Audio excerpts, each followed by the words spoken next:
No one escapes the dragon's stride. No one escapes the snake's fangs. No one escapes the falcon's gaze.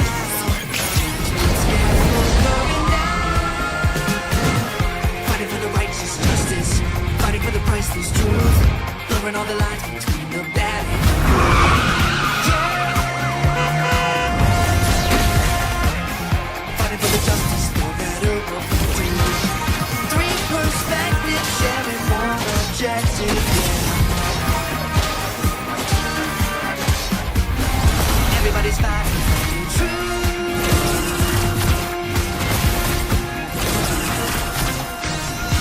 Locked in on the missions from different positions. We fight with precision. The truth is our vision. We're taking on the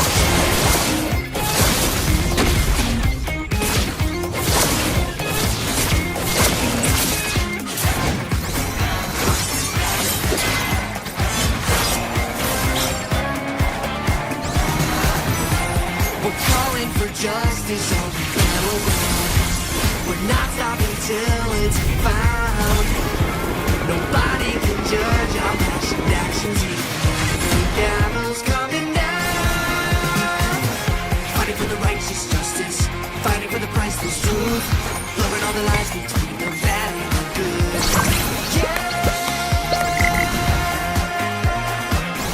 Fighting for the justice, no matter what we do. Perspective, sharing one objective,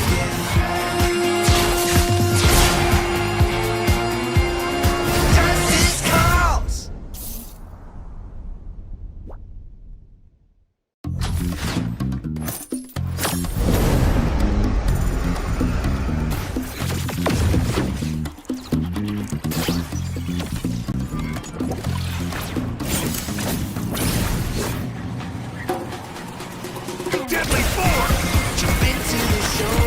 No one escapes the dragon's stride.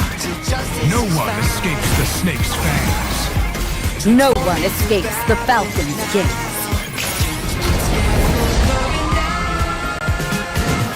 Fighting for the righteous justice, fighting for the priceless truth, blurring all the lines between the bad and the good. Fighting for the justice, no matter what we do. Three perspectives, sharing one objective, Everybody's fighting for the truth.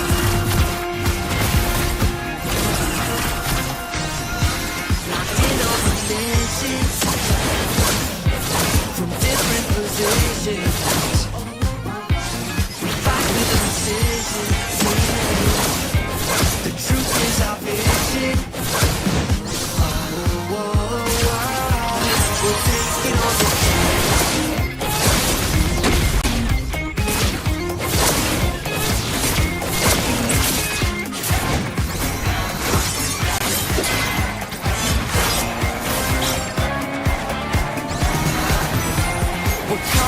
justice on the battleground. We're not stopping till it's found. Nobody can judge our passionate actions. The gavel's coming down. Fighting for the righteous justice, fighting for the priceless truth, blurring all the lines between the bad and the good.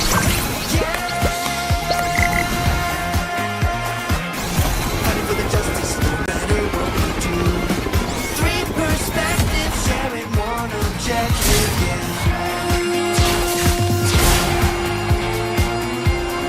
Justice calls!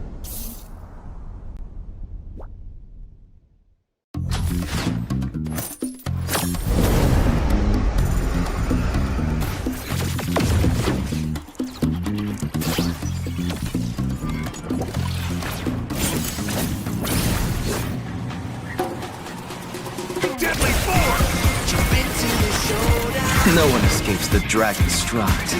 No one escapes the snake's fangs. No one escapes the falcon's gaze.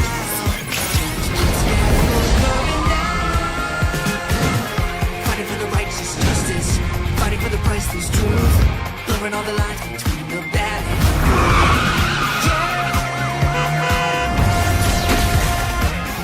Fighting for the justice, no matter what we do.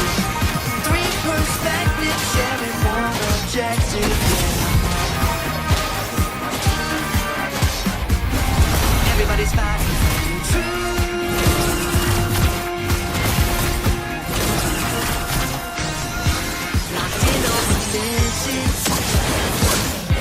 From different positions, we fight with precision. The truth is our vision. We're taking on the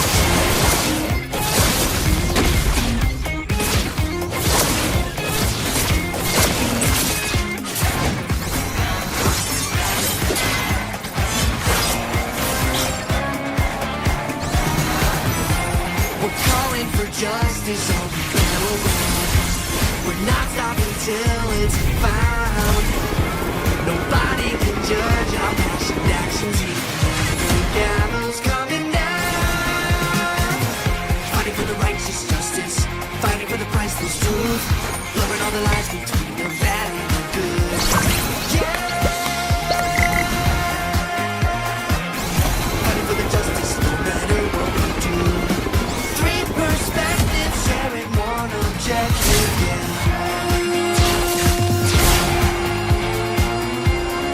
Justice calls.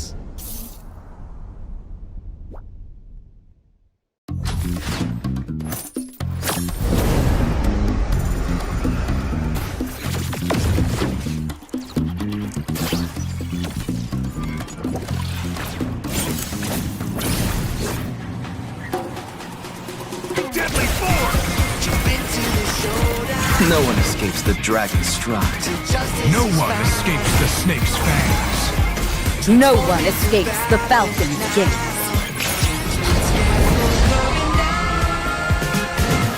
Fighting for the righteous justice, fighting for the priceless truth, blurring all the lines between the bad and the good.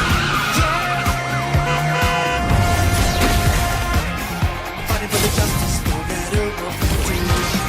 Three perspectives, sharing one objective, yeah. Everybody's fighting for the truth.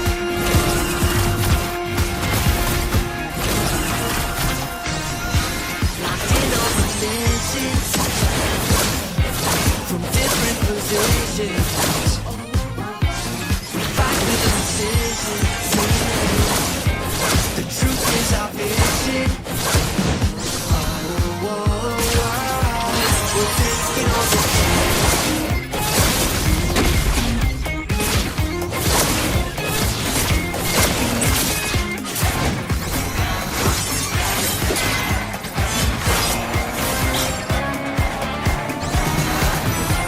we're calling for justice all we battle with. We're not stopping till it's found. Nobody can judge our passion actions. The gallows coming down. Fighting for the righteous justice, fighting for the priceless truth, blurring all the lies between the bad and the good. Yeah. Fighting for the justice, no matter what we do.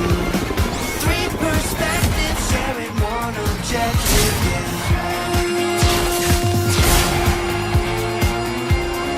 Justice calls.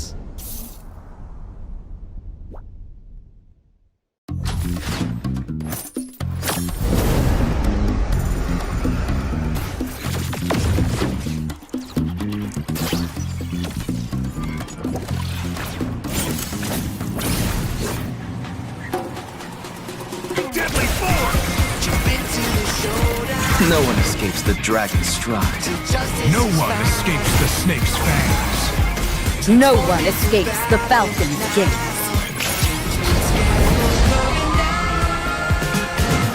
Fighting for the righteous justice, fighting for the priceless truth, blurring all the lines between the bad and the good. Yeah. Fighting for the justice, no matter what we do. Three perspectives, sharing one objective.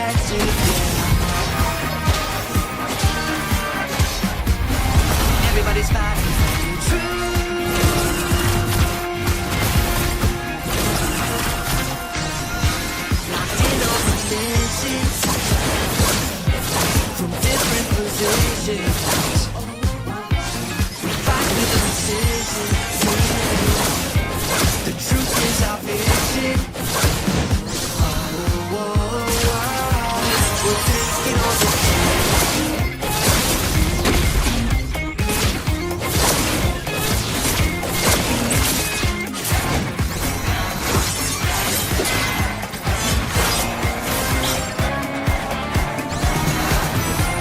We're calling for justice on the battleground.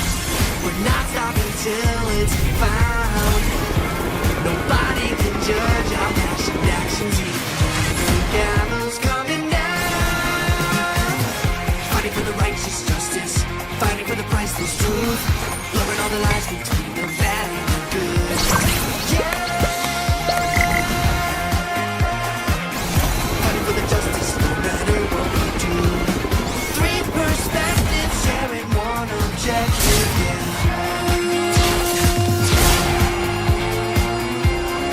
Justice calls!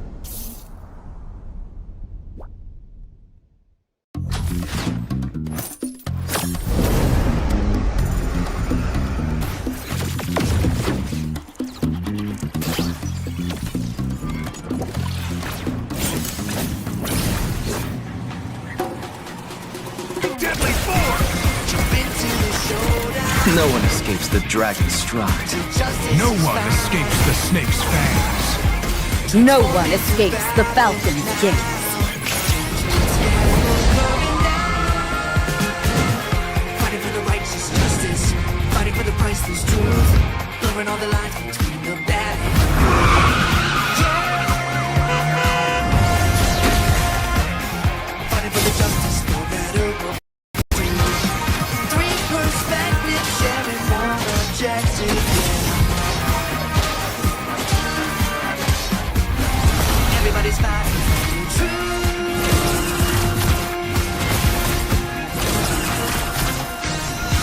Locked in on the missions from different positions. We fight with precision. The truth is our vision. Oh, oh, oh. We're taking on the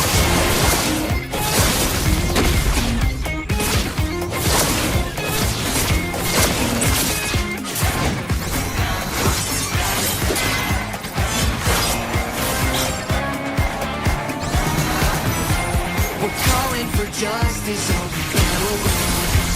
We're not stopping till it's found. Nobody can judge our passion actions. The gallows coming down. Fighting for the righteous justice. Fighting for the priceless truth. Blurring all the lies between the bad and the good. Yeah.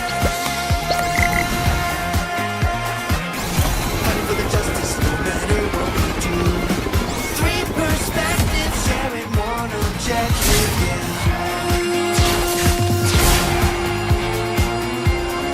Justice calls!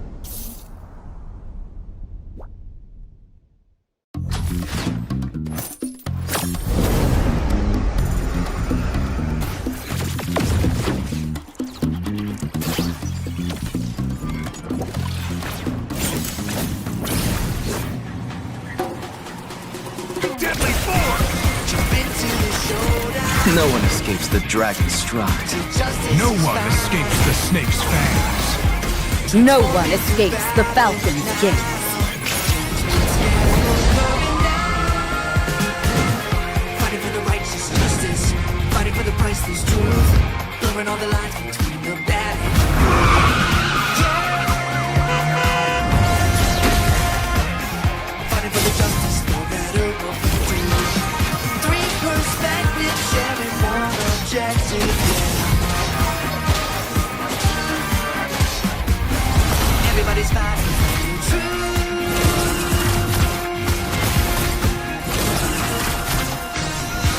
Locked in on the missions from different positions. We fight with precision. The truth is our vision.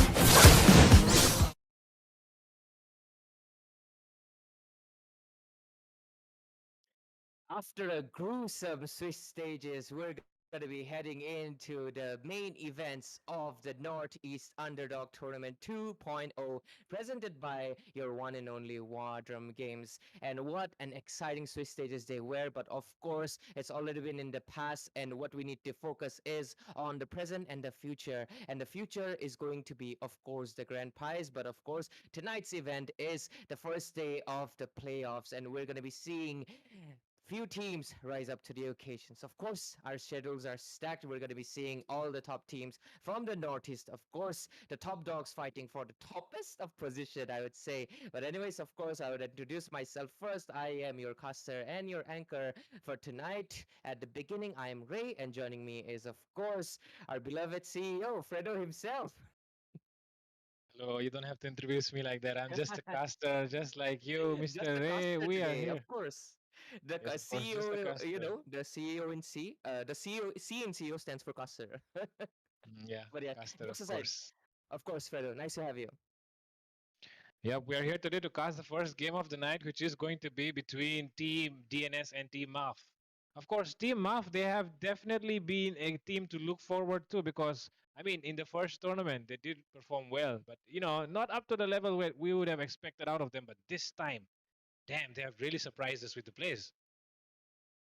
Definitely. And also, I mean, we gotta give it out. We need to shout out to this guy. Some people might find his name meme worthy, but 100% he's been on the highlights. It's Yo Mom from Team Muff. He has been on the highlight with a hero that nobody was expecting. A Uranus. How does he fight off so many other EXP laners with like they're picking Phobius, all right. They're picking Gato. They're picking heroes that are actually strongest in the meta and get banned. And he's picking off meta and he's countering them.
huge.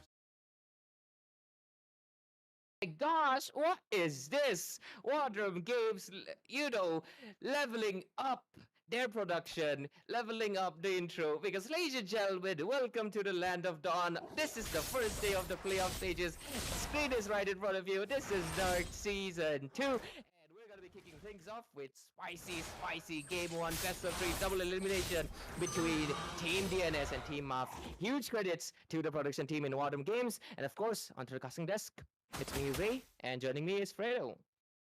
Yep, and in the goal lane matchup, of course. Oh, it seems like Swarm has decided to go for the goal lane this time and let Insane play the jungle, because that is not what we have seen in the, in the Swiss stage. Absolutely. It is interesting. I feel like they're kind of experimenting with the, I like to call him Lom Lom Mai. I like that name, Lom Lom Mai. That sounds sweet, okay? But yeah, Lom Lom Mai is definitely, I'm liking. I feel like they were experimenting in just 3 stages as well, switching out roles and everything.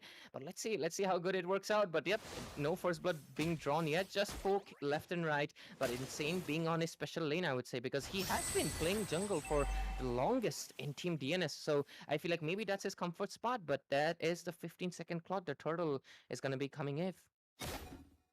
Yep, definitely.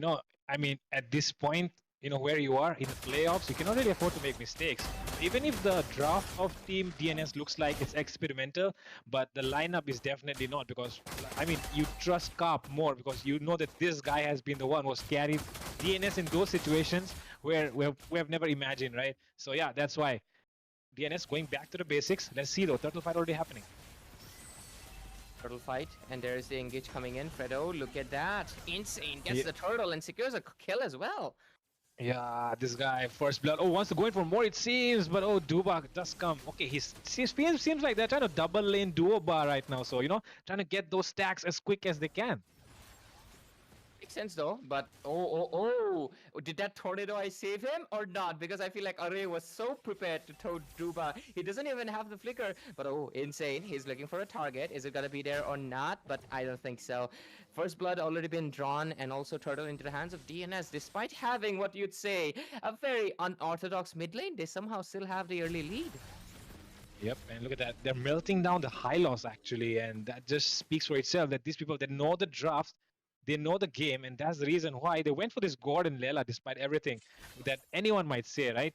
But yeah, let's see if they'll be able to gang down the goal lane or not. I think goal lane is gonna be a little bit easier for the hands of Team MAF, but look at that. That was a wrong engage from the high loss. Duo falling down here, and it'll be the high loss taking that kill. Now Insane into the back lines, wants to go in for more. The Julian able to escape using the enhanced kite. For how long? Seems like the EXP laner has arrived with Cody QT to save the day, as he will not let the Xavier escape. And with that, Cody QT will fall down definitely. But Your Mom diving in too deep and still gets that kill, and kites away as well. Still trying to find a way. Insane wants to go in, it seems. Does not really have the dashes and skills on cooldown, seems like. But he still wants to go in. Electrifying beats not available. Uses it up actually finally. And now Your Mom still able to kite away. Looking at both of the teams' composition, looks like they want to go win. Oh my god, they won't let me speak. Vengeance does popped in though, but Yomom still persists. This guy is insane, even though Insane is on the other side. But yeah, I need to put address of, ladies and gentlemen, we have truly peaked. We have, like, just on playoff stages, we have Julie on Julian. Yeah, Julian. But look at that, the Mystic Gush is dealing out so much damage. Shenzu will get taken down. Of course, it will be Doom who will fall definitely for that trade. But so far, things are looking good on both sides, because both the teams, they look very even. Seems like no one is willing to give up. I mean, that's what we love to see. But into the turtle pit, the bonks are coming in from Corey Cutie. Let's see who gets the turtle though. Julian. Retribution. Here's it. Yeah. Julie on the Julian gets the turtle. Insane will get one kill though, and Cody QT might be in some trouble because the Rhapsodies are hitting him too much and too hard. He will be getting taken down here by Duba, but 1v3 happening. Julie will still not be able to survive, as he does not really have that sustain yet. Array? Oh, for a second I thought he was gonna catch out, but that's what is that name? C1 T. I'm just gonna call him Sinti. Yeah, I will call you Sinti. I don't care what your real name is. I'm gonna call you Sinti. That's my nickname for you. But yeah, Sinti had to be forcing out his glorious pathway. But I also need to mention out he missed his glorious pathway angle was wrong in a few instances. I feel like if that will persist, it's gonna be bad because if it was right, they would have caught on Invoker a little bit early on. But still, few mistakes, but it's all okay. They can come back. The score is 5-5. Goal lead is still 50-50. The game is very neck to neck, I would say, but I feel like their attention needs to be driving towards the Lela. Because do not ever underestimate the Lela, or she will become the Majnu in the later phases. Definitely, the Majnu does like to deal a lot of damage, and that's the reason why right now we'll be seeing, of course, Som playing the Lela very safely for now. Electrifying beats used by Insane just to make that rotation a little bit faster, of course, poking down Senju in the process as well. But yeah, looking at the state of the entire map right now, there have been no progress from both sides. Seems like there's a deadlock right now, but who will break it? I like that you mentioned the deadlock, but 203 into the hands of Duba, and also has 300 stacks in under 7 minutes. What? That's not looking good. Lomlomai, better watch out. There comes the ramp. Yep, glorious pathway, the walking ramp, and seems like Duba will back away. He's still trying to take the turret though, but yeah, it's a good zone coming out from the high loss, right, to take that turret. Oh, into the bottom lane though, 1v1 happening. Julie with the Julian, not able to outplay the outplay god here. Insane, able to get that kill in a 1v1 situation. Now though, he's getting followed down by members of Team Maf. He'll still be able to get away, but let's see if he wants to take the turtle or not. I feel like that is very smart on. Oh, Duba, what's happening? He's trying his best. Oh! The snipe! Oh my god. What was that? Really unfortunate, but yeah, I expected more there, you know. I mean, he was on 300 stacks, but yeah, finally getting taken down, right? That should be sigh of relief from the side of DNS. Absolutely. Both of the sides, their goal laners are going to be the crucial factor as the game dives into the late, because of course, both of these junglers are early to mid bases. Joy does deal out damage, but once you have the Rose Gold or maybe an Athena, her effectiveness will drop down significantly. And I feel like I have to mention out that Insane was definitely prepared into the bottom lane. The moment he noticed that Julie did not have the enhanced skill, he went ham. Ooh, the damage from Gold alone is melting? Hylos, maybe that passive is good, but oh, Array, what are you trying to do? But do they want to dive in? A lot of warning shots. A lot of warning shots left and right. But ooh, concentrated energy for Julie. Finally, he'll be getting that sustain on point. But will it still be enough though? Because look at that, the amount of damage, the burst that will be coming in. Especially if he's, you know, in the, you know, farthest range of that Lela. He just hits, absolutely. Like she just hits like a truck. And right now this God as well. I mean, I called him lame before, but it seems like this guy, this revamp has gave him legs or something. 4 legs to go against a horse, maybe. But yeah, I would definitely like to mention that, you know, Som or Lomlomai, he is on the Blue Spectre Lela skin, the most rarest skin. It is so rare, it is basically above Mythic. Look at that. he's well aware of the most rare skin in the game and is flexing it. He knows it's not the Collector, it's not any other brand, it's the Blue Spectre, of course. But anyways, diverting attention to the game. Oh, insane. Senju, are you aware? Oh my god. He walks up right into what seems like Insane might be the one in trouble this time. He had the backup. That's why he walked up right there. Insane was completely unaware. Thought that Shenzhou might make a silly mistake, but Shenzhou is Shenzhou. He does not make mistakes like that. It's quite often. But look at that, the one who's made a mistake here. DNS Mystic Gush being used as well, but it will be the Lela taking few kills there, and Cody QT in some deep trouble here. Zoned away from everyone. Bad impact, but Duba will get that kill. Yomom still melting down people. And now there comes the Julian with the enhanced basic attacks. Not able to get enough as Lomlomai still gets the better of him, but Yomom will get that consolation kill. Sanguine Claws just out of range to get that Jawhead as well. But oh my god, the trade.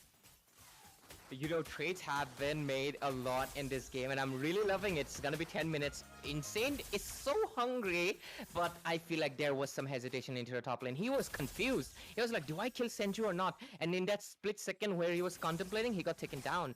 And I think he needs to be aware of that. He cannot make rash decisions because he just got shutted down and the gold lead shifted towards the hands of Muff. But the Lord is going to be up. Your mom also better watch out, but obviously Invoker providing the vision. But looks like this is a green light for Team Muff. They want to go in. They want to go in heavily because Cody QT is also bonking them down. But look at that. Invoker gets one kill. Duba gets Cody QT down into the backline. Goes Insane. Wants to take down Duba. And Duba goes down definitely. But Insane, will he be able to outplay this? Yes, he outplays. Gets two actually. Wants to go in for a 3 it seems. Because it seems like Array has just arrived for backup. But the damage coming in from this Julian is just way too much. And Julian decides to back off for the right reason. Oh! Invoker said no! Invoker said no! You're not going away, Julie! Julie, you're not going away. Oh my god, Invoker! God meta or Nerd Season 2? Who would have expected that? Whose bingo card was it? Because it was not in mine for sure. Well, I did not expect as well. Seems like Gord might be a new meta pick out there for everyone who's watching right now, definitely. They'll try to tie out Gord after this. Because look at that, the way Invoker is playing right now, it just speaks that this Gord, the update that it received, the passive adjustment, the true damage just hits much harder now. And that's the reason why even Hylo is getting melted down so easily. Look at the itemization. Lela is so much ahead though. Oh, Duba, you're not going to be able to survive that. And yep, he gets away, takes a kill, goes away. That's how an assassin should be. A joyful assassin, you might add. But yep, Malefic Gun bot. Lomlo Mai is just so ahead in farm right now. But into the bottom lane we go. Look at the damage from the Gord. And finally, the Lord strikes, but ejector play coming in. Julie will be taken down first, but it seems like Doom will pay the price for that. And yep, it will be Your Mom picking up that kill. Insane into the mid lane, cracks down, and opens up that mid lane as well. But into the bottom lane, look at Lomlo Mai doing the right thing, pushing down turrets out of range of everyone on the side of Team Mab. I mean, we were talking about range, but oh, look at that. The one who wants to go in is definitely the one who's hungry for those kills. Takes down Shenzu, but Shenzu takes him down, revenge elimination. And now, the amount of damage, curtain call being placed here. Two members not able to get away from each other. One more strike. It might be over for Lomlo Mai. Duba does not have enough energy stacks on that guy. Capriccio, not enough. And they'll be able to get away. Oh my god, like, he did not have enough of that bazooka. No energy. Better get some Red Bull. Not sponsored, but you can pick up any energy drink. For me, I like to just drink Coca-Cola. Okay, no, not sponsored again. But yeah, jokes aside though, if that energy was there, that was definitely a double kill, and it would have shifted the game a little bit. But already we can clearly see that DNS already into the game number 1 of the playoffs, ladies and gentlemen. This is stage day 1, and DNS is somehow making a Gord work. Lela is no surprise. The Lela late game is strong. That is something that will never change. It is truer than milk is white.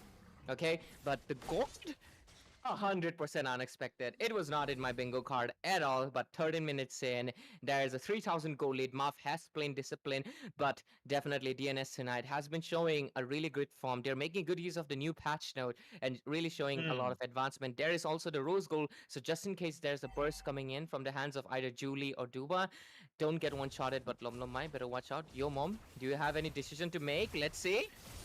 Oh, he wants to go for a 1v1 it seems, but he might be the one getting taken down here. Flicker being forced out as well. Duba gets the kill on Lomlo Mai, and now they can go in for more, but it seems like Invoker still nicks one down. Double kill for Duba though, as he wants to go in for more. But yeah, 2 members down on the side of DNS, 1 on the side of Muff. They still want to go in. Look at Insane. He wants to go in for Yo Mom, and that definitely takes him down into the backline scum with the ejector. Duba flickers out of safety, but oh, look at Duba, the play from him. That flicker into the face of the Gord. Insane though. Insane stuck between 2. Will he be able to escape? Insane! Winter Crown play from Shenzu! Oh my god. Cinema, absolute cinema happening here in the first day. Absolute. Like, I mean, this is why. I mean, we get it. I mean, I love Insane, but DNS fan favorite for a reason. Really showing a lot of great performance, but Muff is rising up to the occasion. Just game number 1, so much domination. They have lost inhibitor under 12 minutes, yet they are the ones who are already into the Lord. And damn, that Senzu onto that Winter Crown. Of course, the Lord's gonna go, but Lom Mai, so much aggression. There's the Oh! Oh my god, Lom Mai, and now, oh, look at that crit damage. And the thing is, if you are out of that, I mean, if you're in that range, you know, the maximum range, it's so hard. I mean, it does not matter. Oh, it does not really matter who you are. You might be a Hylos, you might be anyone for that matter. It will definitely take you down in, you know, at least 2 to 3 shots. So yeah, they have to be careful. If they don't take down Lom Mai, the damage output that DNS is bringing right now, with that Gord, with that Joy, with this Layla, oh my god, too much to deal with from the side of DNS, from the side of Muff. Absolutely, and this game is actually coming really closer than we expected. DNS almost thought they had the game in their grasp and they could get an easy first victory, but first Muff is bouncing back with a response as they push the game even more, 16 minutes in. And that is a bad news. They do have Lela, it's a glass cannon, but on the other side there's a bazooka and there's a vampire who's just gonna get stronger as the game progresses on. Insane, baits out a few skills.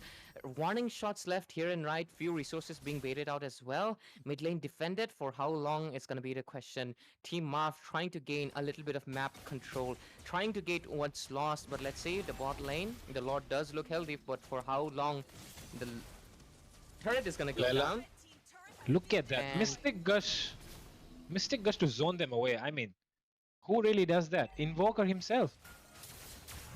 Oh, but who really wants to go for those kills? This hungry guy once again.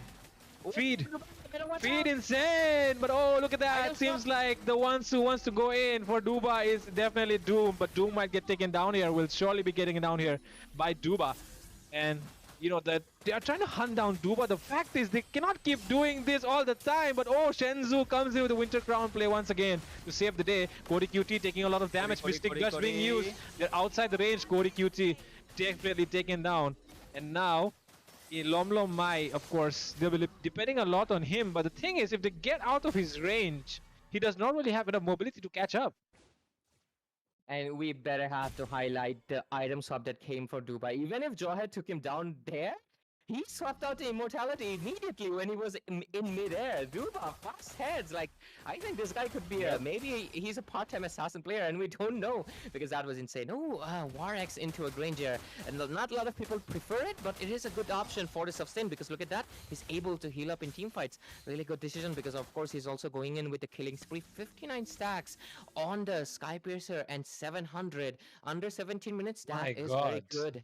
That is good amount and that means they do have the chance to clap back if they find the angle to do so, but so far their main target has been Invoker and Lom Mai, who has not been taken down more than twice. They need to do something about it, and if they do, maybe they can get it, but Lord gonna be enhanced out, evolved one, and this is gonna be a chunky, beefy one that they really need to take. 300 stacks almost on Sicilian.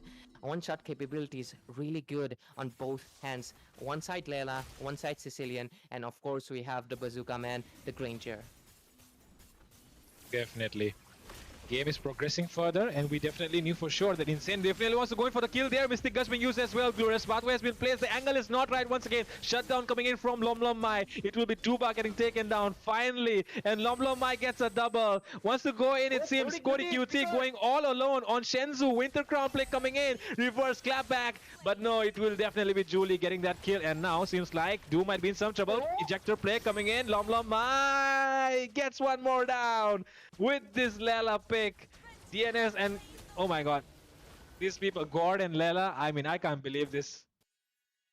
I mean, of course, this is just a hypothetical statement, guys, but I know a lot of audience might be, if they thought, you know, if we told them, oh, it is a tournament match and Gord and Lela are the first pick, they would say, hey, I feel like that is a novice team, you know, they're new to esports, they don't know the meta, but then you tell them it's DNS, and they're gonna be like, what?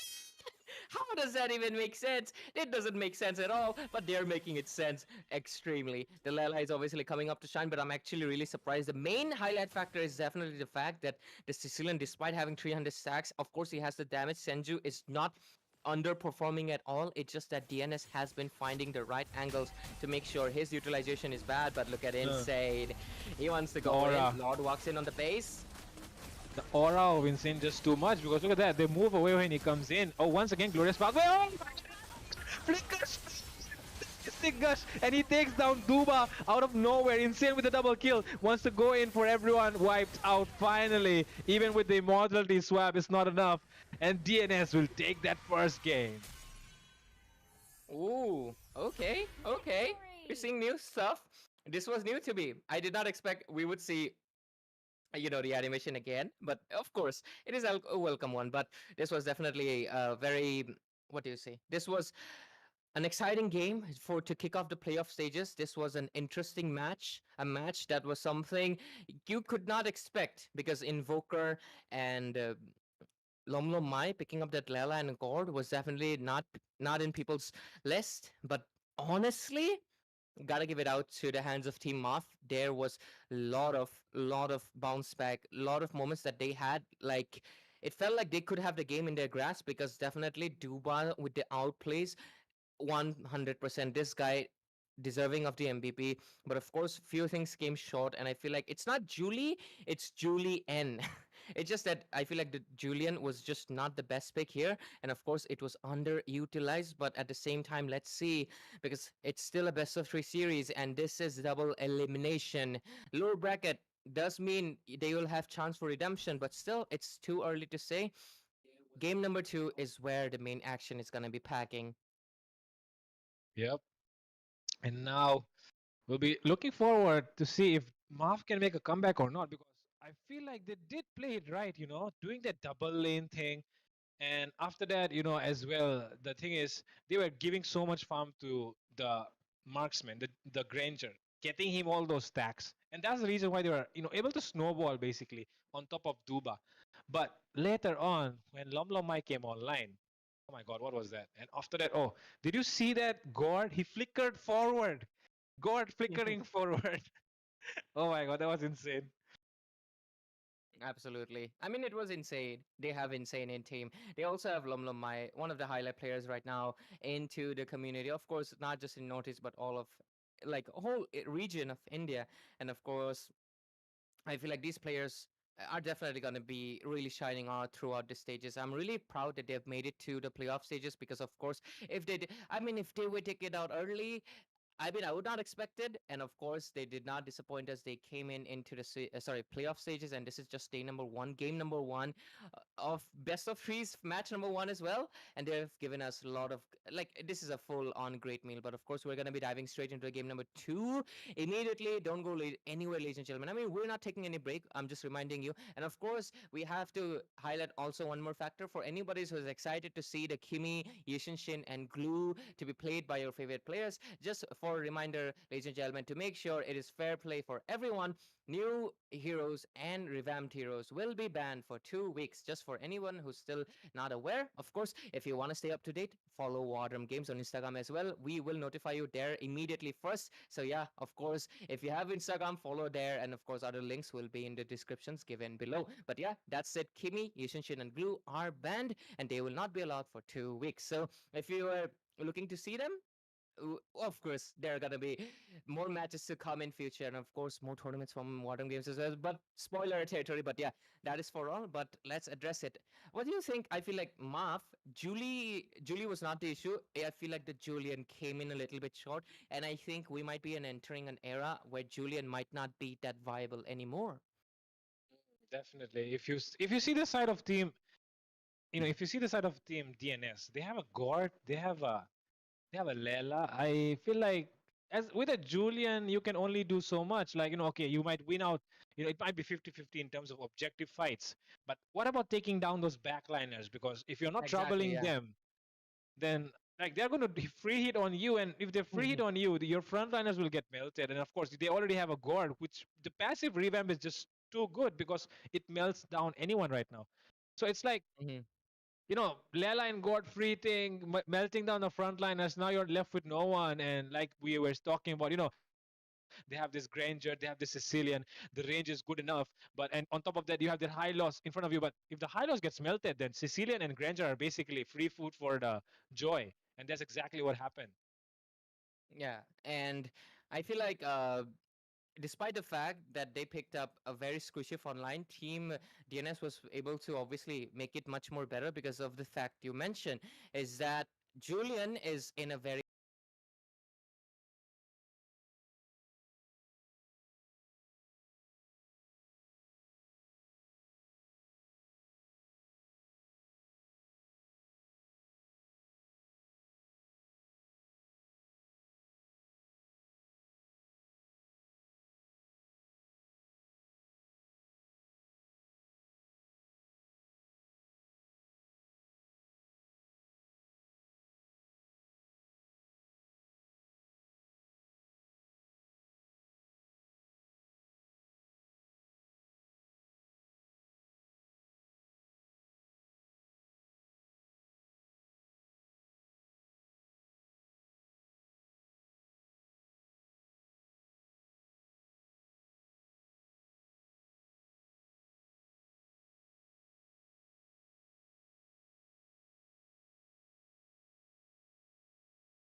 relying the team fight into the hands of Nolan and Badang and just let Moscow farm as much as possible. But ladies and gentlemen, I just love to see it. Welcome to the land of dawn. It's gonna be game number 2 of the playoff stages. Best of 3. This is a match point for Team DNS to get a clean sweep and push Team MAF into the lower brackets. But let's see if that's going to be the case. Game number 2 in Northeast Underdog Season 2 as well. Onto the casting desk is me, Ray, and joining me is, of course, Fredo. Yep, already onto the casting desk here, and we are into the second match of the evening. Here, of course, not the second match, the second game of the first match. And right now we're seeing DNS already leading that 1-0. They want to take a clean sweep here, but MAF will also try to get that point because, you know, you don't want to fall down in the lower bracket. So yeah, let's see what happens here though. But of course, interesting matchup though with the goal lane, because once again, we're going to see the Granger on Duba. Let's see though if it works this time around.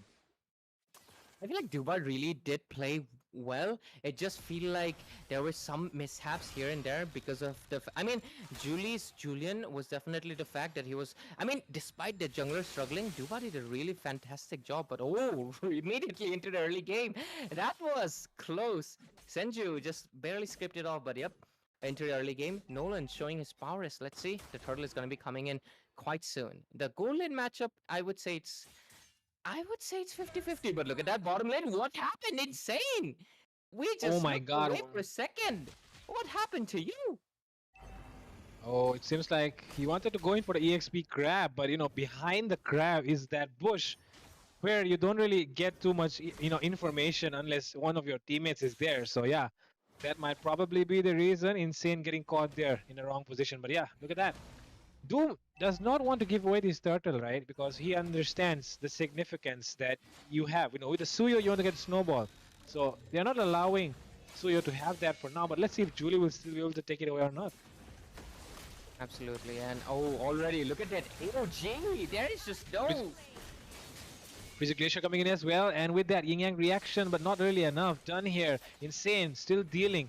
But yeah, there is... Oh, SOD connects and perfectly Lom Mai lands that one. Will be able to take down the Luo E. And now it seems like it's 1v3 for the jungler of Team MAF. Julie will be taken down as well. Double kill for a Moskov in the early game. Is not what you want DNS to have right now.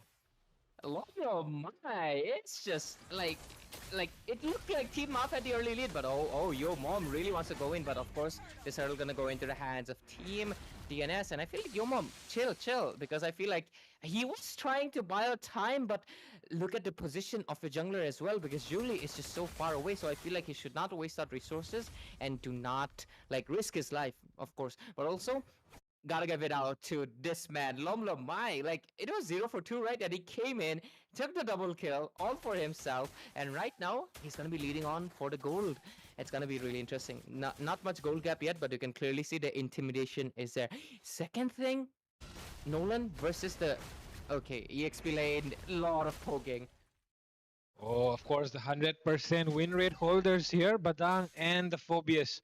Really contested picks, and of course, right now, contesting among themselves as well in the EXP lane. And right now, you know, it's once again, I'd like to repeat the word. Deadlock is there. Of course, let's see who breaks it down first once again. In the last game, though, it was definitely Team DNS who were taking the lead. MAF come back. Okay. Might be caught here. It seems like a lot of people onto him. But oh, in the top lane side, though, seems like the Moskov went down. Gyomom still surviving. 4 members. So much damage was done, but he didn't really go down. The amount of tankiness he has is insane. I mean, that's the whole reason he has 100% win rate, right? This guy is absolutely bonkers. But at the same time, the score has been even, I would say. 3-4-3 on both ends. And the goal lead also basically, technically remains the same. I know there's going to be few little gaps here and there. Few hundred, but it's going to build up to a little bit more. That's going to be the main thing. Oh, Duba going for the... Is that a first item Sky Piercer? I feel like it is. And also Hunter Strike bought for Julie. But yeah, talking about a jungler versus jungler matchup, Suyo does have the better secure, but at the same time, oh, in the mid lane, Yo Mom, are you prepared for that? Oh. Looks like no. Oh, he's not. Insane will be able to take down Yo Mom, but seems like right now the one who might be in trouble here will be, oh, it's no one, because they decide to back off at the right time. But yeah, neutral objective of the second neutral objective of the game. Let's see who decides to go forward for it first. Julie does have the retribution and Duba arrives as well. But of course, it will be Lom Mai, pushing that far lane because he can definitely reach out with the SOD anytime.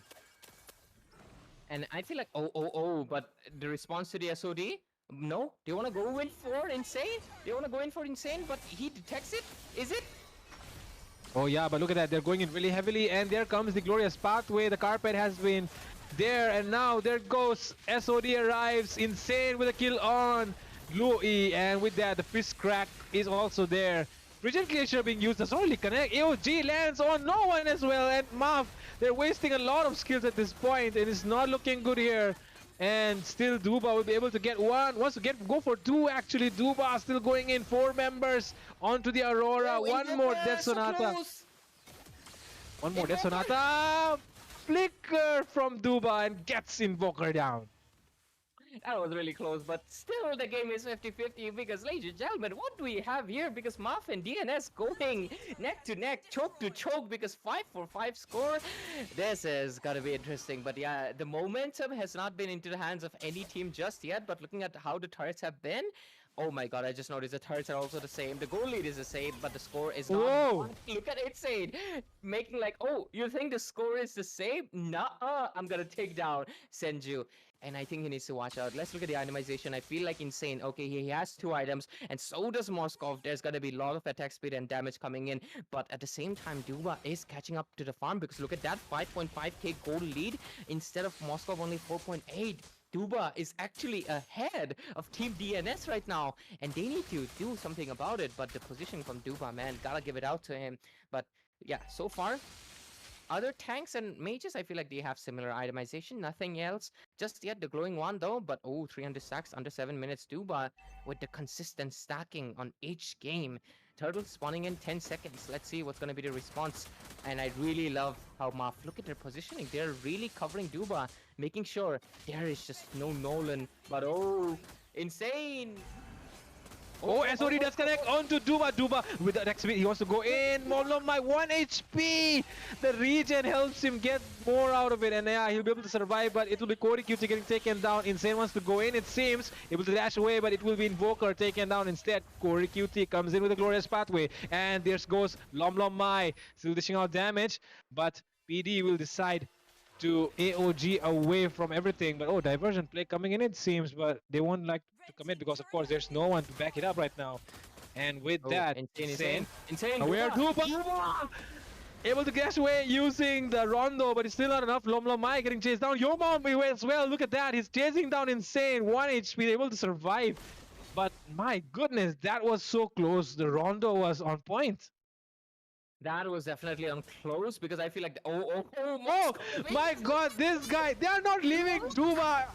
Duba. Everyone is going for Duba right now from DNS side, and look at that. They'll be able to take down Duba, but they lose Lom in the process. Oh my god, the amount of attention. We need to clip that. Duba, man, we need to clip that.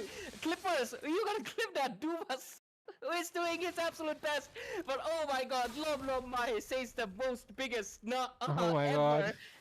That precision is insane. How did that K-Bin hit could have landed on anyone? But no, I will mark Duba. It's not gonna land on your mom who's nearby. It's not gonna land on Senju. It's not gonna land on anyone except for Duba that we want, who's on 303. A shutdown that was much required, and they get it. And right now they have a 2,000 goal lead, 2 turrets ahead, and right now they're looking for a turret as well.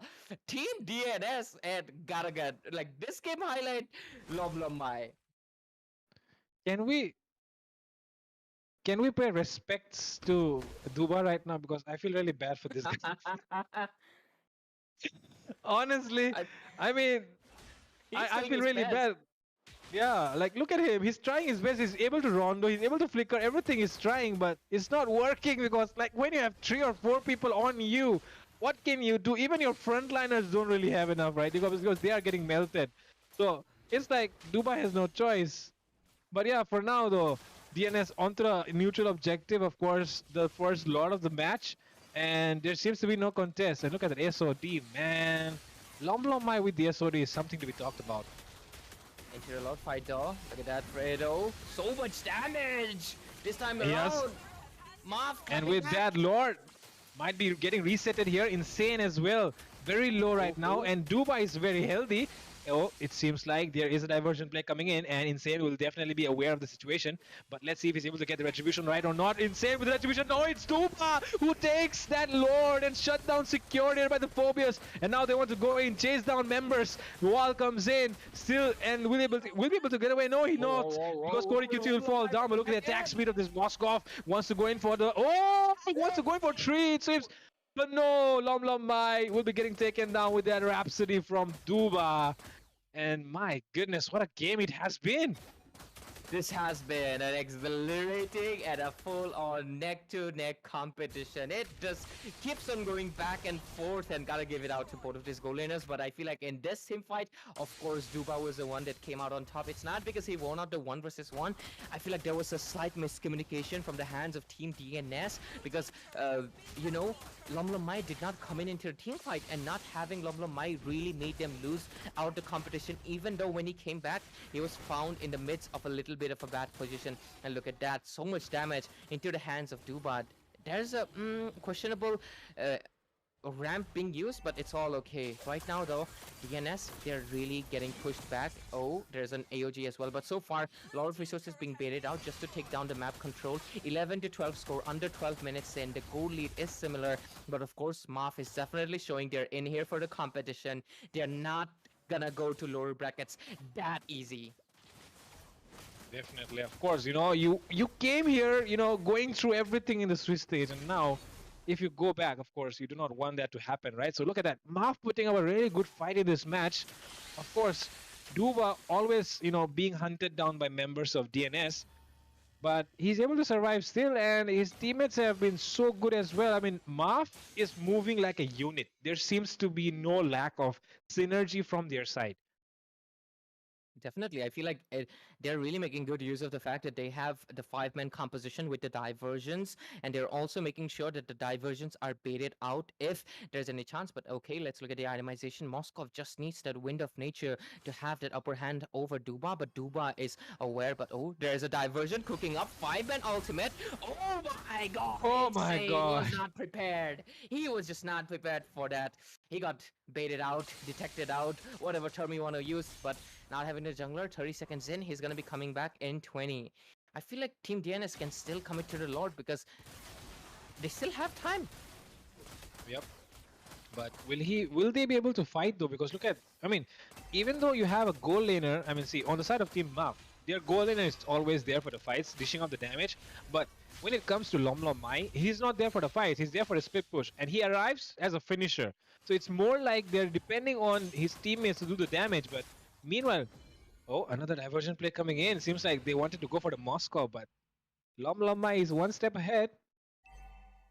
Oh, It makes sense. oh, instantly, as soon as he sees, he, you know, uses that shadow step to get away. It is pretty good, but so far the score has been 11-13. But oh, damage into the wrong person, I would believe, because that was a cathode. They could not burst him out easily. Do they want to commit? Looks like they are committing. There's AOJ. Yeah, AOG into the back line. Nice AOG there to zone them away. Oh my god, this guy! Look at Lom Lom Mai. He wants to go in for Duba. He wants to hunt down Duba. He hunts him down. He gets the shutdown, and now he's going in for double. He wants to go for a triple. He wants to go for a maniac. And will he get it? Yes, he gets it. He gets a maniac. Mr. Lom Lom Mai, I told you're a finisher. And yeah, he came here to finish the game. And you know, honestly, I feel like this game has been pretty 50-50, in my opinion at least. But at this point on, if you look at the turret and how everything is gonna be, like, everything is working out so far. Like, you can clearly see that DNS has been able to bounce back, and there's only one member in. But oh my god, I thought Gotot would be able to clear the lane, but no, it looks like it's not gonna be that position. Duba is back. 1 minion. It's not gonna be. Whoa. Oh my god. Whoa, They're no doing minions. everything. They're doing everything. Oh my god! Oh, look at that! The way the Hylos plays their glorious pathway. You know, it's like, oh my god, guys, let's run away. That was so funny. But yeah, I mean, it's looking. I mean, look at that. Even DNS, they're trying their best to win, but you know, it's just that, you know, just it's so unlucky. They're, you know, like just 1 second early, and they could have ended it. But the minions, you know, saved the day for Mav. But yeah, they cannot take it lightly anymore because they need to understand that Lom Lom Mai Even though he might not be present, he can come anytime with the SOD. And that's the reason Dubai has to be really careful. Absolutely. I was honestly thinking they were going to respond anyways and they would be defend, but that was really close. Too close for comfort for the hands of Team Maf, and looks like this might be the final stretch in. The base is only 20% HP. There's no alert going in as well. And with that, there comes the glorious pathway. Freezing Glacier being used as well to freeze down the members. And no one is marking down the base though. Lomlomai still pushing on the bottom side. Yomon will be able to get one kill. Lomlomai destroys the tower. Still wants to go in, it seems, but oh! Shutdown soul severed here by none other than Julie, and diversion play might be coming in here. And look at that. Seems like the Aurora is getting caught with that diversion play. But no, able to flicker out. Will he be able to escape though? Insane comes in. Wants to go in for Duba. Looking for it. But Duba decides to back off, which is the right decision. This was so close. Honestly, I thought that was the final march for the hands of My Team DNS, God. but it looks like it's not at all. At all. It was not even close because Team Maf is still into the game. 16-16 score. The goal lead is neck to neck. They are just persistent on not getting clean sweeps, and they're gonna be making sure that it does not happen at any cost. This game has been this is the first match of the day, and this is not organized by a management or anything. This is just a lucky draw, isn't it, Fredo? And somehow these two teams looks like they were fated to meet each other in this grueling competition of neck to neck, not waiting a single second. Despite DNS getting the game number 1, I definitely would say it is unpredictable. It is anyone's game, and it can change anytime. Doesn't matter that DNS has a few more turrets to spare.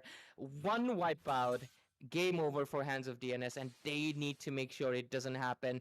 And the main crucial factor is Duba and Senju's diversion play, and they need something. They need to make sure they counter out. But okay, there is Winter Crown coming in from Phobius.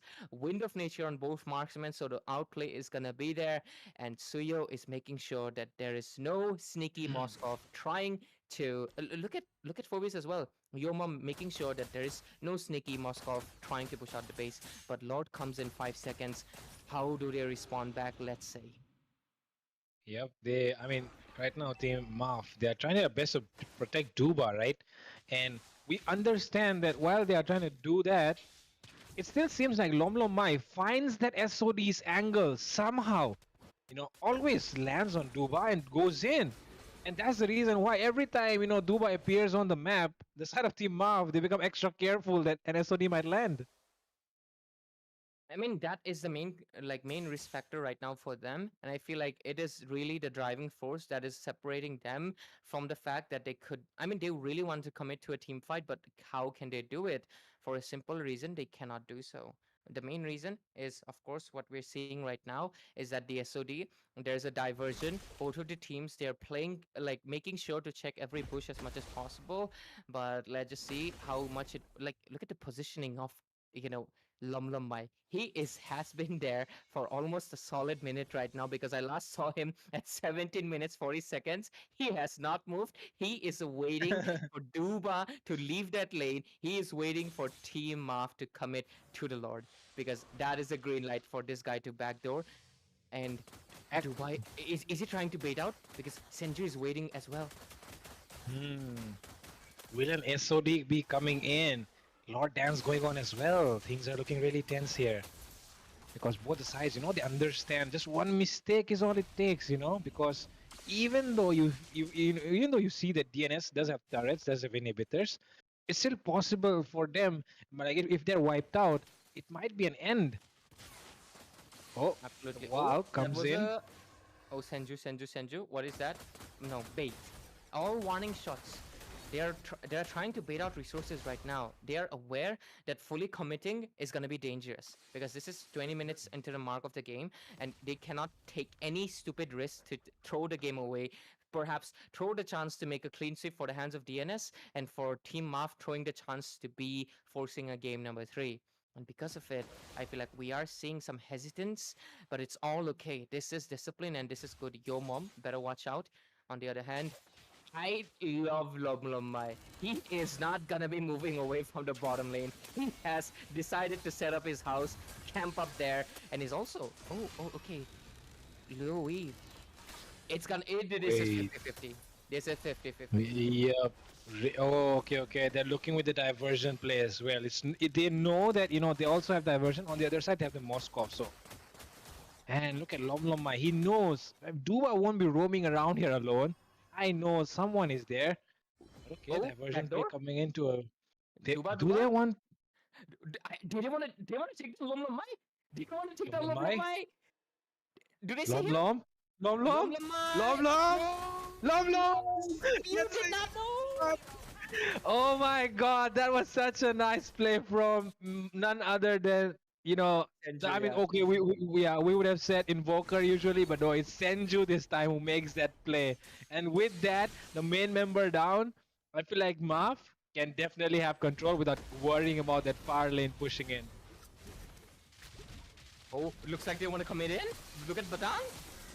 Yeah, they do commit with the wall there, and now the Pressure Glacier has been placed as well, freezing down two members there. Duba arrives to the scene, and right now, they do understand that Insane is still there as well. But Insane, my God. AOG lands into the backlines, but that's not the right target, my friend. Look at Insane though, able to escape from Duba still. Duba takes the immortality, he knows he might need it anytime. And, yep, DNS have been zoned away. And there seems to be no way that DNS can go for the Lord. And yeah, it's a Lord for Maf. My god. The amount of patience it takes to do things like this. Maf has matured a lot, man. I mean, a lot of people, like, you take people from season 1, like, sorry, like a season ago, and tell them Marth Yep. is dominating against DNS, you would think, they would think we're bluffing. But Marth this time around, especially gotta give it out to Duba, his performance, like, he is the primary target and he has been dodging everything from minute 1. That is one heck of a, like, I would say sidestep and Yep. dodging skills. On the other hand, Senju, in the early game, he did make a few weird plays, but this time at least, he has been making a lot of good diversions, and I feel like he was the crucial factor in winning out this Lord. And just like I mentioned, even if it was not a wipeout, this does mean, look at that, the Lord's gonna be marching down, and this just basically means that Team DNS is being pushed into a pickle. Yep, and look at that, crashing from 3 sides though, but not the best sync, And if they don't get that sync, DNS, I feel they are wise enough to deal with the pressure coming in from 3 lanes. But yeah, look at that right now. They need to deal with the bottom one, cracked open with that enhanced Lord. It's the last stage of the Lord, very, very healthy, lot of HP, and into the mid lane as well. They're trying to take down all the inhibitors. Oh, Insane! Winter Crown play will not be coming in, and with that, Insane goes down. 4 members left versus 5, and they'll be able to deal with the Lord. And with 2 inhibitors still standing, I feel like that was a decent defense. That was, honestly, that was an immaculate defense that was coming in. You think Marth would be able to commit to it? They did have a casualty. It was insane. Oh, Dubai, you need to watch out. The damage from Lomlomai, it's not going to hurt you. It's going to disintegrate you. But oh, mid lane, looks like Marth was a commit. Yeah, they want to commit completely because they want to take down these towers. They want to win it all. DNS falling one by one, it seems. The structures have fallen. Mai might be taken down. Soul severed by Julie into the backlines. Julie still going in. Immortality has been popped off. And with that, just 1 minion to save the day, it seems. But no, minions are not there. They're locking down the base. And Team Map will get a victory over DNS. Oh my god. Of course, to kick things off for the playoff stage, this is the day number 1. We're gonna be getting the most spiciest combination ever, and My we're gonna God. be seeing a game number 3. A game number 3, ladies and gentlemen, between Team Muff and Team DNS. Team Muff makes a full-on response. They come back and make a statement that we are not gonna be pushed into the lower brackets that My easy. God. Maybe DNS wins tonight, but they make the statement that nope, we are not a team that you will clean sweep. We are not a team that's gonna be pushed down. We are here to stay. And Dupa, this guy, definitely the main highlight. 66,000 turret damage and 27% damage dealt and 80% team fight. Gotta hand it out to him. Oh my god.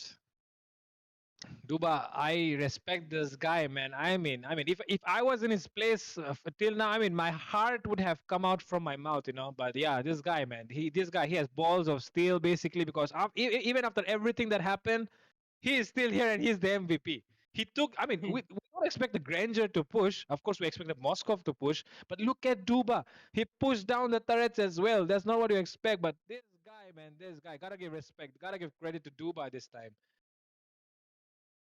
Absolutely. I mean, honestly, he deserves this win. He deserves this win for a simple factor that he was getting locked in from minute one, bro. Like every second, here comes Nolan, here comes Hylos, here comes Badang, and Oh my Lomlom god. Mai was like, Lomlom Mai was like, where is he from? I don't know, but I don't want to get into like specific race or anything. But yeah, he was basically being the northeastern sniper and like, oh, where is Duba? There we go. He snipes only him. Then like Duba is surrounded by three people. There's PD and there's also Phobius, but they do not care. They just like if it hit the like Phobius, right, and then he used it to teleport and kill Duba, that would have made sense. It keeps on landing on Duba only. How does this Lomlomai do that? Yes, Yeah. insane. I would definitely say do not give Moskov to Lomlomai anymore if you want your girl laner to be safe. This was an Yeah. exciting and entertaining match, and of course, for everybody who's tuned in, thank you for coming in. And ladies and gentlemen, of course, we're going to be seeing game number 3, and I don't think we're going to be taking any breaks because this series doesn't need any breaks. This is a hype train, and we're going to Nope. be on it. We're going to be on Yep. it. We don't want breaks here. We don't want breaks here because, oh my God, the way this series has progressed, I mean, it was like a pendulum, right? Once in the hands of DNS, once in the hands of, Maf. And I mean, there was no way I felt like, Team Maf could have win it because all the inhibitors down. And I mean, there is no way you can out macro DNS. I mean, because in the first game we did see them banning on the Louis and the Moskov, and that's because of the macro potential that these heroes have. Now in the second game though, they let that Moskov go towards the DNS, but they pick up the Louis, and the Louis diversion was so on point, and that diversion play. Catching Lom Lom Mai there was the key because now the thing is if you would commit for that Lord,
Beatrix here.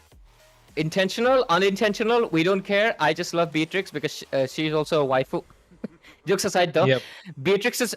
Oh my god, Marth is also committing, but I will address it soon. But yeah, what is Marth doing? Oh my god, What? I just absolutely love it. They're cooking, the kitchen is on fire, but is it What? gonna be a good dish or not? We're gonna be figuring out soon. Array is on chip. It's gonna be absolute cinema. Game number 3, ladies and gentlemen, and we're gonna be heading straight into it as soon as possible. Of course, Oh the my adjustments are God. made, but I gotta address it. Marth banning out so many XP leaders and DNS responding with the same. There was just nothing My they could God. pick up. There is no Gato, there is no Badal, there is no Hylos. They cannot pick anything. So they had to pull up the Thamus. Something you would not see for so many seasons. And of course, onto the other side as well. DNS, I think, Mai, or as many people call him Som, is definitely flexing. He's like, oh, you're gonna pick up that? I'm gonna pick up the marksman with the one of the most highest attack frequencies as well as scaling. Of course, one of the highest attack scaling marksmen in the game is Beatrix. So yeah, you don't want to reconsider when you pick up a Beatrix, right? You can be very sure that you're definitely going to have a lot of lane clearing in your side, and not just the lane clearing, you might have a lot of damage as well. The DPS is insane, and those ultimates, right? Huge amount of utility in the hands of Beatrix, because you're not picking one marksman, you're picking 4. So yeah, with that, I mean, I'm honestly, I don't know what to say about this, but yeah, look at that. Thamus out of what? So many seasons that we have not seen Thamus, but so many seasons will pass, we'll not see another game like this, it seems. Because tonight's night, of course, we have a lot of important things in life, but tonight's game seems so important for us, because look at that, Marth versus DNS. DNS so close, gets so far, and you know, they threw away that second game. And yeah, Marth are here, and Marth are here to dominate. Let's see though if they can make it happen or not. Absolutely. Game number 3, ladies and gentlemen. Welcome to the land of dawn. It's gonna be absolute cinema here because Marth and DNS going neck to neck. This is a competition that we love and strive to see, and it's gonna be a spicy one. And onto the casting desk is of course myself, Ray, and joining me is Fredo. And this game is definitely the highlight of the event. And let's just see how it works out, right? Marth versus DNS, both on match point. The winner goes ahead. The loser goes into the lower brackets to look for redemption. But yep, we're into the game. We're seeing the laning stages, and Insane might just have the slight bit of early lead due to the fact that Oogie Shadow Kill, once stacked up, can easily take down someone. But let's see who gets the first blood. And of course, the highlight is the Beatrix. It's not a wrong pick. It's a great one, and I definitely feel it's gonna be shining up really soon, especially into the hands, of course. Mai. Ooh, level 4 for Insane. Oh!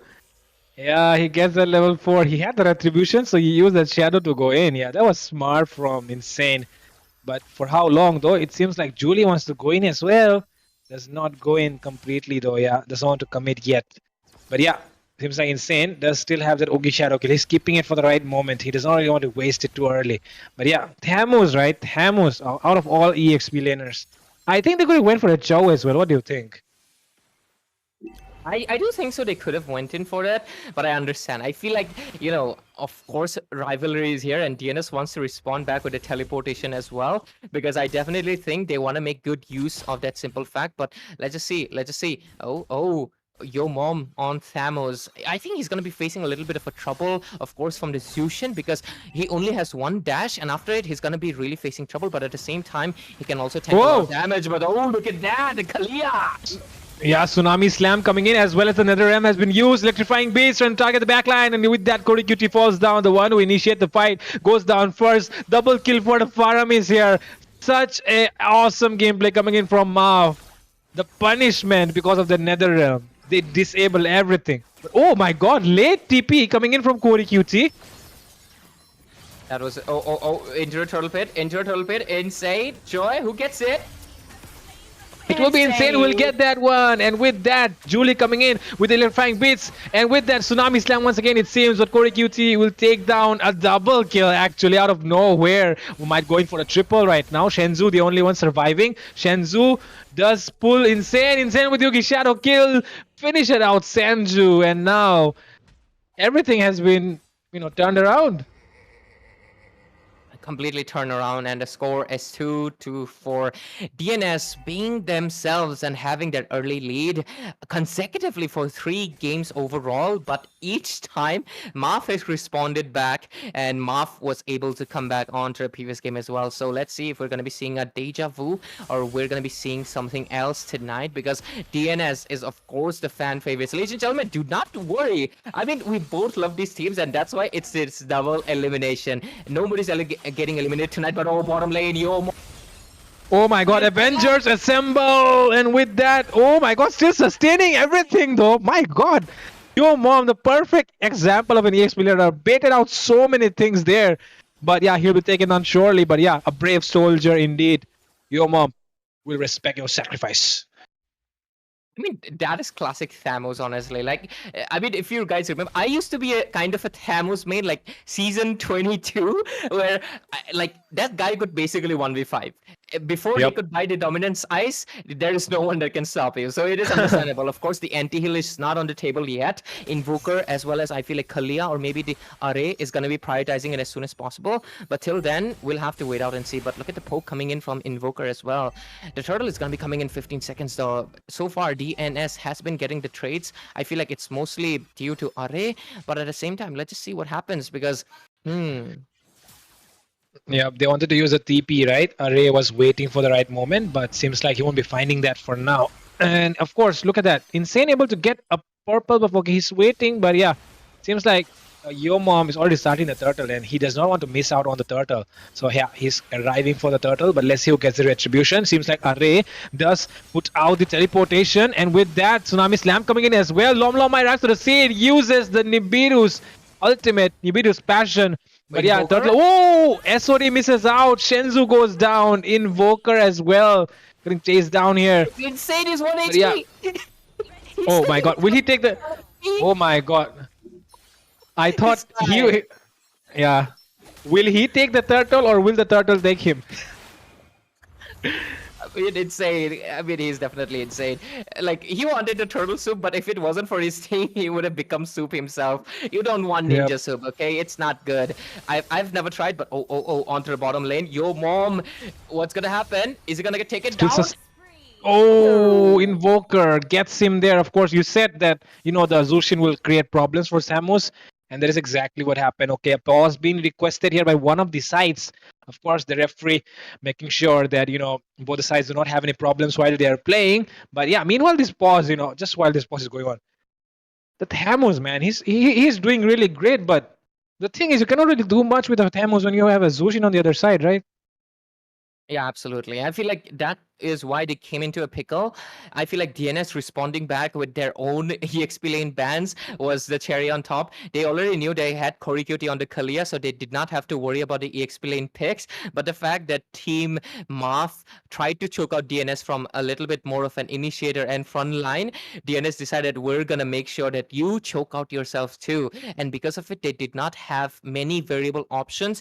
They needed someone to do front lining, to sustain, to dish out the damage, and of course fit into the playstyle of Yo Mom. But there was no CC, there was no Uranus, there was no Hylos. Gotot was already picked up, and Gotot, I don't think it suits the playstyle that Yo Mom likes to go, which is a sustainer kind. So I feel like they kind of put themselves in a little bit of a corner. They had to pick up the Thamos. Yep, it's gonna work out decent. It has good sustain, but the fact is there is just a really strong contender, that is Invoker, which has basically can easily make you knock up, and in that solid 1 second of you being CC'd, that basically means that you're not gonna be able to regenerate and use lifesteal back.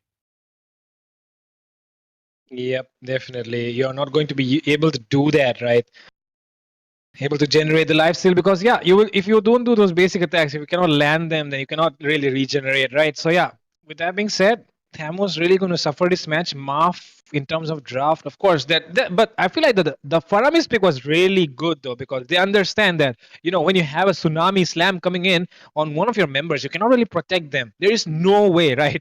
Because the chain CC is just too much for anyone, even a high loss, I feel like. So with that, they're going for the Faramis. I think that is where the things can turn around for both the sides, because the Faramis pick here might be a key factor, because DNS, they spend all their skills and now they're left with nothing. Meanwhile, everything was absorbed by the Nether Realm, and that's the reason why DNS have to be really careful before going in. They have to make sure that the Faramis does not have his ultimate.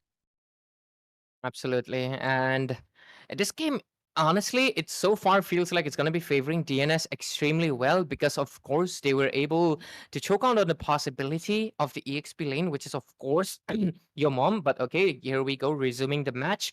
And 6 minutes in, the goal lead is highly favoring Team DNS as they lead with 4K goal lead, 8 kills on the board.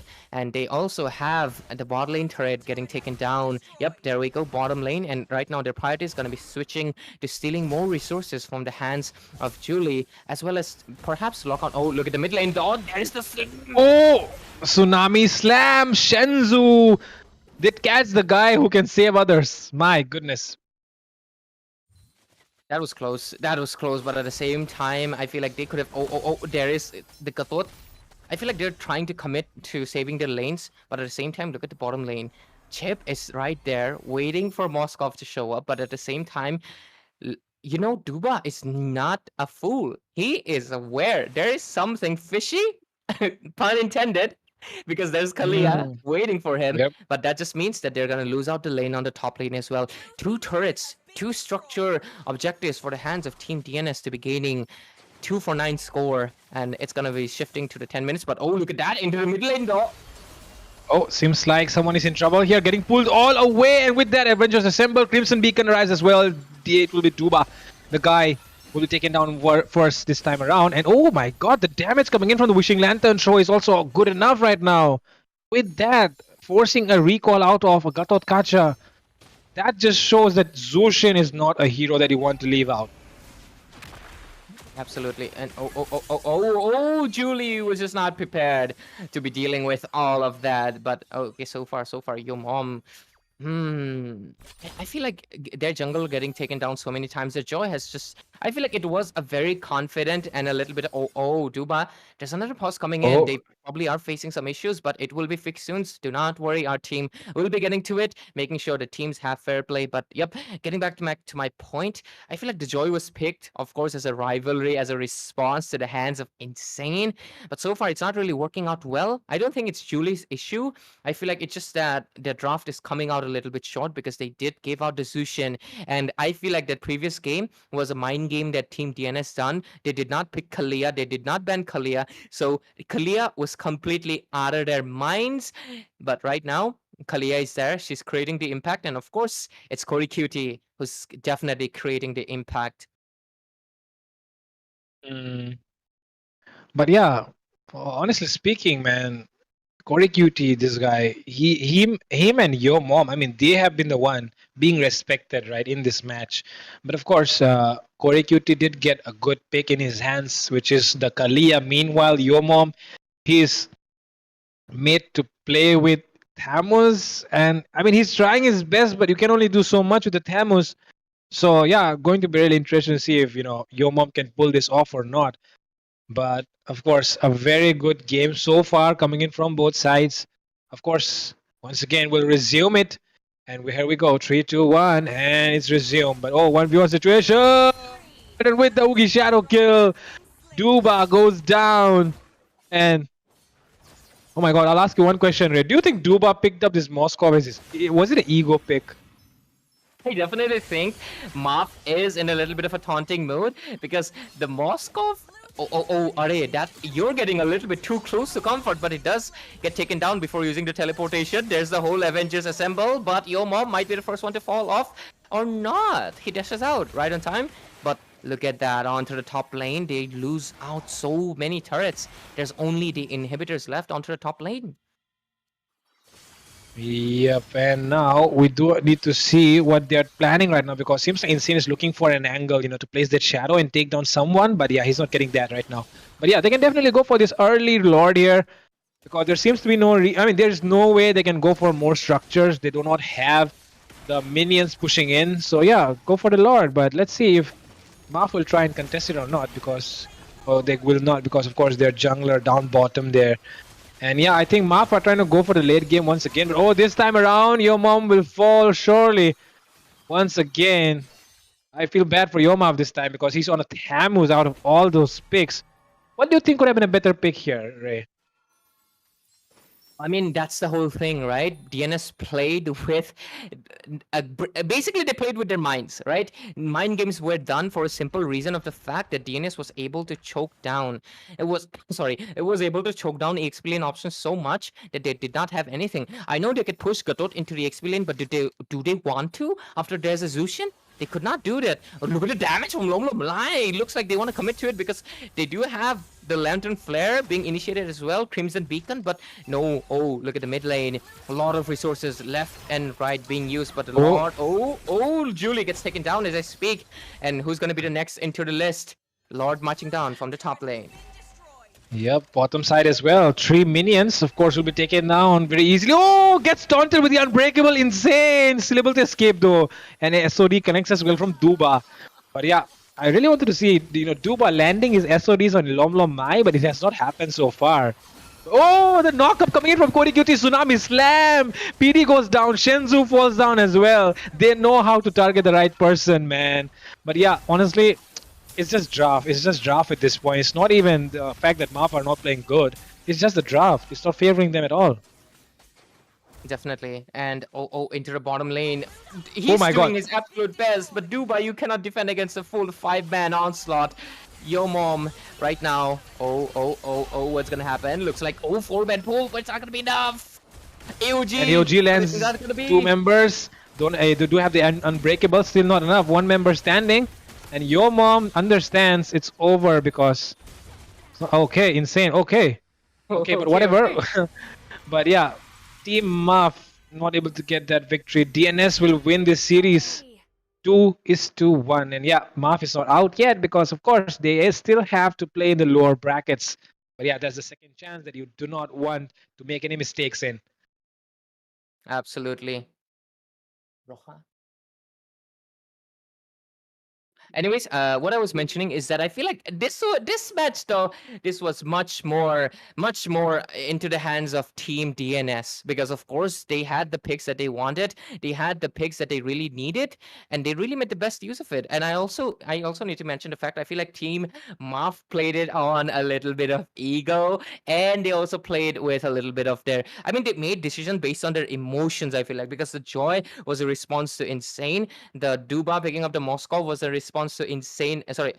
Lom Lom Maya as well, and they completely ignored the fact. I mean, they did not want Johead on Array. They did not want the Batang. They did not want the Hylos, but they gave out crucial picks like the Zushin, which I feel like they were too confident.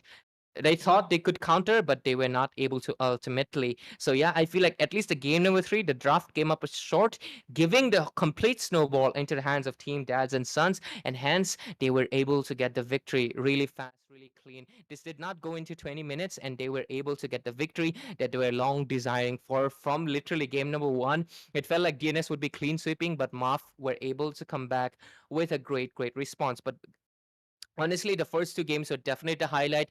In the third match, Team Maf, maybe they got a little bit egoistic and picked up a few wrong picks, and their draft was a little short. But hopefully, they can come back stronger because they're going to be pushed back into the lower brackets, while of course, DNS is still going to be remaining on to the upper brackets. But ladies and gentlemen, this is only the playoff stage 1, day 1, and DNS is already looking strong. The first match of the evening already looking so good, and honestly, really proud of our Northeastern teams to giving us such good performances. Of course, a lot of people like Northeast teams, definitely many people doubt it, and Northeast Underdogs is just proving that our economy, our community is stronger than ever. Of course, it is really beautiful to see that so many supporters came here tonight. And of course, the Underdog registrations have already been closed. So I'm just addressing it. If you're an Underdog team, wait for, of course, the next season because Nerd will be coming in to help, of course, the region of Northeast, especially the top teams and the aspiring Underdogs rise. And what a beautiful evening it was, and what a beautiful series it was to kick things off in a best of 3 series where game number 3, it went straight into 3 games, and it was absolutely beautiful to witness. But of course, regardless of that, this was definitely a great series, and Fredo, take it away. Yep, of course, a great series put forward here by Maf and DNS. But going forward, we have more matches lined up for the day. So yeah, make sure you stay tuned to tune in to the match of Peak to Plummet Eliminators, and none other than IGN as well, which will be the last match of the day. And special mention for Armageddon Esports, who are one of the new top dogs, and the way they have been playing, man. I think everyone needs to understand that Armageddon Esports are a new force that you want to see, Okay, because okay, before anyone okay. else, you want to become the first fan of Armageddon Esports. So yeah, guys, wait for that. But yeah, we'll be taking a short break. Me and Ray will be back. Will not be back, but yeah, it will be Bolty and once we'll be back. Bye. Of course, they're going to be taking it away, and we'll be taking a short break. Stay tuned for Tartarus versus Eliminators. Of course, the biggest highlights.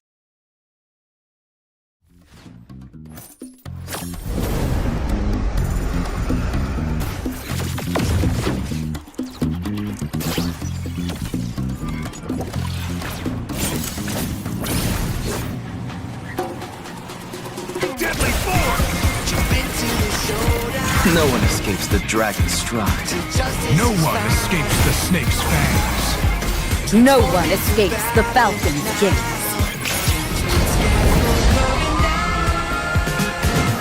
Fighting for the righteous justice, fighting for the priceless truth, blurring all the lines between the bad and the good.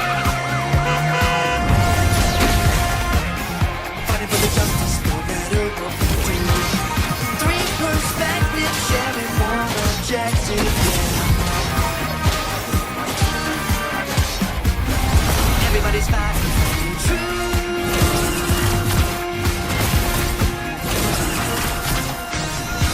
Locked in on religions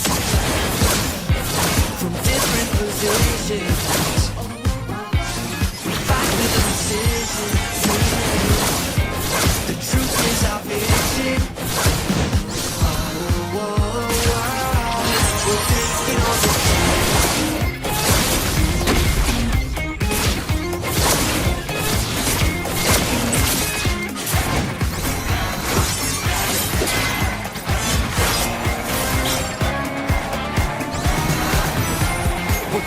the justice all around.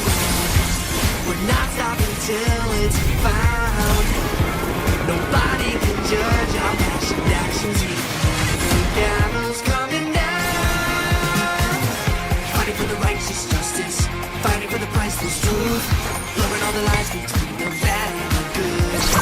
Yeah. Fighting for the justice, no matter what we do. Perspective, sharing one objective, yeah.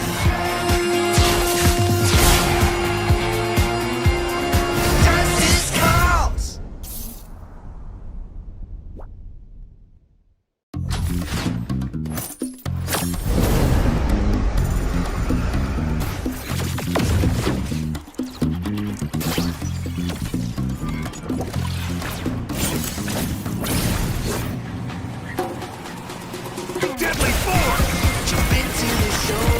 No one escapes the dragon's stride. No one escapes the snake's fangs. No one escapes the falcon's gaze.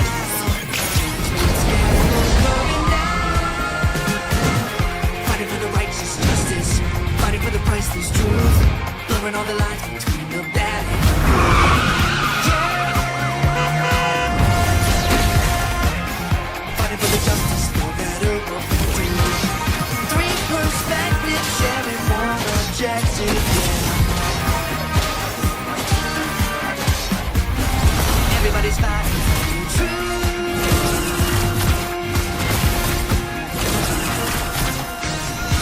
Locked in on religions from different positions. We fight with precision. The truth is our vision. We're taking on the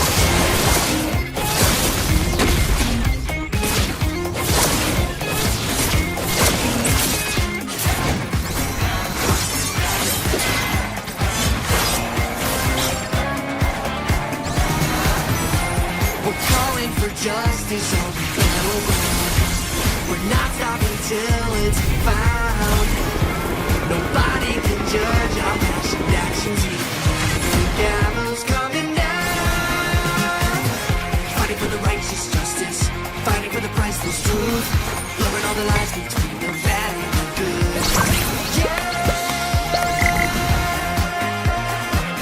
Fighting for the justice, no matter what we do. Three perspectives, sharing one objective. Yeah.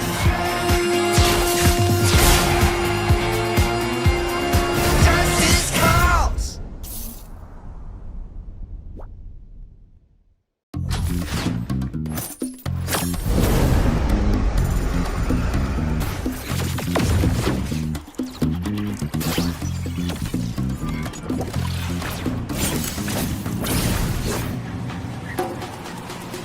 Deadly force! Jump into the showdown. No one escapes the dragon's stride. Justice No is one found. escapes the snake's fangs. No one escapes the falcon's gaze. Fighting for the righteous justice, fighting for the priceless truth, blurring all the lines between the bad and the good. Fighting for the justice, no matter what we do. Three perspectives, sharing one objective. Yeah. Everybody's fighting for the truth.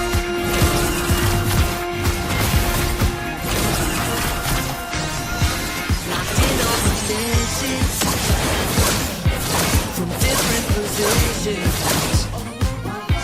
We fight with precision. The truth is our vision.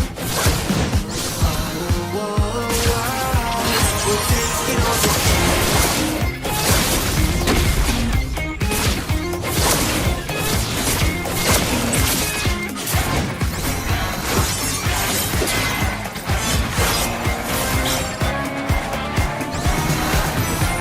We're calling for justice on the battleground. We're not stopping till it's found. Nobody can judge our passion actions. The gavel's coming down. Fighting for the righteous justice, fighting for the priceless truth, blurring all the lines between the bad and the good. Yeah. Fighting for the justice, no matter what we do. Three perspectives, sharing one objective. Yeah.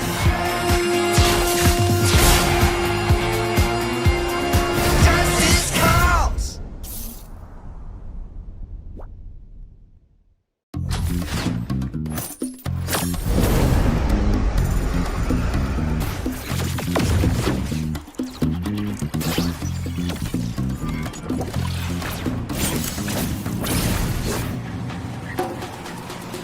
Deadly force! Jump into the showdown. No one escapes the dragon's stride. Justice No is one found. escapes the snake's fangs. No one escapes the falcon's gaze. Fighting for the righteous justice, fighting for the priceless truth, blurring all the lines between the bad and the good. Fighting for the justice, no matter what we do. Three perspectives, sharing one objective. Yeah. Everybody's fighting for the truth.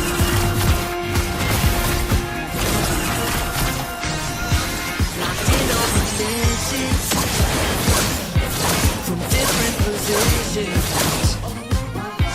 We fight with precision. The truth is our vision. We're taking on the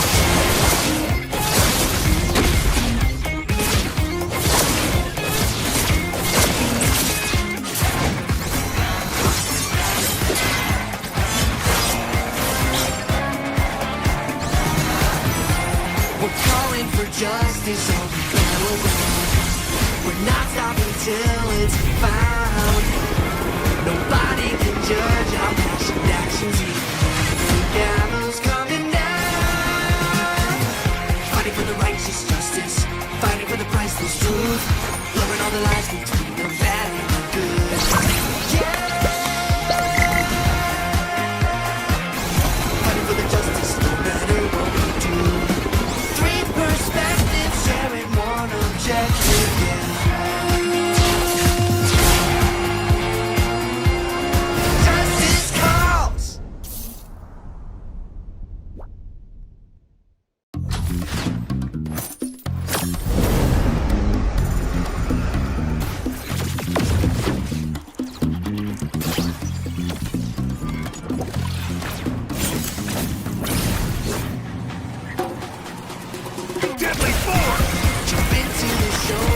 No one escapes the dragon's stride. No one escapes the snake's fangs. No one escapes the falcon's gaze.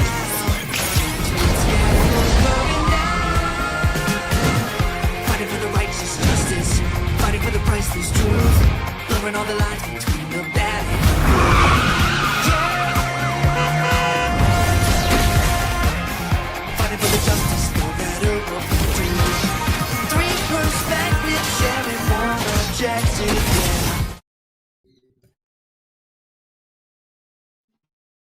Hello and welcome back, ladies and gentlemen, to arguably one of the best Northeast tournaments out there, the Northeast Underdogs, presented by WarDrum Esports. And of course, we're gonna be joined by one and only legendary analysis.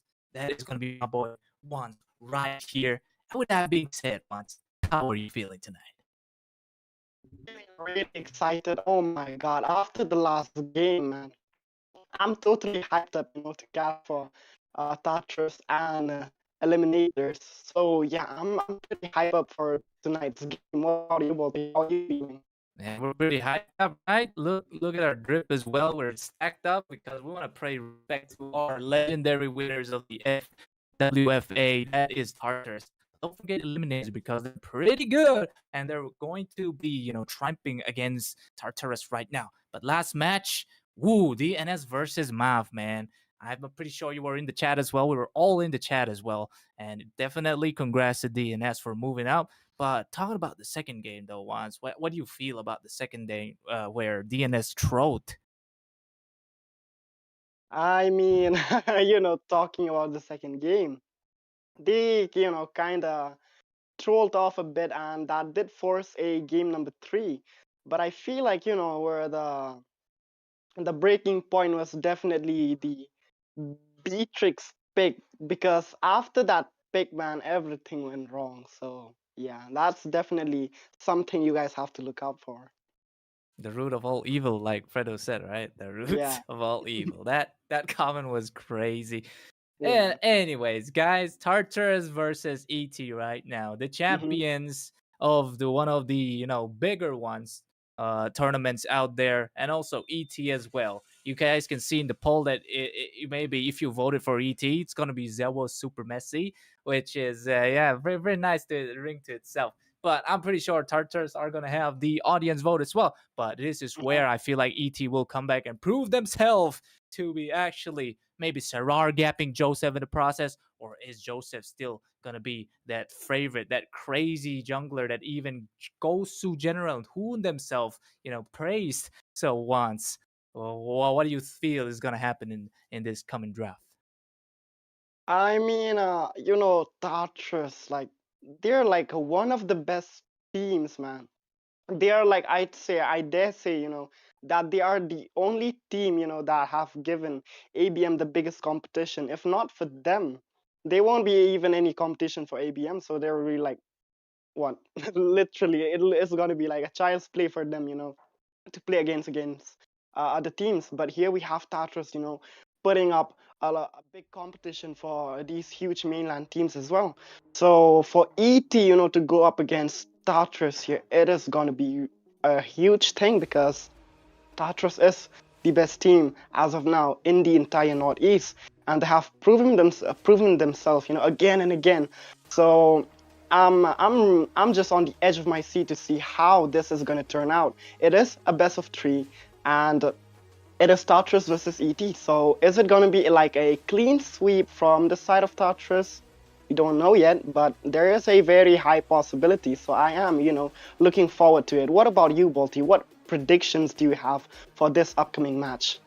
Well, I'm always the type of guy that actually wants the other team that is on a disadvantage to win. So I'm gonna vote it as maybe a 2-1 on my side, maybe. Okay, because Eliminators, they gotta give that competition as well.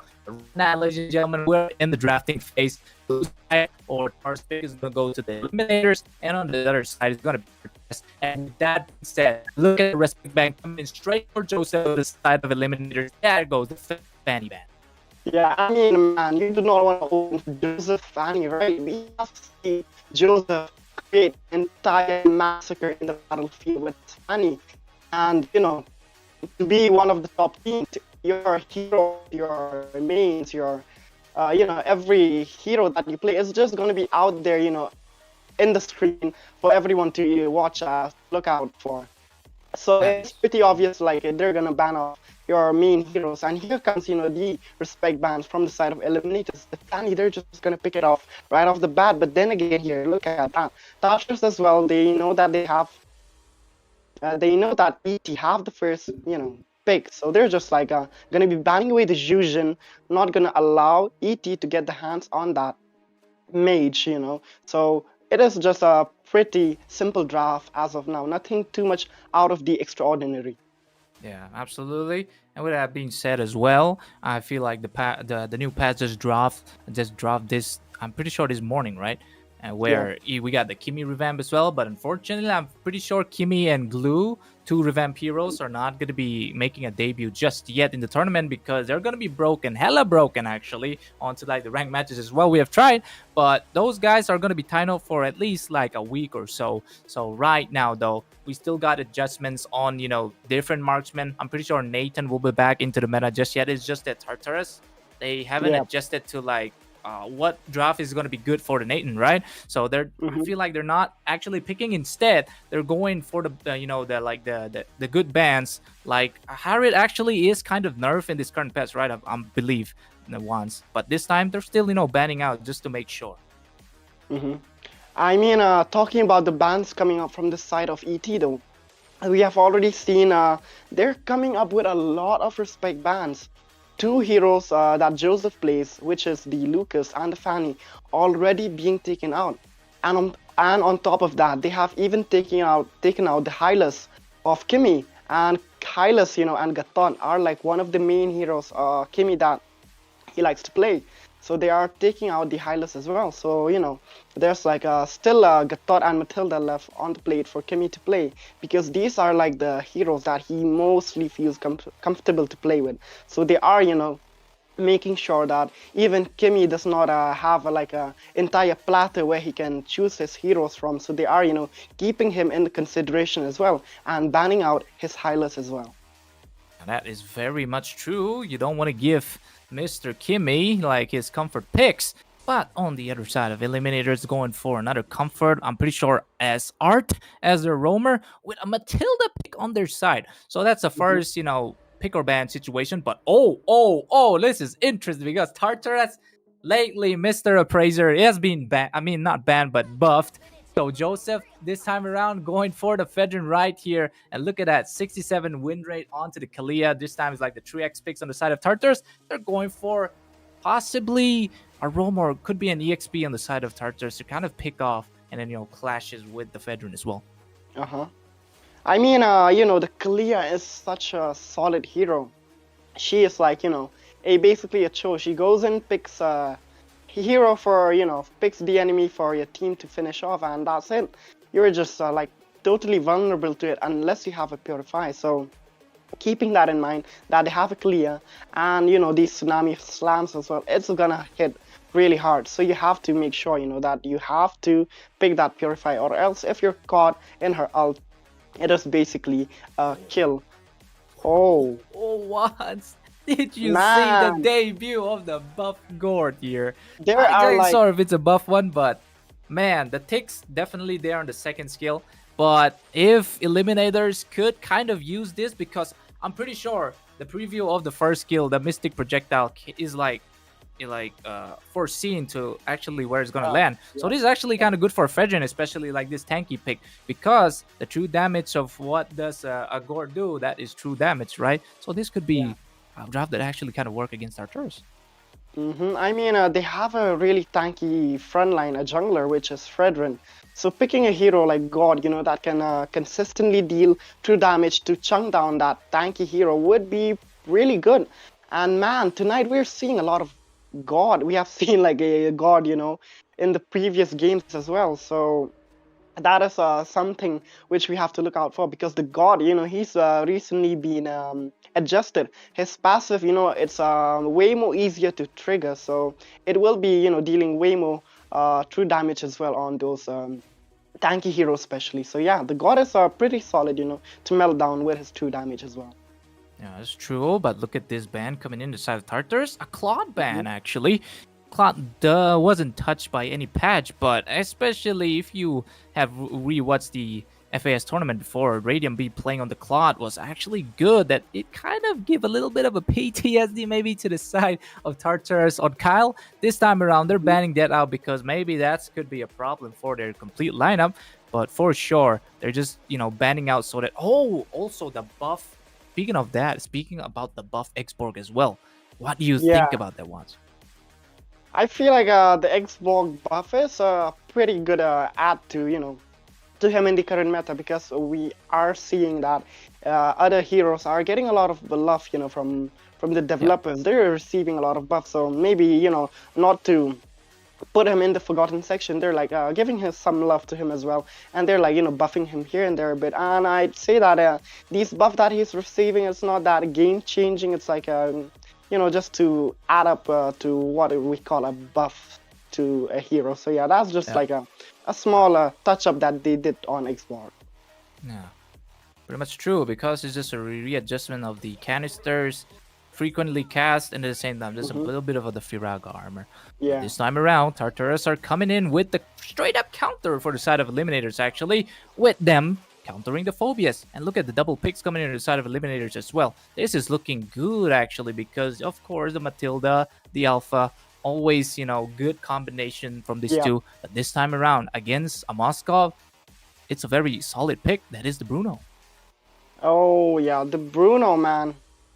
I still feel bad for the Bruno, actually, because I do remember a few patches ago he was like totally broken with the malefic gun, and due to the item malefic gun, his range was nerfed. So that kind of hit him. So now if he buys a malefic gun, it is gonna be like the old Bruno with the same range before the malefic gun. So it's like a pretty much unchanged range for him if he combines it with the malefic gun. So that's like a pretty niche thing for the Bruno to happen. But then again, a Bruno pick against a Moskov is pretty decent. The volley shots will be hitting that poor abyssal marksman, because he is just way too squishy, and to go against high crit damage such as the Bruno will be really troublesome for him. So yeah, the Bruno pick against that Moskov is pretty viable. Especially seeing the last match as Lom Wei pops off with the Moskov, getting me a little bit of a goosebumps there. Hopefully Kyle can present a better execution right here, because these are your drafts, ladies and gentlemen. Eliminators onto the blue side and red side Tartars as well. This time giving Eliminator the first pick, but this time they're using a Gourd to their advantage. Will this Gourd work, or will it be a complete failure to the side of Tartarus as Eliminator trying to do something? But maybe we can always tell, because look at these teams here. Photo draft looking solid. If this Gourd worked, okay, this Gourd could be dealing a lot of problems to the side of Tartarus, especially to Joseph. Yeah, I mean, you're totally correct here, because this Gourd will be hurting him.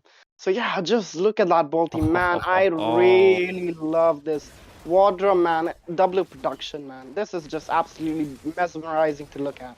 Yeah, and that is something that's getting closer to beginning of a better graphics and a better tournament, hopefully leading to a LAN tournament, hopefully. But this is game number 1, ladies and gentlemen, onto the blue side. Never mind, because a fight just happening. This is already crazy, seeing Tartarus already invading the blue onto the side of ET. What just happened there, Wands? But yes, me and Wands back at the casting desk, and this time it's going to be favorable for both the teams to be going straight. Wow, Tartarus are they're like playing aggressive right off the bat. They went with the early invasion, tried to hinder the farm of that Alpha. And oh my gosh, were they able to manage to steal that buff? I'm not really sure. I feel like they were, because I do not see a... Oh no, never mind. It wasn't, because the Alpha does have the purple buff. So yeah, it is definitely a pretty solid, early game right off the bat here. And just look at the Matilda, always there in the front, using the Swift Bloom to kind of dish out a little bit of poke here and there. And oh, look at the EXP here. We are seeing 4-man rotation already on the EXP here. Yeah, Serrar might be forced the retribution that earlier clash, but right now, for sure, there might be a sudden turtle fight, because the turtle spawned in just now for the pro team, for both the teams as well. Seems like Joseph gonna go with a little bit of poke towards Phobia's here. Phobia's getting Tron this also. Gotta go back because his HP is pretty low. This is giving quite the chance for Tartarus to be straight up taking the turtle as well. Yeah, this is definitely gonna be a turtle fight because if you take a look at, oh my gosh, just look at that. The zoning coming up from the side of Tartarus is just, oh. Yeah. Oh. Look Oh at that, my just an god. ultimate drop just for the Magma Golem as well. That's just crazy. Yeah. Experimenting a new draft, Chronos say. Oh, okay. There's a little bit poke, but for now, it's gonna be definitely just, both of the sides being bystanders. Yeah. Oh, look at that. Little Oh, bit of just a poke little coming. poke here coming Yep. from there, here and there. So, oh, on the top door, this Matilda, man, I really love the mechanics of Matilda. The guiding wind is like with my favorite skill. When I have a Matilda on the team, you can just like roam around the map so freely, so fast, and just like glide around the map with the Matilda Airlines. It is just so convenient to have a Matilda on your side, man. I just love having that. Oh, look at the top lane though. We are seeing some formation coming up from both sides of this team. It seems like they're possibly looking for a gang, but then again, the marksmen are just like sticking to the turrets. They are, ooh, Oh, there comes the Mischief Gus, and yes, indeed, the Gore pick gets the first blood for the side of ET. And like we said, 27 got in the process, and absolute Mystic Gush will be the one to finish you off because this is a Gore, ladies and gentlemen. Ooh, man, that Gord, is just like kind of working out, man. He's like when you have a hero like a Fredrin that can't really pick up mages, so oh, look at that. Oh, somebody. But that's a safe, right? A guiding wind. Just used to be safety. Just, getting through those walls as well. But it seems like there is going to be an invade to the side of ET as Tartarus trying to go for that retribution. But it seems like Joseph is going to go back again. There comes the Frigid Glacier as well. TRT are low, so they have to get back. Even the Pride of Eyes being caught in this, but it seems like Art trying to get that. Oh, he just pulls in that Alpha for the securing, but Art will be the one to get the kill. Joseph in trouble, has to use the Brave Assault, but instead Kimmy gets the flashing of Serrar Moon here because Serrar is gonna get that triple. Oh But no. my Legend lord. gets it, but still something's gonna happen to the top side as Kyle is in trouble as Art comes in as well. Double Kebab over here, but the Kebab will not be enough as Art gets up the kill as well. With that being said, Tartarus 0 and 5 kills on the side of ET. Looking good. Ooh. Wow, ET are actually cooking this game. They have like a really solid draft, and they're like making full use of their composition that they have, because right now they don't have much, that they can do with a Fredrin, because a Fredrin is not an assassin. But look at the top there. Something is cooking. It's gonna be a toasted Kyle, I'm pretty sure, as he gets absolutely vaporized by the Gourd. But never mind, it's just gonna be King Kyle in the back lines. Instead, it was Kimmy, the fish, that's getting vaporized. But for now, ETR looking pretty solid with a gold lead of 3k. So will they make this momentum to absolutely dominate Tartarus, or will Tartarus come and grab back the momentum? I feel like a kill on the top there off cam. That was like unexpected. We did not see what happened, but then again, it was just like a brief moment where we saw, the Bruno going down there. So yeah. Yeah, that first skill definitely get the Tartarus, especially shutting down their gold laner of ET. That's gonna give them quite of a breather before the Bruno got the enhanced balls. It seems like Joseph a little bit too, skunky, trying to go into the mid side here, almost getting caught though. But it's Joseph we're talking about, one of the best junglers in India, maybe the best jungler, who knows? But it seems like Tsunami Stan connecting to Mr. Art here, but Art's gonna be going in with the Circling Eagle as well, knocking 3 members in the process. And there comes Serrar Moon getting the kill. 27 as Bid also gets 3 Musketeers as well. But this time around, they're going for more because, Joseph is getting obliterated by Serrar, man. This guy is showing fruition of his jungle plays to the side of TRT. Absolute gold. Wow, they're like totally dominating Tartarus at this point, because Tartarus, man, if we take a look at their lineup that they have, they don't have early game heroes that can pick up kills. And that is where, they're having the disadvantage because they just can't seem to deal enough damage at the moment. They do not have the items yet. So due to that, they're lacking damage. And if we take a look at the items, the Fredrin, oh my lord, he did not even complete the Curse Helmet, just rush for the Oracle for that early sustain. Yeah, that Oracle is going to be the sustain, but it seems like Joseph not going to be sustaining the wrath of the ET. Frigid Glaciers and 4 members of ET was not going to be enough to stop the absolute gold lead that they have towards ETRT as well. But with that being said, Wans, what do you think about this Gort pick already on 205 on bid as well, taking the Enchanted Talisman? Man, I mean, if you talk about the Gord man bit, he's doing exceptionally great. I feel like the Gord pick was really valuable. And oh my god, just look at that Spear of Oh Alpha. my god, 27 absolutely obliterated. Here comes a Tsunami Slam possibly, but it seems like Kimmy has to force out that flicker, but he gets taken out by Art still. SOD missed by King Kyle. For now, he's not going to be the one to make the plays, but instead Fate will be the one to take out that tier 2. So much pressurization coming in the side of ET. They're giving Tartarus a challenge here. Oh, they are giving them more than a challenge here. I was, I was, oh, Oh, there comes more of a drop in that, but it seems like Joseph this time around not having the, reinformation on the side of his team, just getting absolutely slain there. So now they are only 1 kill ahead, but instead targeting kills on the side of ET once. What is about to happen? What is wrong with Tartarus right now? oh my gosh. I just have to say that they did not balance out the draft for the early and late. Oh my god, just look at Oh, this. ho, ho, ho, ho. Bit does know how to get the gushing on towards them. Yes, the 3 Musketeer falling to that is going to be a 1 versus 1 against Kyle, but it seems like he's still going to get caught. But SOD definitely Oh, hits on that. Will be SOD. one to use it as a smooth escape as well. Joseph trying to do, energy eruption to grab somebody, but nobody's gonna get his attention for now. Since we are seeing Chrono saying this as an experimental draft, I mean, it does have its drawbacks, of course. Uh-huh. I mean, man, that Purify is doing wonders, for Fate because that Kalia, every time she tries to pick up the Bruno just pulls out the Purify and, makes the ultimate of that Kalia seem so useless. And that's what I was saying in the draft. If you have a Purify against a Kalia, just consider her ultimate. You're totally useless because it is not going to do anything. And yeah, talking about the goal lead though, just look at the goal lead that they've built. Almost a 10k goal lead from the side of ET against Tatris. And oh my lord, Bolty, just look at the kill score, 14 to 1. That is just crazy, man. I feel like there was like a huge drawback of this experimental draft that you mentioned just now, because we are definitely seeing the consequence of this.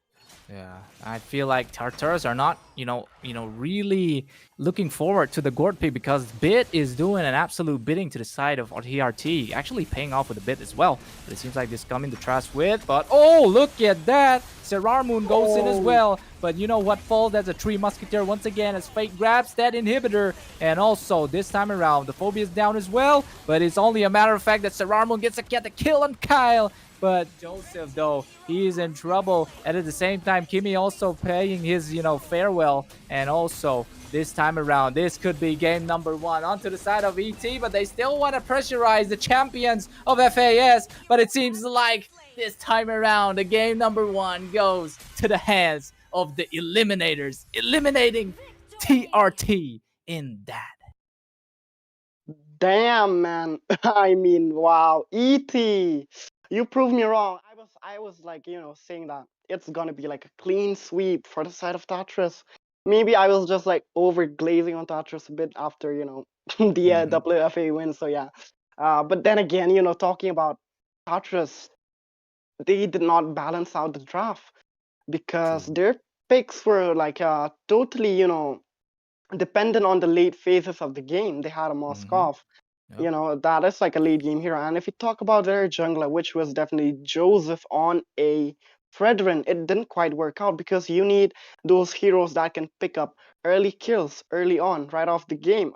Start, And Fredrin is just not that hero because he is the one that will soak the damage. He is the punching bag, you know. So a Yep. punching bag is not expected to put on the glove and fight back for the kill. So he's Yep. just like gonna soak the damage for you, and that's what kind of lacked on the line of Tartarus. On the other hand, if you take a look at ET, everything was perfectly balanced out. They had the Alpha for Yep. the early kills, they had the Bruno for the late, and boy, the Matilda on top of that. Just absolutely great. It synergizes so well with the Alpha because she can pull you out of danger whenever you're like, you know, you've diving too deep, and the guiding wind is just always there to pull you out of those situations, and that is what we saw in the early game. That was when, you know, Tartarus Joseph, he went for the invasion, and boy, he almost got the Alpha, but then again the guiding wind, you know, providing that extra dash, extra mobility for him to just get out of there and go back into safety. Yeah, no doubts about that, right? And what I Hmm. just want to point out about TRT is, of course, Kalia, initiator, pick off at the same time, but he does have that kind of a little bit of a support where she can deal damage at the same time, get those healing with the punches, but that's Yeah. not going to be enough to support your jungler as a Fedrin, Hmm. Fedrin, I mean, the percentage boost onto like the creep farming is increased, but that's not going to be enough to help him snowball. So you want something like a full-fledged support, like you said, Matilda, maybe even an Angela could work there, but this time around Kimmy couldn't do anything. That's why he even got the bronze. So that's just my verdict there. Yeah. And you know, talking about Kimmy, he couldn't do much as Roma there, and because he was just you know, competing against a Matilda, and Matilda is a kind of a hero. You know, she's like a support with all kind of kids. Talk about the eaglings, you know, circling eagle, the initiation. She can even go right out of the danger that she's heading into because of that extra dash that has been added a few patches ago on her ultimate. And boy, that is a game changer on Matilda because all this time that is what she was lacking. And man, to give away a Matilda, and you know, Matilda is one of the comfort picks of Yep. Kimmy, and Kimmy did lose the Matilda as well. And they did ban off the Hylas as well. So that was a little trouble for Kimmy as well. It's very, very true. But don't forget, I'm pretty sure like the MVP on the side of ET, that's going to be surely the Gord. The Gord Yeah, bet man. advantage on the early game was just way too much. And right now, keeping that aside because this time around, pretty sure there might be respect gains coming on the side of Tartarus this time because that gore definitely got to their balls. Yes. So this time around, Tartarus is gonna be on the blue side and red side, of course, eliminators. Congrats to that win. Could they manage to maintain this momentum, or this time around, Tartarus is gonna pick up that more of a serious draft? Uh, as you've mentioned before, Kronos did say that it was an experimental draft, so it didn't quite work out as they might have visioned it. So maybe for now they're like gonna take it more seriously because it is the best of three. You've already lost one game. You do not want to go with another experimental draft, right? So you're like, I feel like this time around, Tartarus is gonna be playing their usual, regular, more comfort type of a draft. And ET on the other hand, they're gonna do their thing because they're ET. So yeah. Look at that. That is another ban.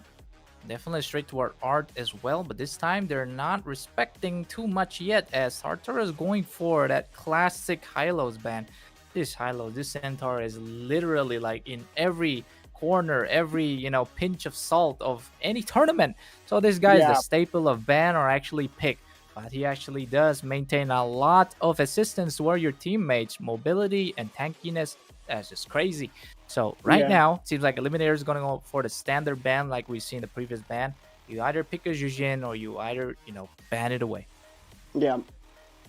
And talking about ET, they've also banned away the Matilda, which is pretty solid because, yeah, Tartarus, they have the first pick. Kimmy is an absolutely great Matilda player. We've seen how well he plays and execute the Matilda. And, you know, to deny him of that Matilda is a pretty good decision because we've seen how ET made use of that Matilda combined with that Alpha just beautifully executed. So yeah, the Matilda ban as well, it's pretty solid. On the other hand, we have Tartarus, and they are banning away a lot of frontliners. They have banned the Hylas, Phoveus, on top of that, even a Lucas. It seems like Joseph this time around will not be opting for a Lucas jungle. So are we going to see a Fanny? Because talking about ET, nah, man, they've banned away Fanny. So yeah, they're definitely not going to risk away and give Joseph his Fanny. Yeah, right there. But it seems like Eliminators, they don't want to give Kimmy, like you said, the absolute thing that's actually pulling back Tartarus in the last previous game as well. This time Tartarus again, they have that first pick, but this time they're going straight for King Kyle's signature pick. That's gonna be the Harriet. You know how Kyle plays the Harriet. It's just way too insane, man. I mean, man, we've seen Kyle in the past, like from a losing game to a comeback with his Harriet in the late game. So they're like totally betting on Kyle, because Kyle on a Harriet, he's dangerous, man. He's dangerous. Yep. And boy, just look at that. A Badang pick coming right off from the side of Eliminators as well. They're like securing the fist break and the fist crack on their side. So they're like, they have a pretty solid frontliner as well. So I feel like this Badang will definitely be opted into the roaming side more. So yeah. Whoa. Oh, clear pick. Wow. Did not expect Eliminators to actually operate Kalia, because damn, Tartarus, they picked Kalia last game, and the biggest counter for that Kalia itself was the Purify. So Tartarus, as they're like, yeah, we're just gonna pick a Purify for that fish as well. So we're just gonna slip right through her hands of that fish. Okay. Tartarus, Joseph still opting for the Fredrin here, huh? Pretty interesting. Eliminator do got that permastun that is known as the Fister, the Badang. But this time they're gonna be forcing definitely Kyle on the Purify. So of course Purify is such a great, spell for in tournaments of the Harriet. But right now, look at this pick. 50% win rate onto the Gatot. Actually, Gatot, is such a good hero, honestly. Can be used as a safe pick, can use as like initiation tool as well. Lots of tankiness as well. Just the only downside about him is like he cannot soak too much magic damage, but that is usually countered out by Athena shield. So this time around, Tartarus still going for the beefy picks. They're still not going for the support picks on their side. Instead, they're just giving away. Eliminators this time around. Look at that once. Look at that. Xborg is ready for the cookie. If you're like gonna pick up such a tanky lineup, Eliminators, they're gonna respawn with true damage, and that is what they're bringing. They are bringing in the Xborg. Once the passive or the first kill is totally stacked up, the rest of the damage that you'll deal, it's gonna be all true damage, including the last Insanity's explosion. So that will be a lot of true damage from the side of ET as well. I mean, looking at the draft here, I feel like they might as well and pick Gord once again. Combine that Xborg and that Gord, it is gonna massacre these chunky front lines from the side of Tartarus. So Tartarus might as well, have to look out for that Gord, because that Gord, man, bid last game, he absolutely massacred Tartarus with his Gord. So they have to, look out for the Gord. And we are here in the second ban. The second phase of the ban here. So Tartarus are like, the one gonna ban out. What are they gonna ban here? I feel like, looking at the draft here, they might ban God. I'm not sure, man, because God is definitely not out there yet, but he has a lot of potential. So I feel like there could be a God ban, but never mind. It is just gonna be a Moskov ban. Yeah, that Moskov ban for sure. They don't want to give, I'm pretty sure, Fate the advantage of having a Moskov on their side, right? It's gonna be full on mobility, because these picks on the side of Eliminators are actually good. Actually, I want to talk about the Xborg, because against a veteran, it works out, because this guy is just a true damage, filled, and just gonna be chunking down, melting down the HP of the veteran as well. So I'm not really sure why they keep going for the Fedrin pick. I mean, I know Kronos is a big fan of the Fedrin, but this time around they're a bit too fun on the Fedrin. Still is the playoff state, of course. You can still go down to the lower bracket and maybe wreck all the ones that are below there. But this time around, Tartara's already making that, high pitch onto the tournament phase. They're still going to go for that. Kind of like debatable. But this time around, Eliminators, they're not going for the gore this time. Instead, they want to go for something that's going to reinforce their composition into the late game side, and that's going to be a Sicilian. Ooh, a Sicilian. Man, Sicilian, he's been performing like a star. He is always picked in each and every draft. And he's just going to be stacking up really good. And, the developers, they've noticed how well he is performing in the current meta. So they have like toned down a little bit of his damage on the bad impact. So that will affect him in the early and mid phases of the game. So that is like a decent adjustment that they've done on the Sicilian, because honestly, the Sicilian in the late game can be a little overwhelming to deal against. Yeah, once. But look at that. Another buffed hero. That's the Novaria here. This time around, you still can kind of, get a little bit tuned down on the cooldown reduction of the... I'm pretty sure that is the Astral Recall. At the same time, the Astral Echo. Oh, yes! Eliminators! This is how it is, guys. Ladies and gentlemen, Clint Glazer here. This time around, see how the Clint is buff? Or maybe I'll get a shot to my head this one for saying that. But this time, look at that.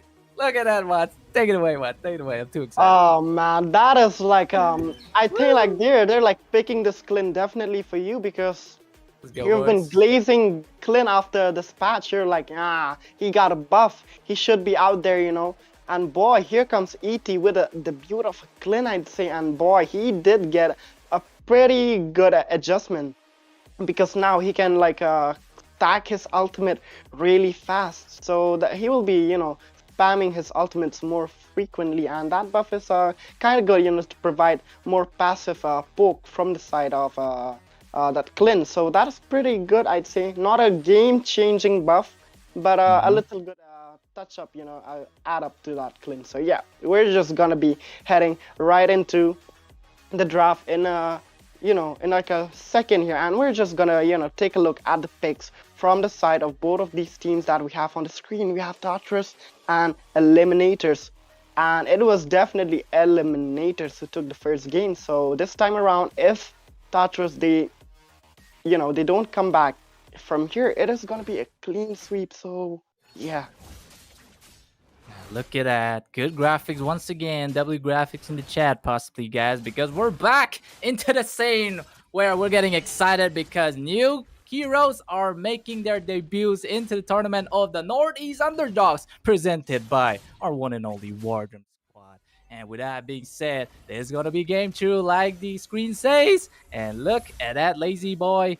Joseph always getting that FaceTime of his life, but this time around it's already a clash onto the mid side here. There's so many punching going on as Art might take a kill over here, but instead Kimmy will be the one to use that second skill to eat back all the sand that he has lost. Ooh, just look at... Ooh. There more. That's a flicker coming out of Kimmy right now, but look at that, ladies and gentlemen. First win on the side of ET. You already know blue side going to be the Tartarus, and ET still going for that aggressive play. This is how they played out. Before, it was Tartarus going for the aggressive plays, right? Once time around, it's going to be Uno reverse card right here. But I'm actually wanting to see how this Fate actually goes against a Harriet, because I've been using a Harriet. I Clint against a Harriet, and he shreds the Harriet. Trust me, man. I definitely agree with the Clint shredding the Harriet, but if we talk about the late game, Harriet definitely overwhelms. So they will be leaning towards the late game. And man, I'm getting... Ooh. Oh, Sanguine Claws to the way. There's a fisting coming in from ET once again to the faces of Tartarus this time. So many clashing coming in. The last insanity will be bust. And that is the first blood to the side of ET once again, because they want to give competition to the side of Tartarus. Turtle spawn as well. But Joseph will be the one to be taking that onto his hands. But until ET, they still have something, because Legend here trying to go for a little bit of a poke systemization, but 3 people just cornering Joseph on this time. But the retribution goes to Serrar, and the AOG almost being popped, but this time around, both of the teams are going to be going with, protein soup on the side of ET. Oof, man, looking at the draft that Thatchers have, I'm getting a deja vu because this is basically what they did last game, right? Both team they didn't have like a pick off heroes Yeah. that can kill the marksmen or the mages. They have a Fred again. And talking about even the EXP or the roamer, they are not a pickup heroes. They're like they can't get those early kills. So it is gonna be a really tough time for Tatris in this game as well, because if you can't get those skills in the early phase of the game, you are just gonna be way behind. And boy, look at that clash there on the top lane between the Harrod and that Clint. The Harrod just forced out of that Zaman force. That is very true. Well, that's what a Clinty boy should do, because chivalry is never dead. But it seems like more clashing going in. That's the Razor's bonk over here with my screen absolutely freezing. But this time, Sararmo is still getting a kill on Joseph this time around. But Art also gets traded out. But that is definitely a W trade to the side of ET, because taking out Kimmy, Kyle, and Joseph at the same time proves their strategy right here. Man, this is what I'm talking about. If you're like gonna draft, at least balance out the early game as well as the late game. Do not, lean too much on the late game, because you're gonna have that early game pressure that will build up on your team, and that is what we're seeing here on Tatris. And oh my god, just look at him, he being pinned against that wall as well, and he's just gonna use that retribution to secure that lethal. And with that, it is gonna be no retry on the side of Tatris, because he just used that, and the turtle is already up, so it is gonna be like easy turtle for the side of ET, because the information must have already been provided by now. That's why they're like, so confidently taking that turtle. And yeah, it's just gonna be a free turtle for the side of ET once again. That is very, very true, ones, because the side already, especially the Clint over here, he has already been, taking out the tier 1. Tsunami Slam still connecting for Art as well. But 27, it's a good thought, so there won't be any bursting down until the Clint got some items. But this time around, this is actually a good itemization for the Clint, because he's going for the half assist. That's good for poke, especially good for poking down the Leonin. But this time, Kimmy, little bit, eating a bit of the Firefly. That's gotta be a lot of zappy for the Sand as well. But this time around, King Kyle getting caught into the fisting. But this time, he's gonna be dashing out with the Zaman Force. Yeah, man. Oh my god. That is the fisting that we need. But Clint just fall there on the top side. Don't actually have time though. But this time around, it's gonna be a good trade, because double kill on bot side as Legend gets the kill. But Art is there to stop Joseph. We're going rampage, but Joseph a little bit too cocky inside the tier 1. Still trying to give a little bit more poke. But this time around, if the Tsunami Slam comes, there is the Tsunami Slam on the bot side, the top side as well. But still again, somebody fall on the mid side. It's definitely gonna be 27 again. But there's the bonk coming in from the goat, Joseph. God. You devour the fish. And that is how the blade drops. Man, we were left on a cliffhanger. The Clea was just about to use the one and only, Tsunami Slam, and then again we just got to witness the last insanity on the mid lane there. So that was like a bit of a big cliffhanger that we got to witness there. And boy, the bonk that came from Joseph, man, that hit like a truck. It was almost a 2k damage. You know what that appraiser's ref made once? A sushi Pardon? out of that Kalia. Oh You know what my! I mean? Yeah. You did not make that reference just now. Oh my god! To refer Clea as a fish, man. I mean, yeah, Nope, even I do it's a that. So sushi. yeah. It's a sushi. Another Tsunami Slam onto Joseph over here. But Oh. Joseph this time around getting the turtle soup. Sarar still picks up the kill. That's going to be another kill on towards Sarar Moon here, because you want to go for the triple right here. And yes, indeed, he gets it. And that is what an Xborg does to a Fedrin. Going a little bit too cocky with another Fedrin pick, you get destroyed a bit on the top side though. Kyle gonna get that tier 1. Oh man, it is looking really tough for Tatris at the moment. They just can't seem to make that build up that they need. And on the other hand, ET, they're like consistently on the lead. And if you take a look at the goal difference here, it is like almost a 3.5k goal difference. And stacks, man, if we talk about stacks on bid, he is doing absolutely great. In like almost 8 minutes of the game, he has 134 stacks on a Sicilian, pretty solid. He has already built up the glowing one. On top of that, a wishing lantern, which is gonna be pretty solid to melt down Joseph with that butterfly passive that the wishing lantern brings. Absolutely. Actually, Wands, we're seeing. Oh, wait. Kyle still want to go for a little bit of a Serrar Moon. Oh, no. Kyle's in trouble. Oh, still going to be dashing away for now. But a Legend, though, he might try to grab this, child to the neck, of course. But, oh, the child is slippery indeed. But not slippery enough to get. Oh, wait. Never mind. Because, the fist, stops the child because that's some violence over there. But absolutely, look at here. Tartarus are so not really way behind, but there is a bit of a gold difference here and there. But they don't exactly have that. What is that? Reinformation, that support. So they're kind of falling off right here.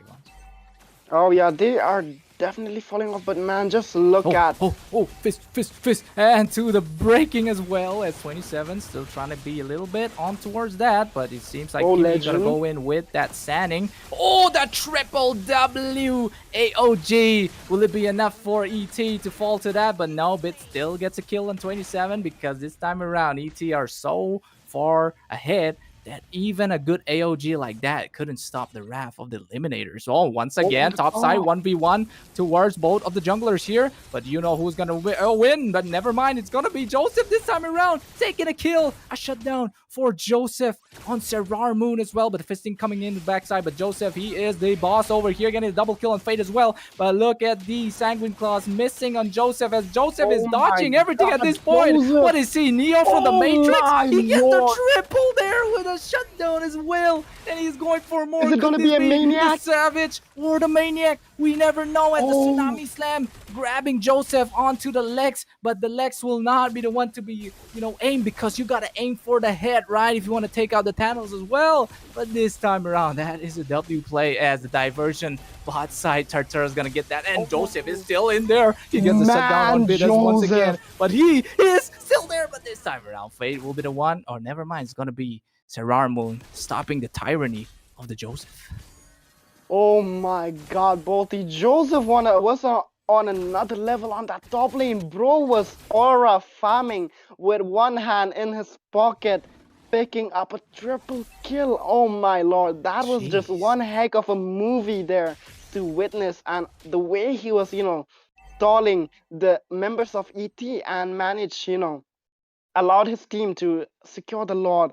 That was just like insane. And oh my lord, take a look at the goal. They're actually catching up with ET. There's like just a small amount of goal difference. It's just like 2k, and oh my lord. Ooh. Oh, that is a good fisting coming in from, once again, the Legend itself, but that's 2 dead on the side of TRT because they're a bit too engaging, but still it's going to be a 2-2 trade on both sides indeed. But that is a Luminous Lord going to try to stop the rampaging of the ET as well. But this time around, 3 Musketeers going to go back as well. But don't forget the Leonin, the King Kyle, going to be taking out that tier 2 definitely for that gold buff to make sure there's a tie with. Oh wait, Art just let the Leonin walk away. Talk about discipline, am I right? As Joseph getting grabbed once again, but will you actually grab it? Yes indeed. Serrar Moon gets the kill off out of that. With that being said, that's going to stop Tartarus from going straight for the tier 2. Then again, ET this time around still have that momentum to make the comeback.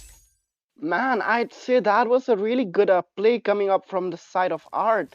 Art knew that Kyle has a Purify, so, to catch him, it is just gonna be useless. Instead, he waited for the right moment, and here comes the fisting from the Badang, but then again, the AOG. Oh, solo kill from Legend towards 3 Musketeers. Another pickoff coming in as 27 falls to Serrar once again. This Serrar onto his comfy pick. That is the X-Borg, I'm pretty sure, because he's 11-1-2, using the Impure Rage to chunk out even more, max HP damage. Very good, but it seems like another Tsunami Slam. Also, the Raging Sandstorm come near. Joseph got to go back because he is low on HP. But there is the final bussing on towards Kimmy as Bit takes the bidding off of Kimmy once again. And Fate also traded out towers at the same time. But this is looking really feisty on the side of ET because even though they lose to a Super Saiyan Joseph there, still, they can get the comeback because they're well equipped. And if we talk about the equipment, just take a look at Kyle. He has built the three main items of a Harriet, which is definitely the Starlium side, the one and only Feather of Heaven, and a Holy Crystal. Oh, Joseph once Joseph. again doing some. Oh, he is actually tanking. He's trying to run away, going with the Praisers Wrath, but he will be the one to get busted upon instead by Moon. That is a green light for the Lord to be taken over here. And yes, indeed, ET are not wasting no time to grab that as well. The Tsunami Slam going on to that Kimmy as Kimmy gets a kill once again. He got killed, and also another following up from the backside. Oh And look my at that, God. Tartarus are falling to pieces because ET are going to grab King Kyle as well. And yes, the shiverless snipe shot coming in from the man, the Clint himself. And with that being said, it's up to Three Musketeers to defend this. Can he do it? Can he not? We never know because Legend is well equipped when he's going to go for the fish break. He want to fish the Novaria as well. But look at this. Joseph is back to kind of defend. If he can defend this, he's going to make another name for himself. But this time he's eating too much damage from Moon.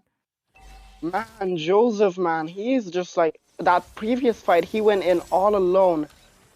Oh, Another one. This time, Moon gonna be popping with that immortality. The Thuraga is still there, but will it be enough to get it out? But yes, indeed, he gets a double on both of them. That is very good on the side of ET because that's no more two tanky heroes on the side. And here comes 8 Art as well, trying to go for a little bit of a sushi wrap. And yes, indeed, Fate finally having those itemization is gonna start popping off because Chivalry is never dead. Because Fate will be the one to revive it. And as the flicker comes in as well, and this is the clean sweep of ET against the best team in India. What is going on? The power of the Clint, the power of the Moon. We never know because this is a clean sweep, ladies and gentlemen, into the Northeast Underdogs. This is why this tournament is underrated because we never know what's the outcome. man, Bolty, man. Oh my lord. I said a clean sweep, but this is like the opposite clean sweep of what I said. And oh my god, you totally won the bet against me because you were opting for ET. So yeah, that is like a big W for you as well. And oh my god, just take a look at the members of Tartarus 3 Sweet Chocolates, which is pretty rare, to see on Tartarus. And boy, if you take a look at Tartarus, I mean, ET on the other hand, they are like, dressed in gold. They're like classic with gold. They got the That drip. metal is just shining on each and every members of ET. And oh my lord, if we, talk about the draft, what went wrong? Like what went wrong, man? I mean, if you ask me what went wrong, I would definitely say that it was definitely the draft that went wrong, because I'm just gonna be repetitive here. If you're drafting, you have to make a balance between the early and the late game. Because look at Tartarus. They have all the front lines in the world that they need. But boy, they do not have the damage. They do not have that kill potential that they need to pick off, especially on the Clint, on the Sicilian bit out there, just constantly stacking those stacks on the Sicilian, free hitting on Joseph. And boy, that is just like, a free stack, a free roaming, a free roaming minion for the Sicilian to just constantly hit those bad impacts and stack up the stacks. On the other hand, their only carry was Kyle. And Kyle, man, he had a really hard time. His team was, disintegrating all around the map, and he alone couldn't do much. And that is what caused the game for Tartarus. They're like, leaning way too much in the the late game. Even in the previous game, the first game, as well as the second game, the draft was not balanced out, and that is what caused them the game. On the other hand, ET, perfect draft, perfect execution. Voila, kudos to them. Chef Kiss, am I right? And that Yeah. I call it the hat buff. I call it the hat buff. The Clint was, like he wasn't doing much, but still, it's the hat buff, guys. There's no curse whatsoever here. Anyways, guys, we're gonna be concluding that one hell of a climactic match, actually, getting both of me and Wans in the edge of our seats, as how we would want to say. Then again, don't worry, even though Tartarus lost today, it could be always another day because we are still in the playoff session, right? So there's still the Yeah. lower brackets and something like that. Maybe they just Hmm. want those easy opponents. Maybe this time they know that they're Yeah. experimenting that draft again, but never mind. The draft is still experimental. There's always new addition to make it even more perfect. This time around not so perfect. That's why ET gonna be grabbing this time. And guess what, ET grabbing that the win at the same time. They're completely forming the new draft with the new balanced, like readjusted heroes. So ET are actually doing a lot of homework with this one. So definitely, who does the homework always pays off. With that being said, we're going to be ending off this second one. Hell of a climactic match right here in the Northeast Underdogs. But don't worry, the third match is going to be coming. It's going to be Peak to Plummet against Zofate or Rise. But unfortunately, your boy is not going to be casting them. But don't worry, we got better casters. It's going to be Itami and Zewo picking up the stage. So with that being said, guys, it's me and Wands signing off. Have a great night.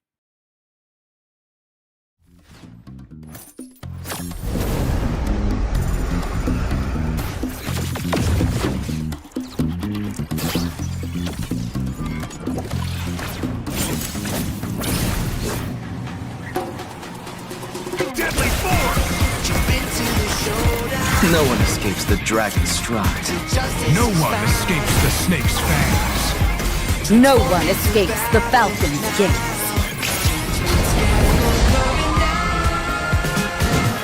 Fighting for the righteous justice, fighting for the priceless truth, blurring all the lines between the bad and the good. Fighting for the justice, no matter what we do. Three perspectives, sharing one objective. Everybody's fighting for the truth.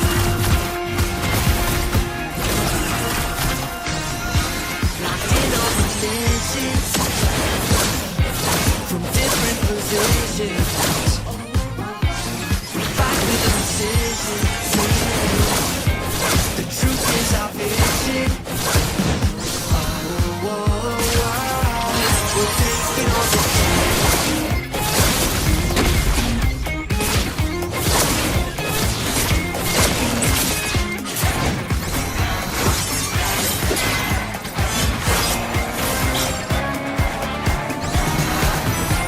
We're calling for justice on the battleground. We're not stopping till it's found. Nobody can judge our passionate actions here. The gallows coming down. Fighting for the righteous justice, fighting for the priceless truth, blurring all the lines between the bad and the good. Yeah. Fighting for the justice, no matter what we do. Three perspectives, sharing one objective, yeah. Justice calls!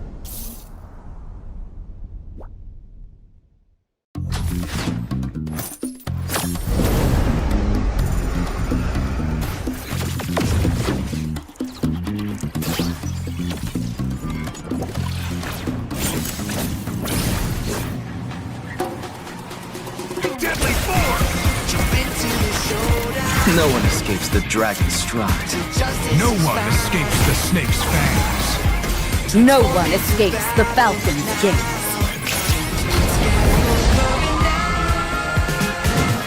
Fighting for the righteous justice, fighting for the priceless truth, blurring all the lines between the bad and the good. Yeah. Fighting for the justice, no matter what we do.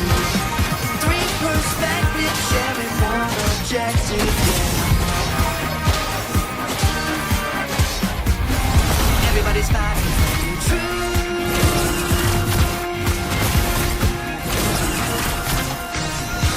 Locked in on positions from different positions. We fight with precision. The truth is our vision.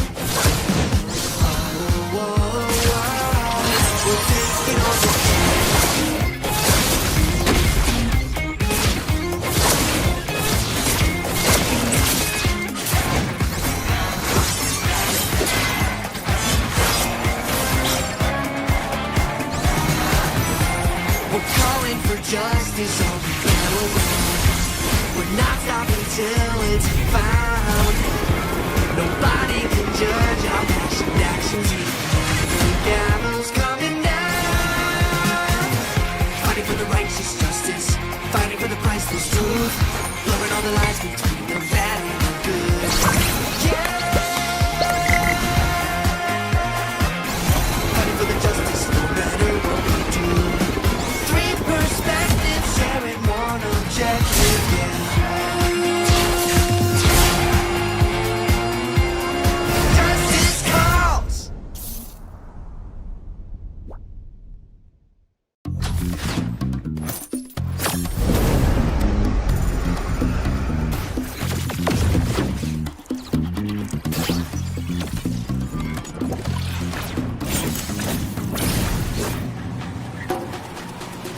Deadly force! Jump into the showdown. No one escapes the dragon's stride. Justice No is one found. escapes the snake's fangs. No one escapes the falcon's gaze.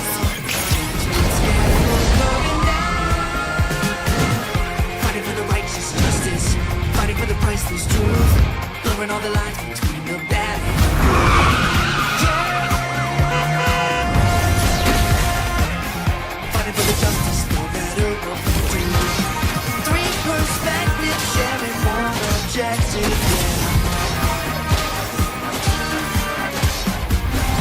Everybody's fighting for the truth.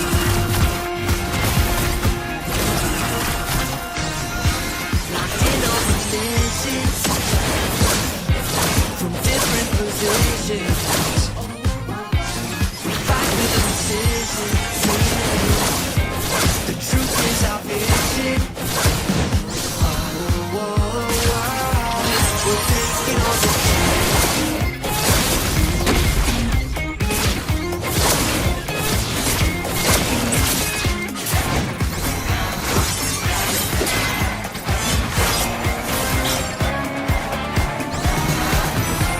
We're calling for justice on the battleground. We're not stopping till it's found. Nobody can judge our passionate actions. The gavel's coming down. Fighting for the righteous justice, fighting for the priceless truth, blurring all the lines between the bad and the good. Yeah. Fighting for the justice, no matter what we do.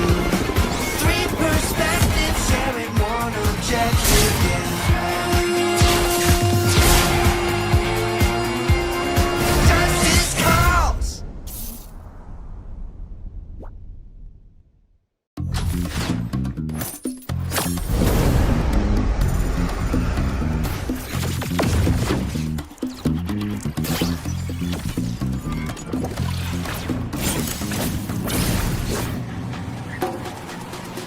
Deadly force! Jump into the showdown. No one escapes the dragon's stride.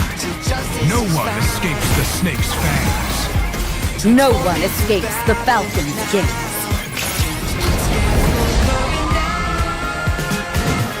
Fighting for the righteous justice, fighting for the priceless truth, blurring all the lines between the bad and the good. Yeah. Fighting for the justice, no matter what we do. Three perspectives sharing one objective. Yeah. Everybody's fighting for the truth.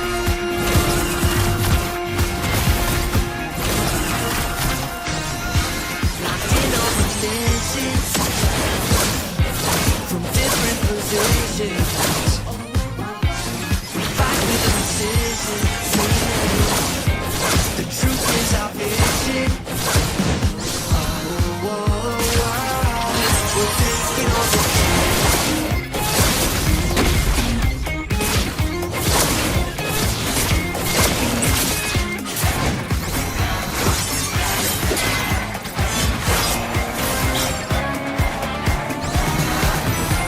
We're calling for justice on the battleground. We're not stopping till it's found. Nobody can judge our passionate actions. The gavel's coming down. Fighting for the righteous justice, fighting for the priceless truth, blurring all the lines between the bad and the good. Yeah! Fighting for the justice, no matter what we do. Three perspectives, sharing one objective, yeah. Justice calls!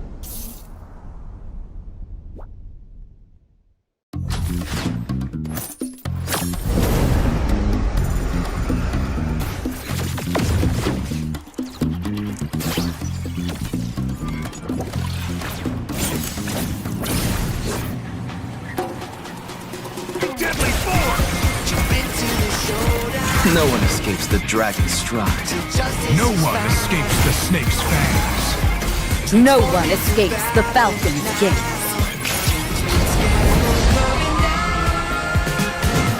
Fighting for the righteous justice, fighting for the priceless truth, blurring all the lines between the bad and the good. Yeah! Fighting for the justice, no matter what we do. Three perspectives, sharing one objective, yeah. Everybody's fighting for the truth.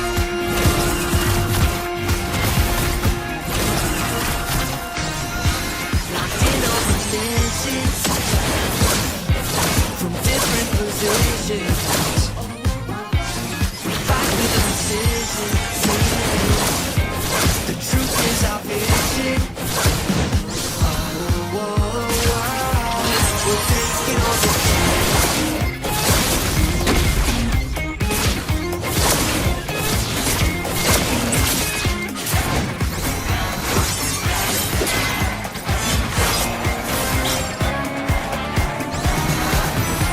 We're calling for justice on the battleground. We're not stopping till it's found. Nobody can judge our passionate actions. The gallows coming down. Fighting for the righteous justice, fighting for the priceless truth, blurring all the lines between the bad and the good.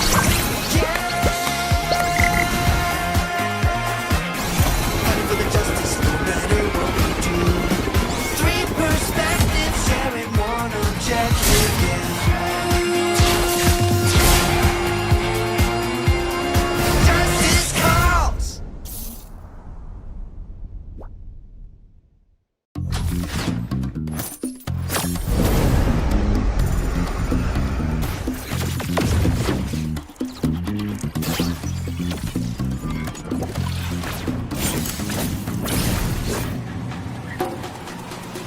Deadly form! Jump into the showdown. No one escapes the dragon's stride. Till justice No is one found. escapes the snake's fangs. No one escapes the falcon's gaze.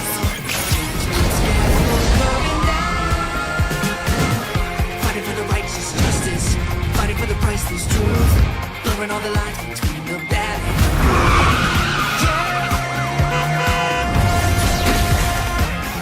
Fighting for the justice, no matter what we do. Three perspectives, sharing one objective, yeah. Everybody's fighting for the truth.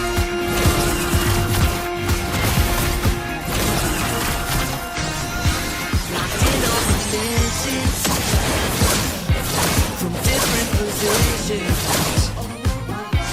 We fight with precision. The truth is our vision. Oh, oh, oh. We're taking on the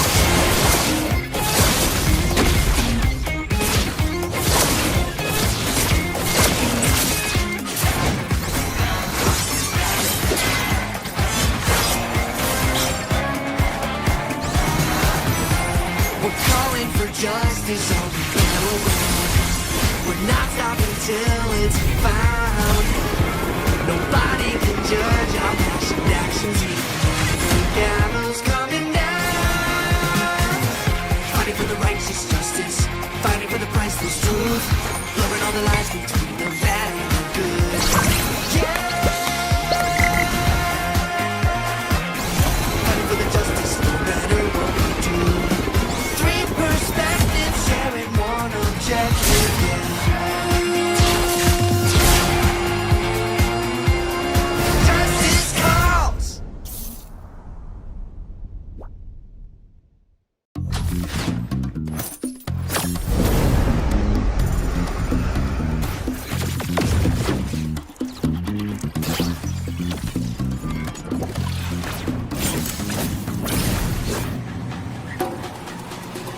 deadly form! Jump into the showdown. No one escapes the dragon's stride. Till justice No is one found. escapes the snake's fangs. No one escapes the falcon's gaze.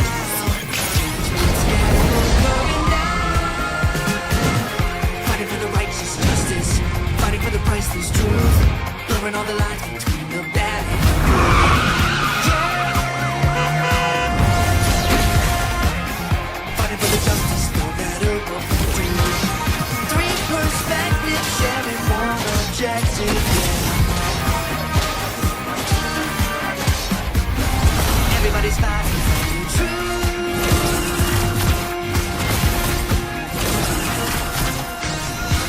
Locked in over legends.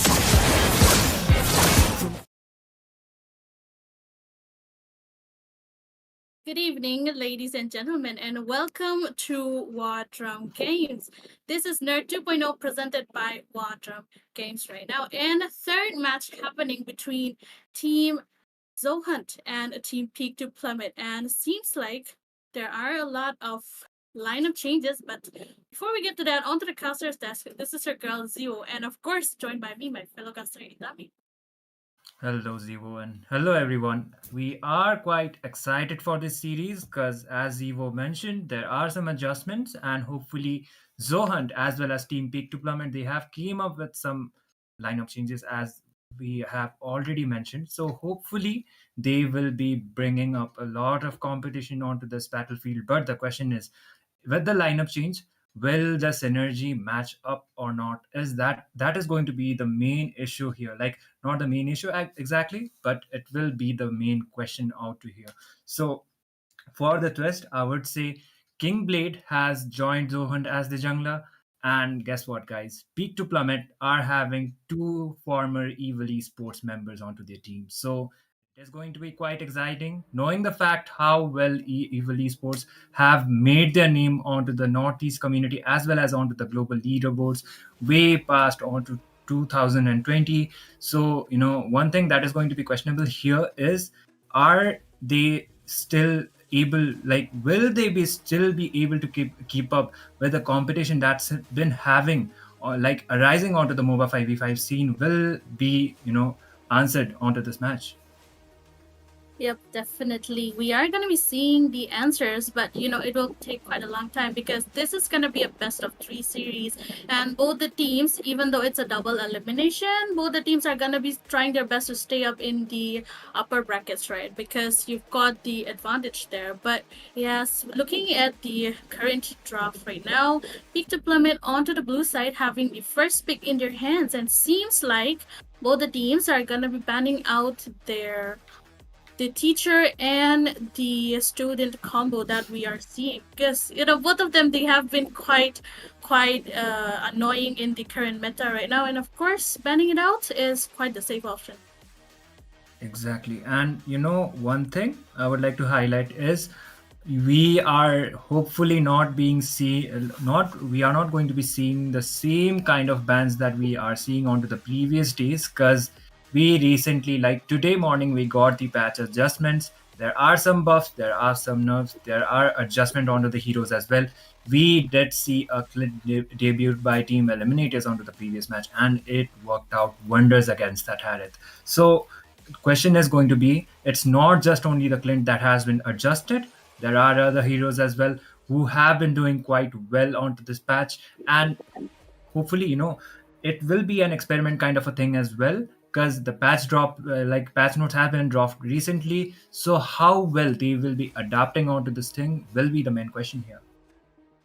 Yep, definitely. And both of them, with, as you said, with the change of some meta heroes in the current patch, there are gonna be quite a lot of new heroes. Maybe like we saw the Gort last match, we might get to see it, but yeah, for now, we are going to be seeing the Lantern Lady onto the ban once again. The evergreen ban that we see usually around here, it's not going to change. But, okay, Fredrine ban coming in from the side of Peak to Plummet, and Phobius as well. What do you have to say about the Fredrine ban, Itami? Fredrin, we did see Joseph previously onto that Fredrin, and all I gotta say is, looks like he is back onto the meta. Like when he was released, he was so dominant for over a long period of time, like for at least 2 to 3 seasons.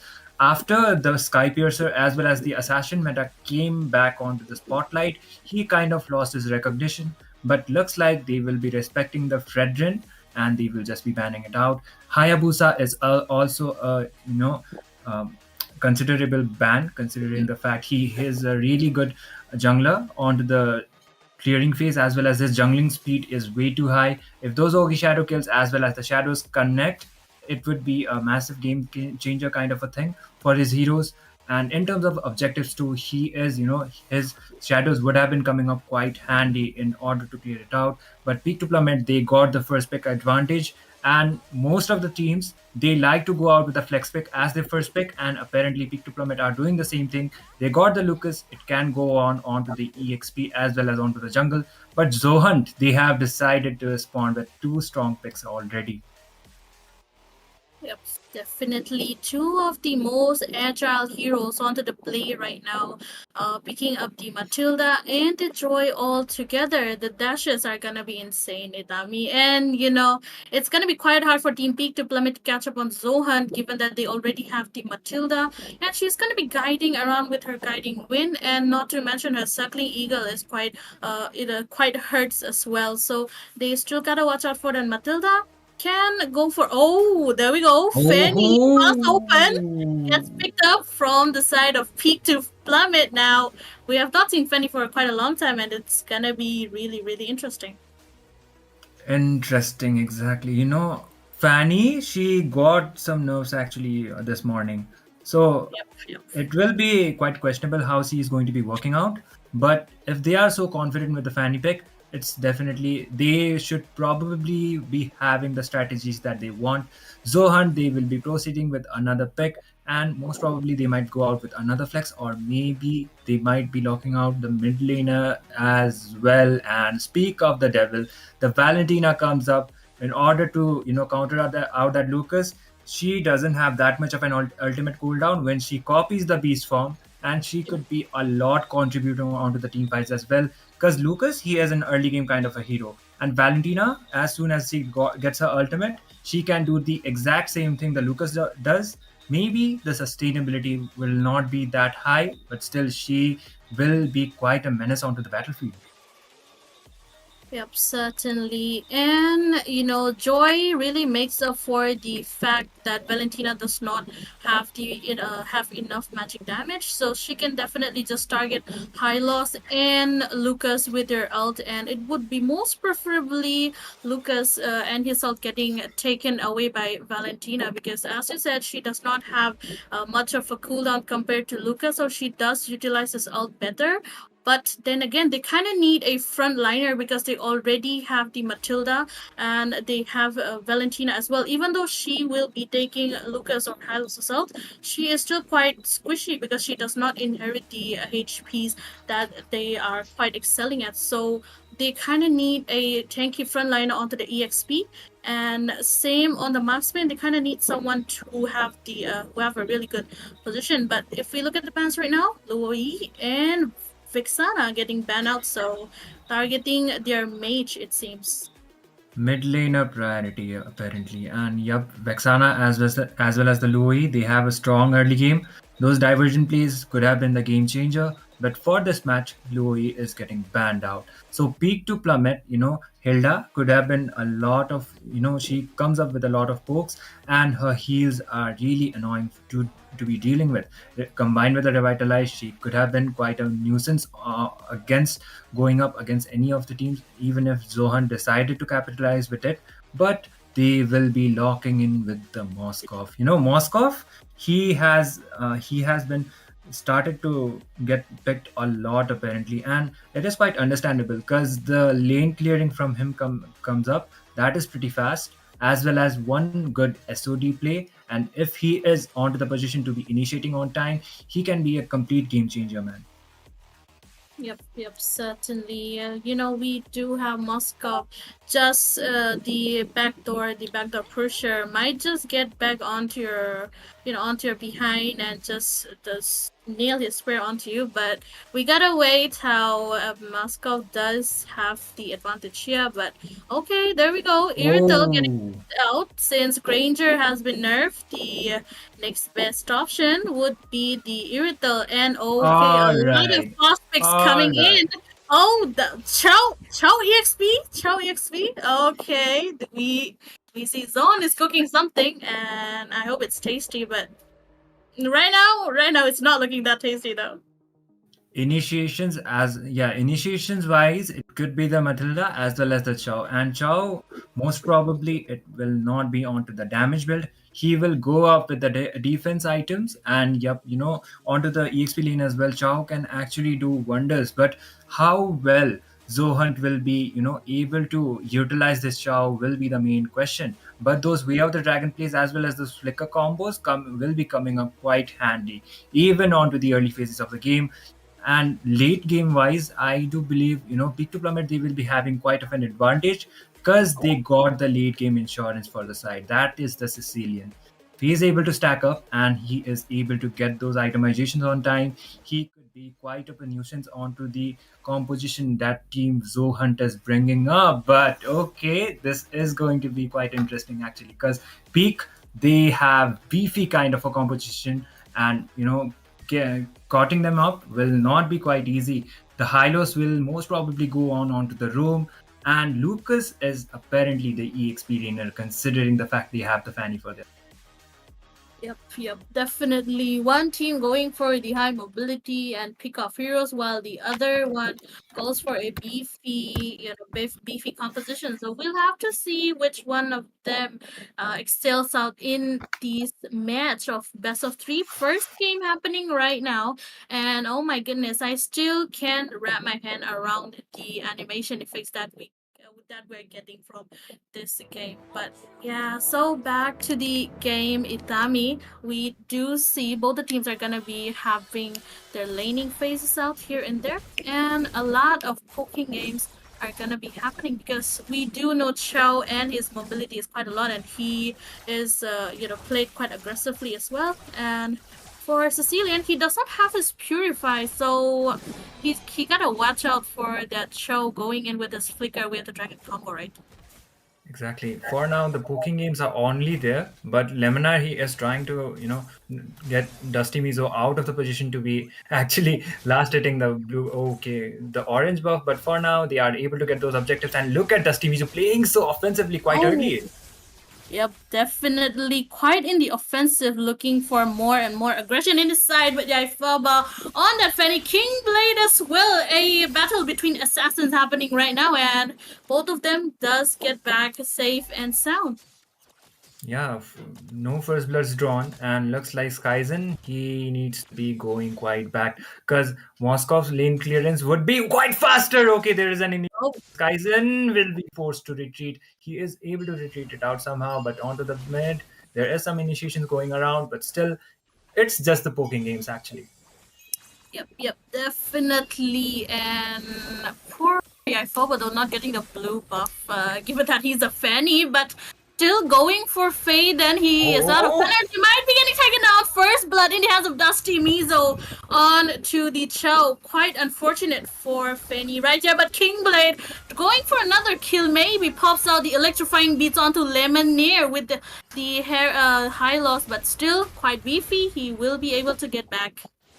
Yep, the turtle being spawned, and it's Zohunt actually contesting the turtle first, and looks like they will be able to get it out quite easily because Yaifaba, he is still trying to go out with the purple buff. Look at Dusty Vizo's positioning. He is just getting those visions, making sure that the jungler will be getting the space to be taking that turtle. He will be able to do so, and that is the first objective getting out for this, favoring for the side of Team Zohunt. And look at Prime. He is playing those poking games very well. Oh, Kaizen quite low, but Prime, he does have his regeneration in his hand, so he will be getting away. And right now onto the top lane though, Lucas Wind popping out his beast form, going up with Valentina out here. Which one will be the winner? Because oh my goodness, Win takes the win in his hands, going after an actual Lucas. But onto the bottom lane, though, Lemonade does get taken down, and Matilda will be getting away. King Blade does go for more and more poke and an invade around the bear buff in his hands. You know, this is what I was actually kind of talking about. The Valentina pick, it can be actually wonders onto the early game phases if she goes 1v1s against the Lucas. And Lucas, if he doesn't have those defense items he needs, then he could be in the next one onto the chopping block. And Peak to Plummet, they are responding with it as well. But Dusty Mizo, he is doing actually a good job with the EXP Chow. Not only just he's clearing those lanes, but he is providing the vision that the team needs. But okay, Faden was getting quite poked down. Yaifaba might go in. Oh, still no blue buff for him. Quite sad though, because Fenny does need her blue buff to surf around the map. But Skyzen is looking really low, gets taken out and has a King Blade without even popping out. The electrifying beats does get that out though, but still Win being a menace onto Lucas right now. King Blade going for more. Lemonade popped out his glorious pathway in defense, and he will still be getting away safe and sound. Yep, the turtle being spawned onto the next 10 seconds. I guess Zohunt will be on a better position to be contesting as well as getting it, because the map control is way favorable for their side. Yaifaba, even though his purple buff is not getting that much invaded and he is able to take it, still he is not able to, find those trades that the team Peak to Plummets actually wants. He goes out with the Hep Disease as his first item. That will definitely, push out some of the damage. But when he is doing a tremendous job, considering the fact he is giving the visions and he has a beast form as well for the initiation. Yep, certainly. Initiation definitely coming out. Lemonade popping out his glorious pathway, but he will be the first one to get taken out in hands of King Blade. Win goes for the Lucas and his beast form, but quite squishy. He is still surviving though, and Yaifaba will be getting taken down in the hands of Win right there. Onto the chopping block. Next is our Lucas not being able to do anything because of the spares coming in from Moskov. Once again, a fight won by Team Zohunt and the second turtle as well. They are just making full use of that early game advantage that they have. The Valentina is actually working out because she is just copying out the beast form and going out directly onto those team fights, and they are not giving Skies in the space, and there is an initiation. Skies in the space, but look at that wave the dragon onto Faden, but will be escaping as he does pop out his glorious pathway once again. I mean, Lemonade, he's just getting his glorious pathway just to escape, not to initiate, and Zohunt is giving more and more pressure onto their side. Yep, and I would actually like to look out how much Prime has, got the goal advantage compared to Skyzen, because he has already got the bot tower, and looks like, yep, I was expecting that. And Prime compared to Skyzen, he has a lot of goal advantage. He got the objective as well, so he will be able to rotate a lot more onto those team fights. Going for an invade. Win it right onto the front line. Dusty Mizo goes for the way of the dragon on to, look at that Prime on the back line as well. Really low, but Main Ziz will be getting that kill, and Lemonade falling down here. Taking the kill onto Prime, will be getting away as Win onto the backline will be escaping, but no, he will be getting taken on in hands of Yaifaba as he gets a double kill. 4 people down for the side of Zohunt, and Peak is about to plummet right there, but King Blade has different choices because he does get onto Sicilian, but no, 1 versus 1 between assassins, and Yaifaba goes for the kill. Killing spree in his hands, and King Blade gets taken down. Overextension was there, but still, Team Peak to Plummet, as soon as the Sicilian was taken down, Fanny decided to go in to take down King Blade, and thankfully that trade was done. If not, then maybe the scenarios would have been different. Peak to Plummet, they are trying to catch up. If the game actually extends to the lead game, then maybe there might be different kind of consequences. But for now, Zohunt, they are winning in terms of as soon as the team fights are popping up. If it is a 5v5 kind of a situation, it's Zohunt who are coming out onto the top, and there might be another initiation coming up. Zero. Yep, yep, definitely might be another initiation because both the teams they want the turtle soup going around, just circling around the turtle, but not finding the lead that they are gonna be getting. But Zohan goes for the turtle first. Glorious pathway used by Lemonair going on to between, but Yaifama takes the turtle with the retreat. Bilshan battle winning up in his side once again. A lot of skills getting used up. A shutdown coming in from Prime. Prime taking Yaifama out, falling onto the stopping block will be win, and that is a double kill for Moskov right there. Lemonair will be getting melted out, but same. Oh my goodness, Lucas with the 1 HP surviving that onslaught, but he will be missing out from Prime, and Lucas will be getting to see another day. Although Skyzen is going after Kingblade, but Kingblade will be escaping with that rhythm of joy in his hands. Rhythm of Joy as well as the Matilda for their side. So a lot of mobility already. And the Joy, she could just be diving in with those electrifying beats. And if she has the Matilda for her side, then she just needs to be using the guiding wind in order to escape. And that is what exactly is happening. It's only not that mobility. It's the heals that Matilda is going to be providing onto the mid as well as onto the late game phases as well. Once he gets the flask of the Oasis and the favor has been popped out, the heals are definitely there, and Zohan, they can come up with a clutch play as much like as much as the Matilda is not getting taken down, they will be provide like the heals will definitely be there. Yep, certainly. A lot of heals are gonna be coming in from Matilda and as well as a shield as well. So Team Peak they kinda need to build up on the anti-heals as much as possible. So that they are able to reduce the heals coming in from Matilda, and it looks like already they are on their way. One is completed, one is on its way, and rest are not looking for the anti-heal right now, but still might be on the way. But look at that, the Trinity build completed for Prime, and a leading 8k gold in his hands. It's gonna be dishing out quite a lot of damage, but Dusty Mizo going for a poke, but will be getting away as the Lord is about to come out, and both the teams might be going for a Lord fight. Yep, and Kingblade, he is just making sure that all of his members are onto a position so that he can be taking out the Lord quite smoothly. But Team Peak to Plummet, they have other plans as well. They are quite aware of the fact that the Lord could be taken, but there is the team fight. Oh, definitely a team fight, more like a poking game coming around from Win with the Valentina, but Lemonair gets the poke from Chow as well. The Lord is starting from the side of Zohan, and the amount of zoning coming in from the side of Zohan is not letting Peak come around the Lord at all. And look at that, just without any contest, Zohan taking the Lord for themselves. Even if there's a Fenny, she is not getting near that Lord anywhere. Yep, and the Lord going for the side of Zohan, it actually gave out a lot of items that they need. And looking at the Sicilian, he only got one kill, but the stacks, it's definitely coming up, and he got the die hit as well. So last hits will be quite important. And if it goes out actually to the late game phase, he will be a big insurance for the side of his team. The Lord spawning from the top side, the lane sinking is quite there. And Zohan, most probably, they will be trying to focus more onto getting onto those towers instead of getting those kills. Because ending the game right now, it might not quite be, onto their sleeves. So objective-wise, gameplay would be better.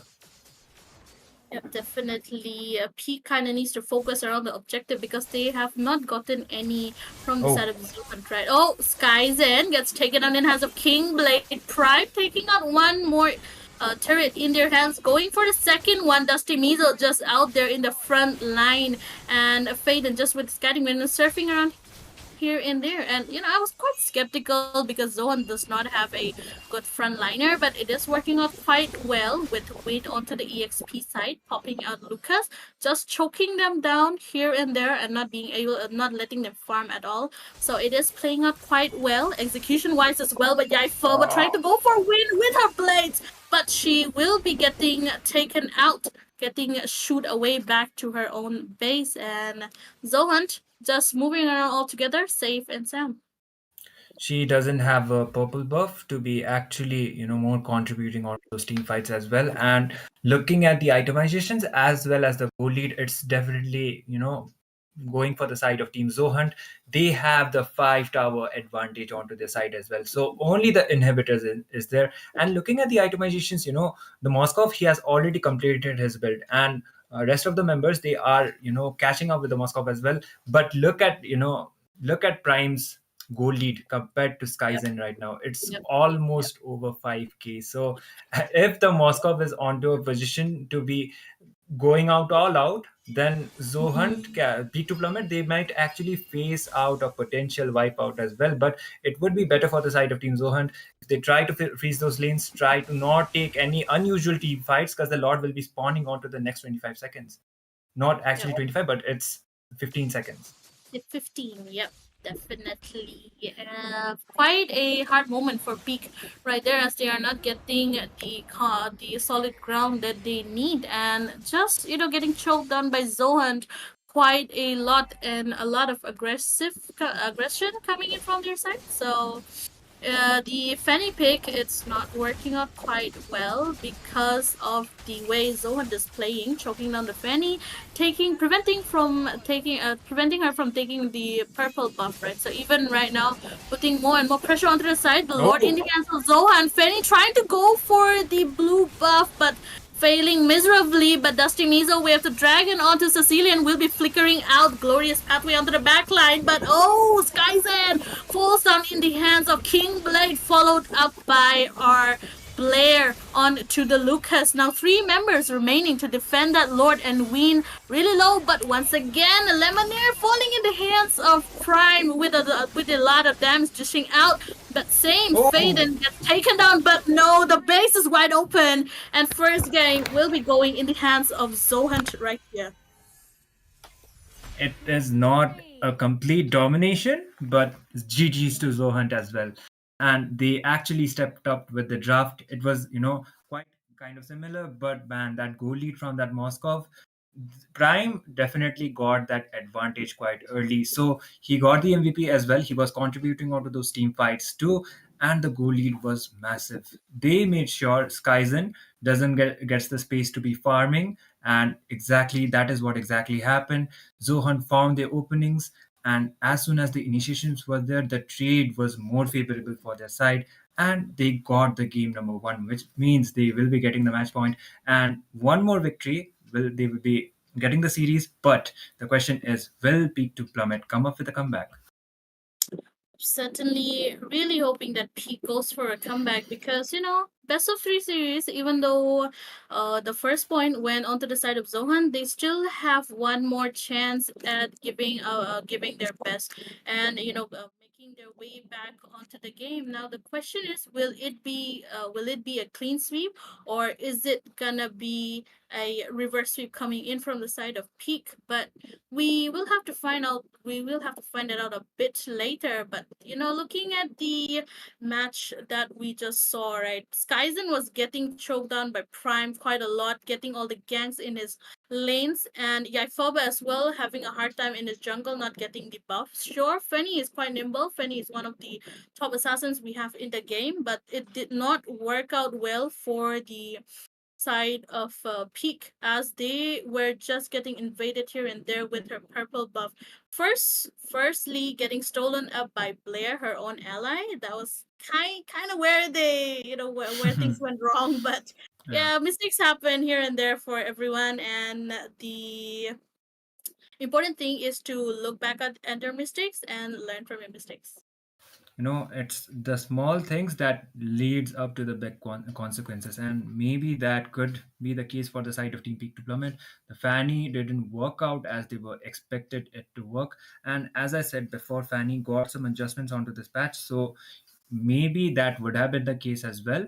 But one thing is, the Fanny was able to get, at least the invasion was not there from the side of Team the early phases at least. So she was able to get her purple, but she was not able to find the kills that she was able to do, like she was supposed to do for the side of her team, and it didn't happen. So that might be the reason why Zohan got their opening, and the joy, she just directly dived in with those electrifying beats, and to save her there was the Matilda with the guiding wind. Kill secured, just go back and get back to your objectives. That is what exactly happened.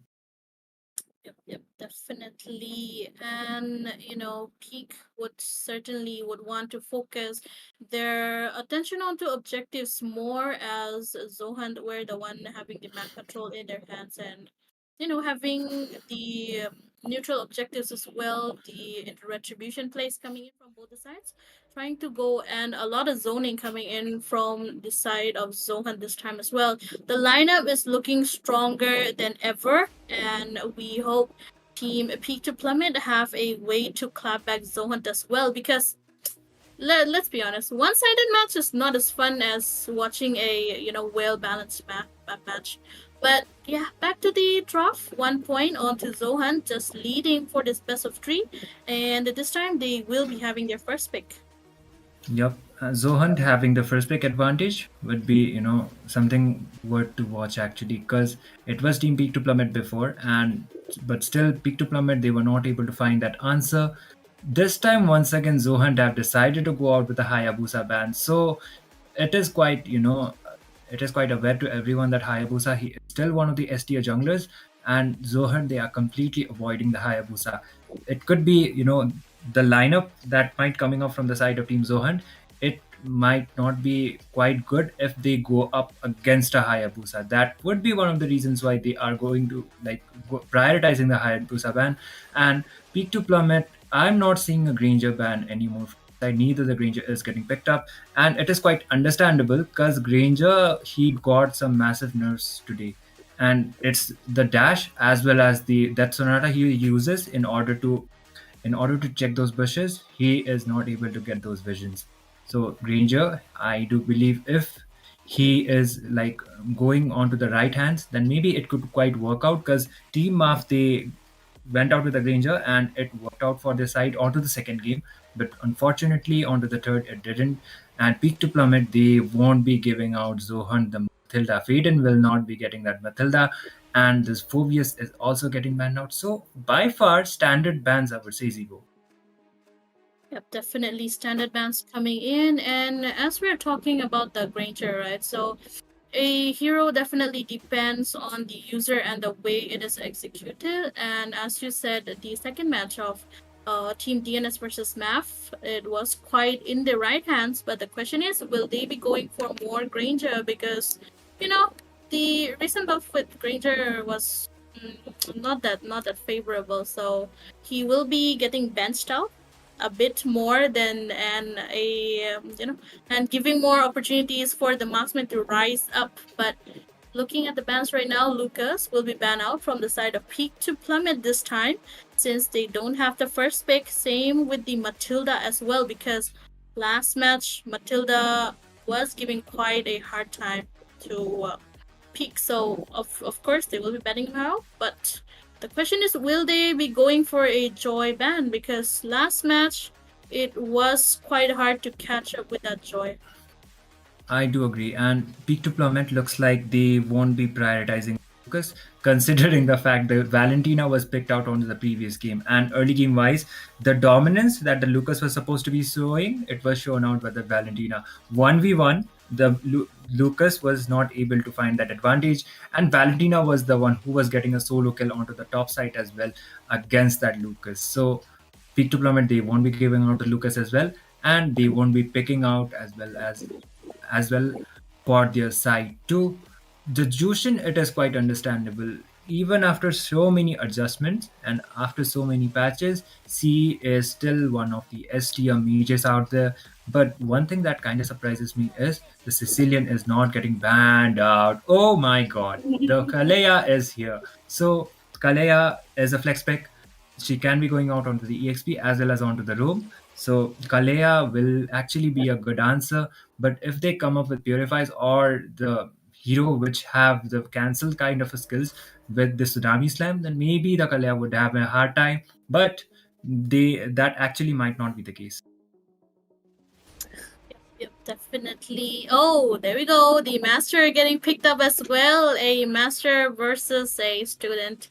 Last match it was banned. This time, both the teams decide that they would be dividing one student, one master onto their hands. So as you said, Kalea being a flex pick, but I feel like she is more into the EXP lane, because even if she is a fighter support, right? Her playstyle is more onto the fighter side, so a support Oh my does have god. a lot of pick off, but okay, Joy this time in the hands of Peak and a Badang as well. So gonna be quite interesting. But Fredrin, okay. Uh-oh. Oh, with Uh-oh. the Florian, seems like Kalea is onto the EXP, Florian onto the roam, or who knows? Florian might be onto the mid. We don't know. Zohan, they have another way of thinking, so still gotta keep that possibility in their hands.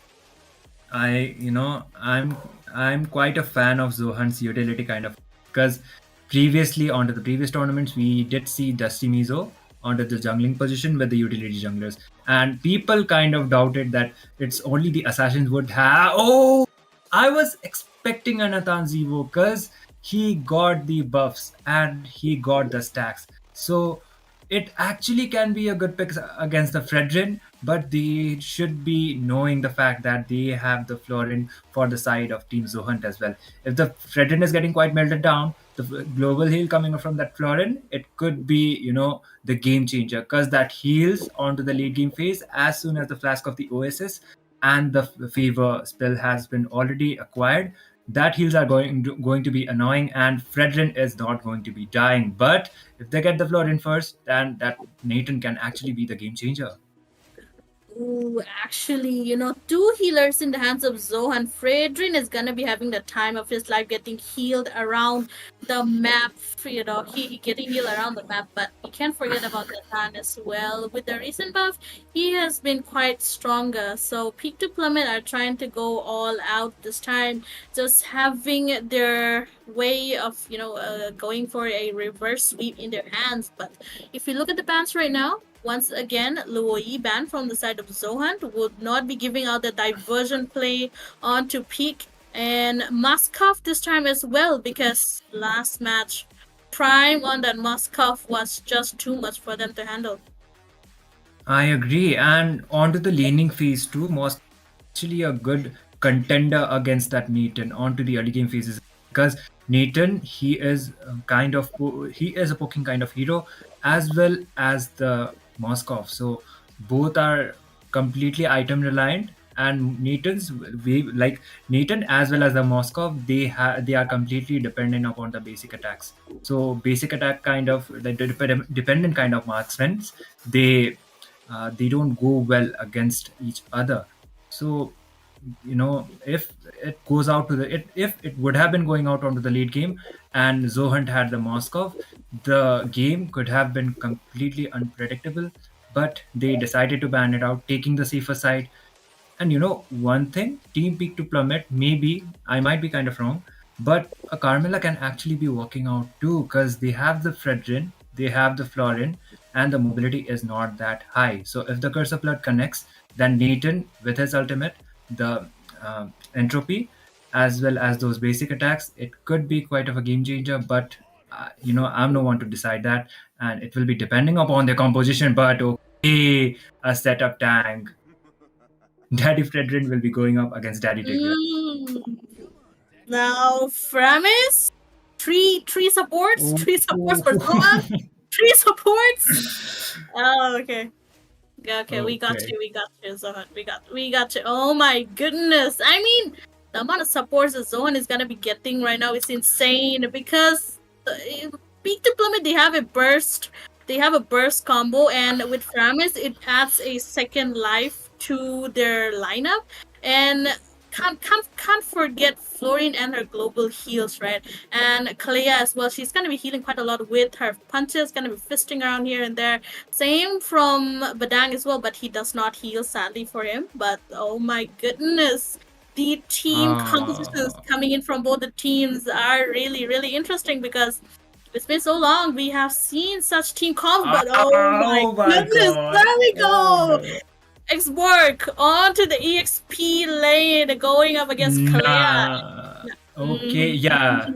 They're It's kind of looking questionable. really juicy. In my prediction, it might be a Joy mid lane, Xbox jungle, Yeah. and a Badang EXP. Yep. I could be wrong, But for the crowd control, it's only the Tigreal. So Mage as well as the Roma are supposed to be more of the crowd controller. But Peak to Plummet, they will have to be playing a lot aggressively because against the Fredrin, Joy can work out, but only onto the early game phase because he hasn't got his defense items yet onto that phase. So they need to be finding that advantage in order to be more dominant onto the game. So it will be completely depending upon how well they will be executing onto those early game phases. Yep, on the paper it looks really good, but the question the question remains on the execution part. How good will it be? Oh well, Zohan they have 1 point lead, so I guess they can have a little bit of an experimentation going around here and there. But oh my goodness, it's looking really interesting.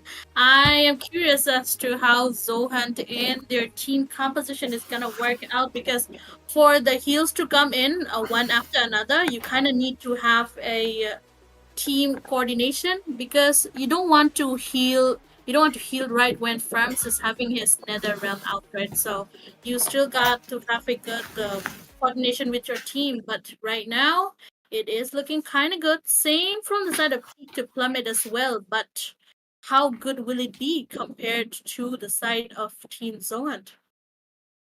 Yep, and they have the Claude for the side of Team Zohunt as well. So close range wise, Claude will be having more of an advantage unless Nathan is able to stack up with those basic attacks and he is able to deal that damage to take that Claude down. But this will be the game number 2 between Team Zohunt and Peak to Plummet. Zohunt with the match point and Peak to Plummet. Will they be coming up with a reverse sweep or not? We will be finding out on this match. Definitely gonna be finding out, but look at that.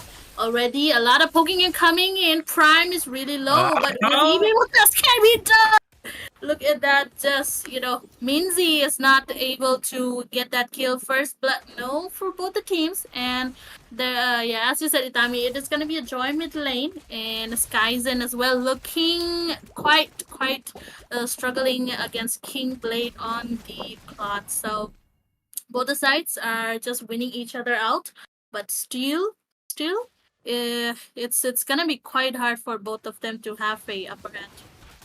Yep, for now, just the basic rotations as well as trying to level 4 mark as soon as possible.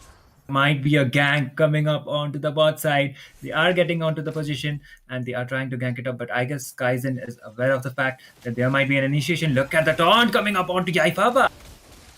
Yep, definitely Yaifa will popping out his last insanity. Go for the first, but Lemonaire. Dusty Mizo gets taken down on that Fredrin in the hands of Tigreal right here. Prime gets caught up in that wall, gets fisted around here and there from Badang, but Nathan in front of Kaizen gets taken down, and that is 2 points ahead for the side of Team Peak this time.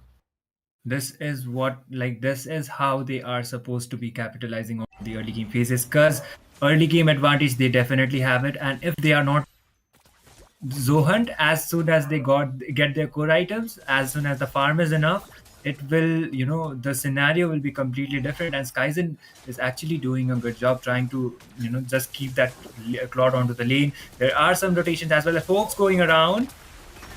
Yep, definitely. But Dusty Mizo will be taking the turtle in his hands. Oh, gets chased off by Zohan right there. Yaifoba really low. Comes in. Yaifoba will be getting taken down. Skyzen low as well. Same with Lemonaire, but they will be escaping. But their orange buff won't be, as Dusty Mizo decides that he needs an extra orange buff for his side. Zohan's draft is giving me the deja vu of Blacklist International, actually, because it's excluding the Kalea, actually, because Kalea is a new hero, and looking at the rest of them kind of gives me the deja vu. And if they are able to keep up with it, then it will be quite memorable kind of a moment, because the utility kind of junglers, they are kind of rising up, and how well will Johan be able to give that advantage will be the main answer. But looking onto the bot side, Skyzen is already getting quite poked down, and the gold buff is getting contested, okay, but still he is able to get that gold crab, and that consists of a lot of gold, so definitely a win-win. Yep, definitely goal lead in the hands of Zohan right now. Not much, but still quite more than enough. But look at that win rotating all the way from his EXP for a team fight. Prepares. No. Joy caught up, gets the tsunami slam in their hands. Appraiser's red coming in from Dusty Mizo, but escaping still. Look at that. The Nether Realm getting popped out as well to save from Tigreal and his implosion. And Lemonnier gets taken out. It has a Phaeton right there, but backline. The last insanity coming in from Yaifoba, not dealing much damage though, but he gets caught low by Dusty Mizo, gets the taunt, gets taken down. 4-2 score in the hands of Zohan. Oh, there we go. Once again, Badam going for the fist, but he will be failing to do so. They are still able to take down that gold that the tower consisted of the mid lane. So still a win kind of a situation for the side of Team Zohan, but there might be any turtle. Okay, near the turtle, around the turtle, guy trying to go for the turtle soup, but oh, there we go. One important resource wasted for the side of Pete. The electrifying beats getting baited out from the side of Zohan, but yeah, Dusty Mizo will be taking the turtle in his hands. Now, Dusty Mizo last match was not shining much, but this time he is trying his best to shine out really much, and he is having his time of his life. But Lemonnier though just escaped by a slither of HP from the Appraiser's Wrath, and he will be safe and sound. And right now, okay, another Fizz Wall coming in. Dusty Mizo onto the front line, going for Blade right here. Gets the pull, but no taunt once again. Not being able to escape at all. Fist comes in, but no, not enough because he does not have his wall as well, and will be falling down. They are just making full use of that Fredrin's taunts. Like, as soon as the initiation is popping up, Fredrin just goes in, like does the taunt, and they get the kill. And Skyzen! Certainly, but though Skyzen, his entropy not enough to deal the damage, but wow, top lane though, once again, just the slam coming in from Win right there. Not aware that Yaifoba is there, but Yaifoba won't be going for an engage despite being a 1 versus 2 situation, but mid lane is looking quite low, quite in danger for the side of Team Zohan right now. Win trying to go for a clear, but oh, he does manage to take it out safe and sound.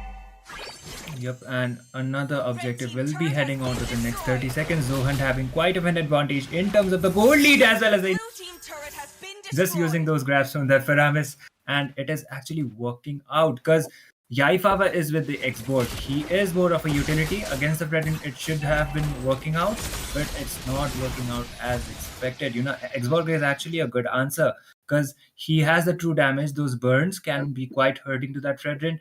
But as soon as Dusty Mizo is able to get those stacks, he directly goes in with those abrasives wrath, and the tables completely favor for the side of Zohan. Okay, there might be the initiation. Kingblade gets caught up by 3 people right there, still survives somehow, but Lemonnier will be taking that kill onto his hands while the top lane turtle goes in the side of Zohan, with Dusty Mizo taking the last hit. Now this time a fight might break out, but oh my god, 2 people pull coming in for Faramis, and the Tsunami Slam as well. Minzies gets taken down. No harm done to Zohan, but a lot of damage done to Peak right now.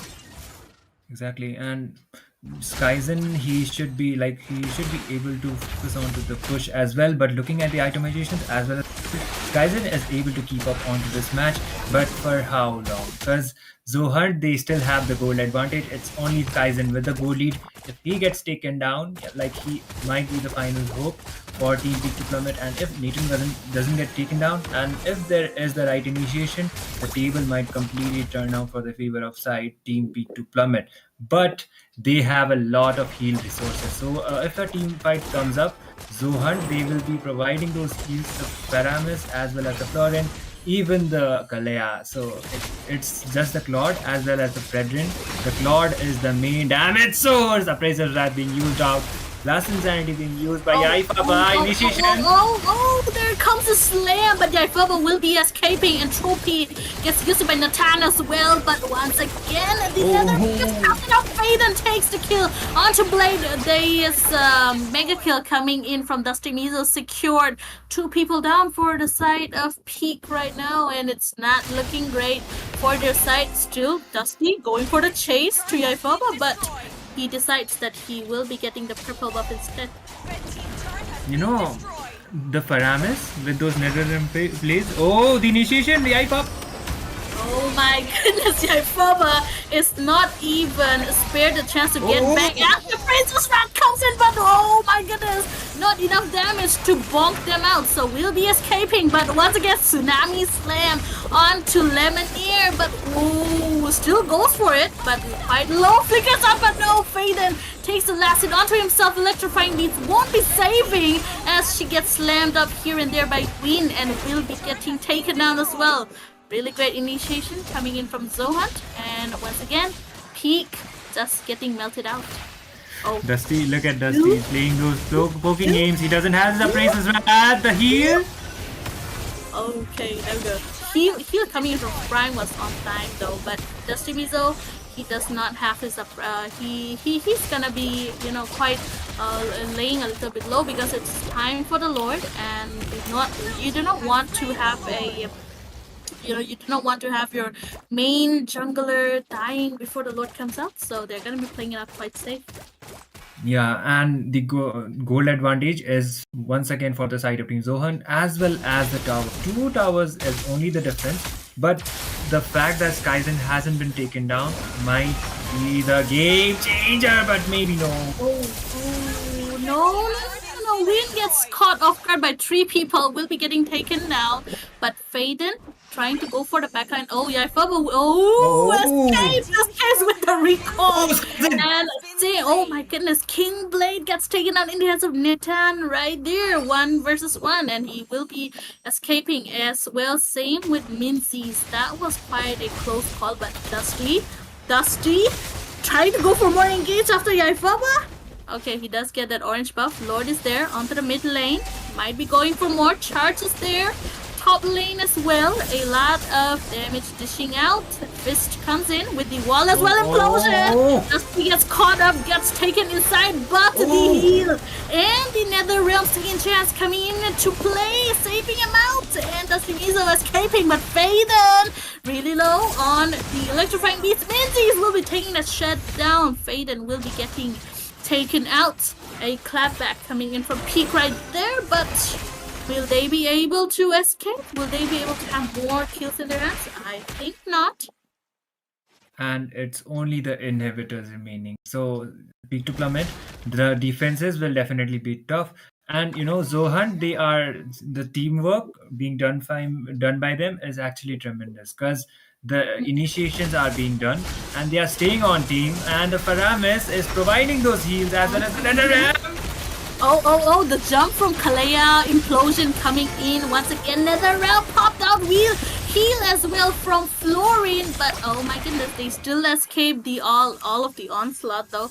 Quite close call coming in from the side of Zohan. I mean, as I said, Itami, the amount of team coordination coming in from Zohan is really commendable, because the NetherRealm and the heals were on point, and I would say a lot of support, too much support for Dusty Mizo on that Frederick though. Yeah, they are just not staying solo as well, and if they do, there will be consequences, and they are aware of it.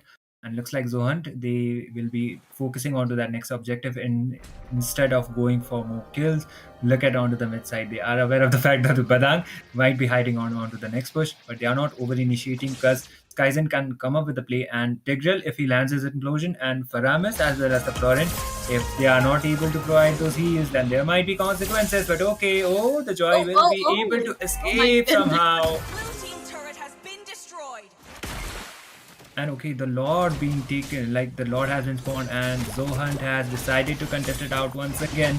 And looks like they are trying to, like Team Peak Deployment, they are trying to find the opening. There is the Kalea comes up with, and there is the initiation. They are still trying to dive in, and Lemonade comes up with a play. Netherrealm has been used out. The Lord will side of Team Zohan. Dusty Mizo gets the Lord. There is the initiation. Lemonade tries to go in, and Win is trying to land those heals as well as the initiation might be coming up. But okay, there is the 2-for-0 trade going out for the side of Team Zohan. They got the Lord as well, so it might be GG game over until Skyzen comes up with the play. Oh, there we go. Once again, another play. Tsunami Slam onto the back line to Yaifa. But oh my goodness, there we go. Kingblade diving with the BMI and the Blazing Duet as well. Yaifa gets taken down. Faded, but gets the revenge. Skyzen. Purify gets used by Skyzen as well. Appraiser's wrapped, but no. Won't be hitting anyone, but the Natalia's onto the gate. But Lord marching in from the mid lane once again. Lakh is getting this down. Fist wall comes in. Minzies will be the first one to fall down, but once again, implosion on the back line. Lemonade will be falling in the hands of Prime Red. The Appraiser's red by Dusty Mizo once again. Skyzen. And look at that, Skyzen trying to go for more and more damage, but the Lord is in the base. But Win will be getting that. Will be getting taken down. A full team wipeout, but no minions there. No minions there. For the side, Kingblade will be falling. And a full team wipeout. And this time, Team Zohan gets the full sweep in their hands. Utility composition, man, and it worked out wonders. We were, it was completely an Ubi kind of a draft, and it favored out for the side of Team Zohan. They got the victory and they got the clean sweep that they wanted. A complete dominating kind of a performance. Skyzen, he was, keeping up with the gold, but it was only him with the gold. So as soon as the Neton was getting taken down, Team Zohan, they found their opening and they just decided to go out with the base, and they did their job quite tremendously, Zivo. Yep, definitely a job well done. Wham bam, thank you ma'am. Done and dusted, out of this world. Dusty Mizo, just dusting away everyone and just finishing off clean sweep in their hands. And oh my goodness, the team composition that Zohan had, they were definitely cooking quite a lot, because that was a lot for Team Peak to handle because of all of the second chances, all of the heals coming in towards their side. And Dusty Mizo, he just has I'm gonna go aggressive. You guys are there. You guys will be the one helping me. I trusted my teammates, and that is how Team Zohan are playing the whole match right now, and quite commendable of a team composition, I would say. Definitely. And Zohan, previously it was Kingblade with the jungling, like he was the one going to the jungle and he picked out the Joy. And this time there was change of positions actually. Prime was on to that Florin room. So complete change of position, but still the execution as well as the synergy was there from the side of Team Zohan, and they got their fruit. They got the results. They got the clean sweep, and they will be progressing on further. Team Peak Deployment, they will be having another chance because this is the double elimination. They are still not eliminated. They still have their redemption to do, hopefully. And hopefully they will be coming up with a better strategy. But for now, Zohan are going to be taking the W. Yep, definitely. Zohan will be advancing while Team Peak will be going for the lower brackets. But it was all quite a good match that we got to see. But kind of ironic because the matches that we saw right now, they were all a clean sweep from all the sides, from any of the sides, a 2-0 onto their screen. So the question is, the next match, which is gonna be quite interesting once again, IGN going against Team Armageddon right now. After this match, will it be a clean sweep, or will Armageddon or IGN get a 2-1 or maybe a full best of 3 series? We gotta find it out. But before we go to the third match, to the last and fourth match, we will be taking a short break.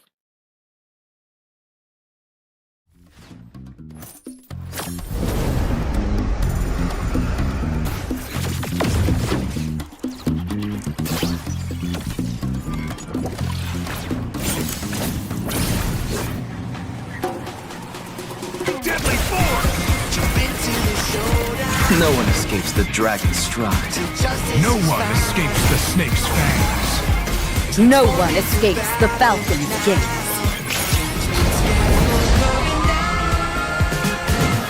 Fighting for the righteous justice, fighting for the priceless truth, blurring all the lines between the bad and the good. Fighting for the justice, no matter what we do. Three perspectives, sharing one objective.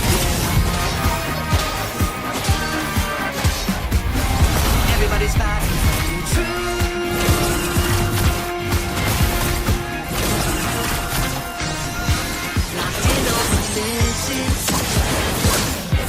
From different positions, we fight with precision. The truth is our vision. We're taking on the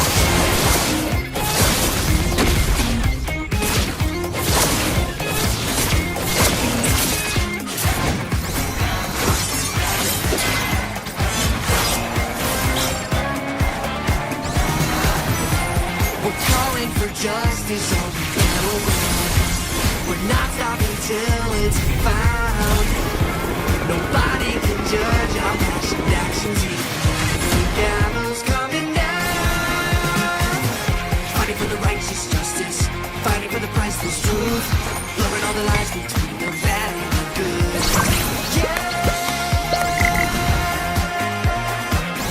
Fighting for the justice, no matter what we do. Perspective, sharing one objective,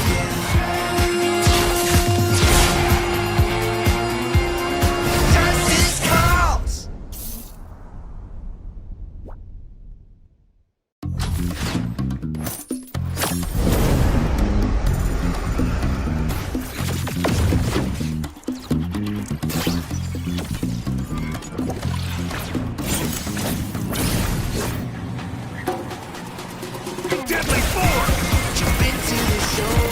No one escapes the dragon's stride.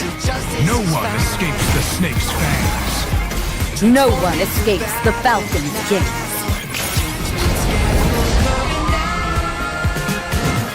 Fighting for the righteous justice, fighting for the priceless truth, blurring all the lines between the bad and the good. Fighting for the justice, no matter what we do. Three perspectives, sharing one objective, Everybody's fighting for the truth.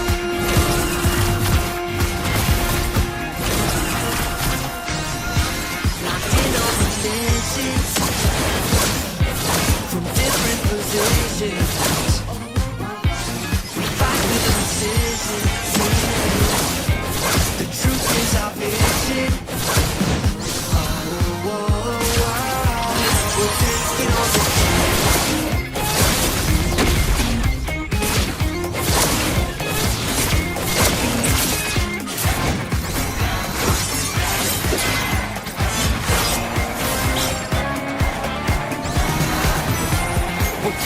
for justice on the battleground. We're not stopping till it's found. Nobody can judge our passionate actions. The gallows coming down. Fighting for the righteous justice, fighting for the priceless truth, blurring all the lines between the bad and the good.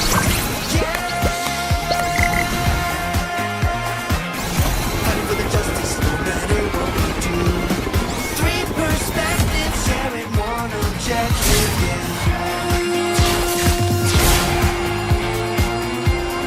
Justice calls!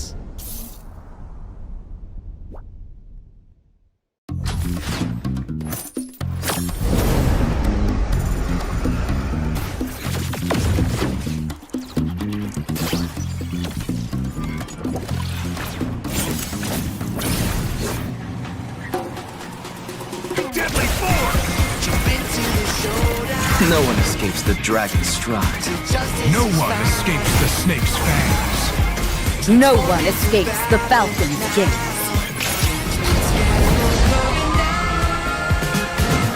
Fighting for the righteous justice,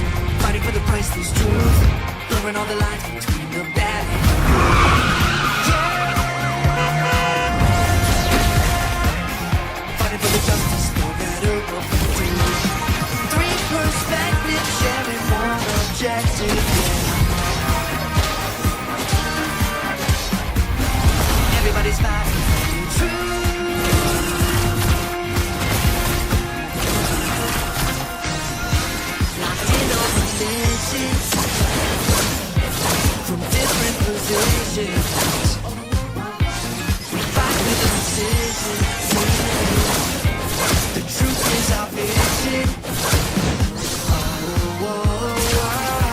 We're taking on the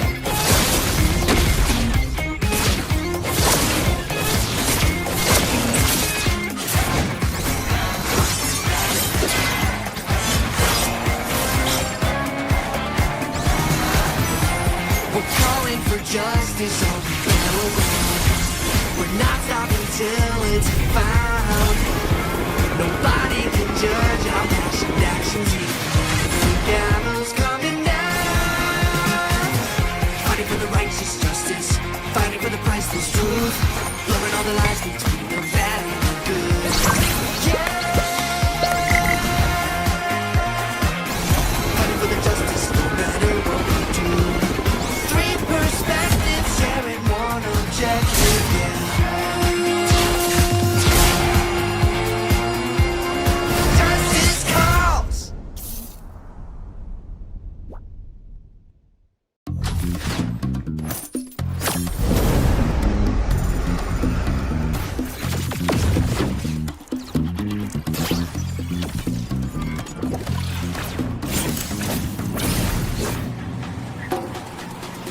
Deadly force! Jump into the showdown. No one escapes the dragon's stride. Till justice No is one found. escapes the snake's fangs. No one escapes the falcon's gaze.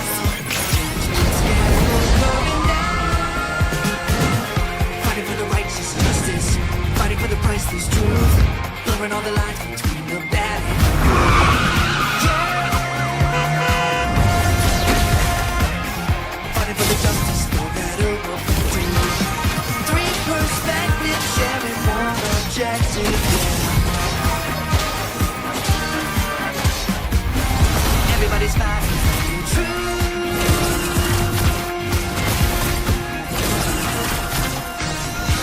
Locked in on missions from different positions. We fight with precision. The truth is our vision. We're taking on the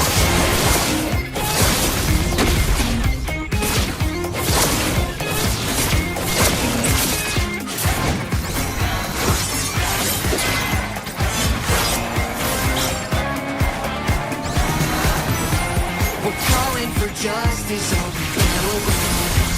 We're not stopping till it's found. Nobody can judge our passion actions here. The gavel's coming down. Fighting for the righteous justice, fighting for the priceless truth, blurring all the lines between the bad and the good. Yeah. Fighting for the justice, no matter what we do. Three perspectives sharing one objective, yeah. Justice calls.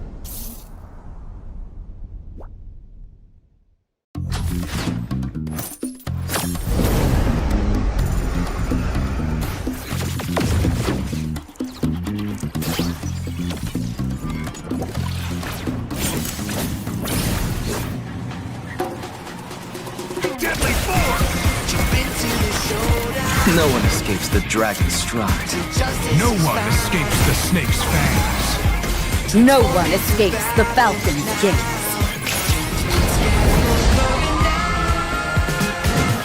Fighting for the righteous justice, fighting for the priceless truth, blurring all the lines between the bad and the good. Yeah. Fighting for the justice, no matter what we do. Three perspectives sharing one objective, yeah. Everybody's fighting for the truth.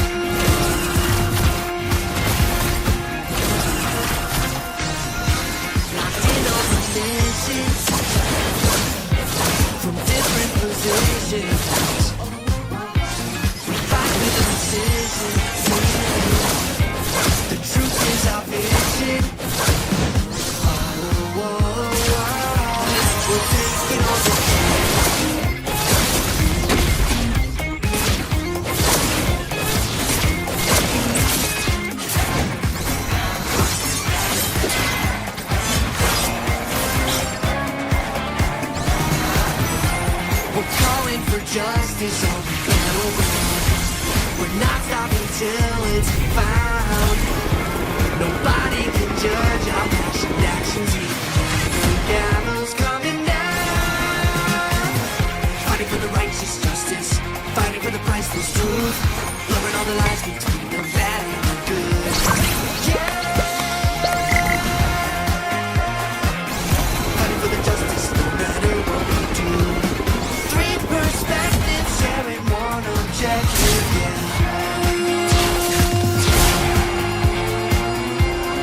Justice calls.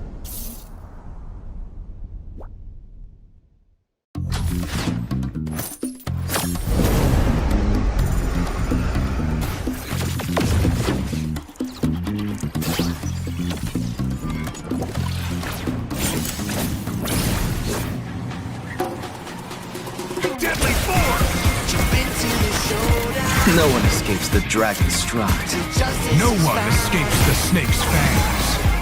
No one escapes the falcon's gaze.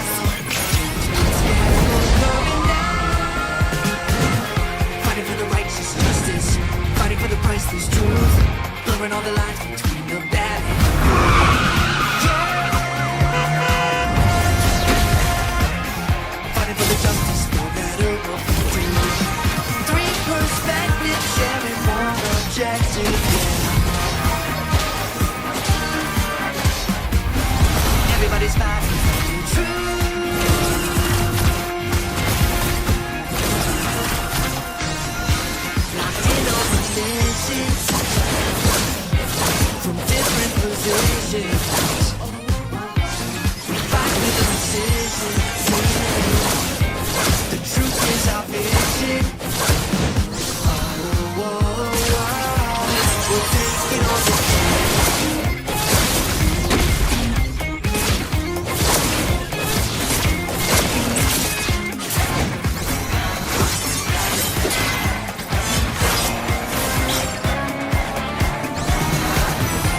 We're calling for justice on the battleground. We're not stopping till it's found. Nobody can judge our passionate actions here. The gavel's coming down. Fighting for the righteous justice, fighting for the priceless truth, blurring all the lines between the bad and the good. Yeah. Fighting for the justice, no matter what we do. Three perspectives sharing one objective, yeah. Justice calls.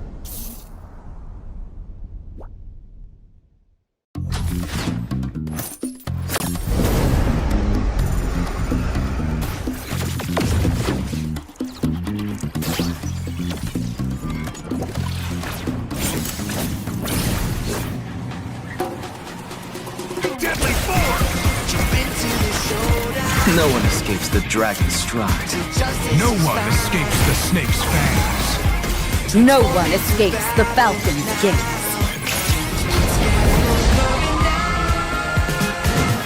Fighting for the righteous justice, fighting for the priceless truth, blurring all the lines between the bad and the good.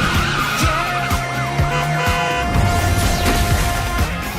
Fighting for the justice, no matter what we do. Three perspectives sharing one objective. Yeah. Everybody's fighting for the truth.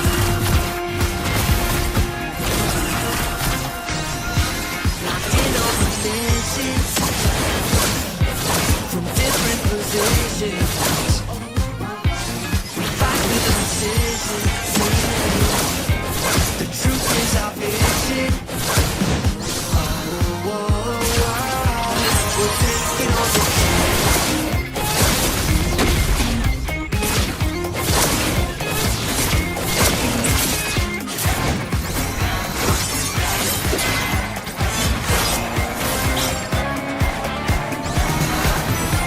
We're calling for justice on the battleground.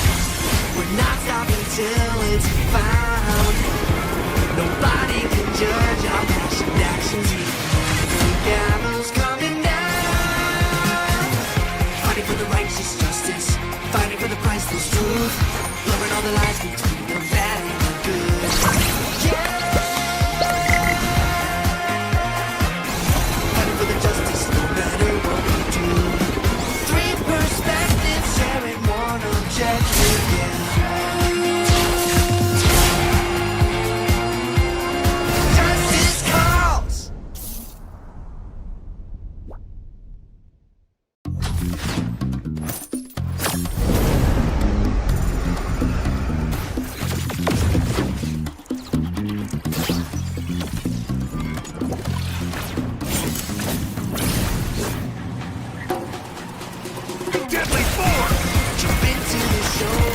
No one escapes the dragon's stride. No one escapes the snake's fangs. No one escapes the falcon's gaze.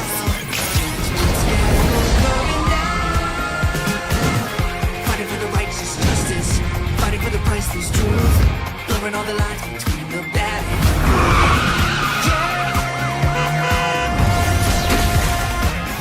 Fighting for the justice, no matter what we do. Three perspectives sharing one objective. Everybody's fighting for the truth.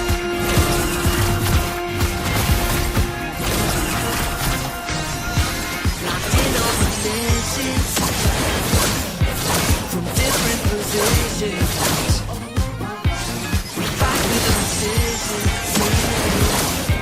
The truth is our vision. We're taking on the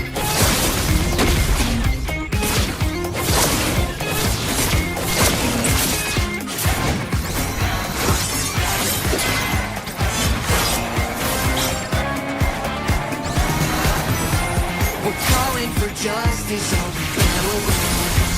We're not stopping till it's found. Nobody can judge our passion actions. The gallows coming down.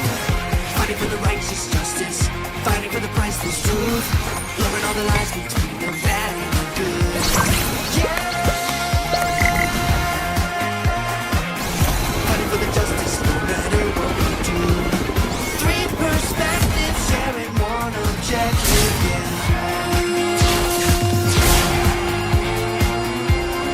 Justice calls!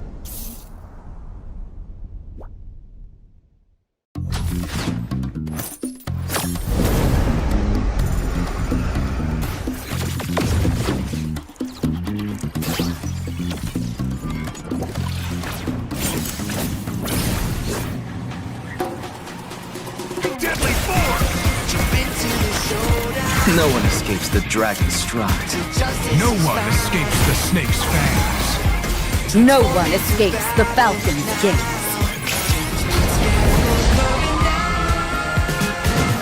Fighting for the righteous justice, fighting for the priceless truth, blurring all the lines between the bad and the good.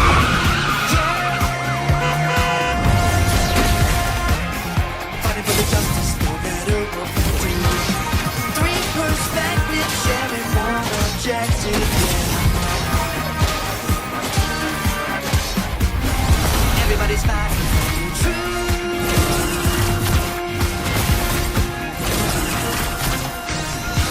Locked in on missions from different positions. We fight with precision. The truth is our vision. We're taking on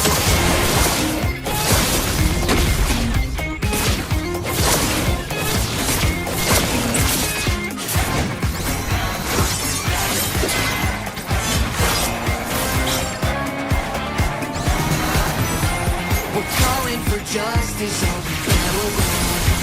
We're not stopping till it's found. Nobody can judge our passion actions. The gallows coming down. Fighting for the righteous justice, fighting for the priceless truth, blurring all the lines between the bad and the good.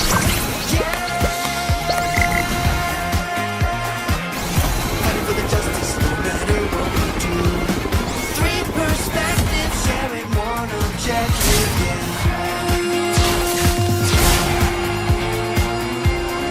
Justice calls!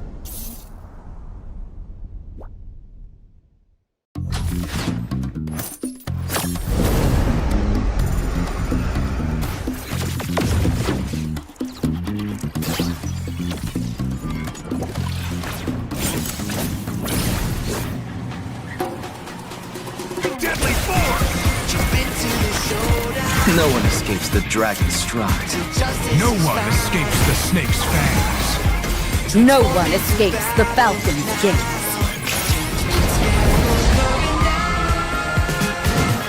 Fighting for the righteous justice, priceless truth, blurring all the lines between the bad and the good. Fighting for the justice, no matter what we do. Three perspectives, sharing one objective. Everybody's fighting for the truth.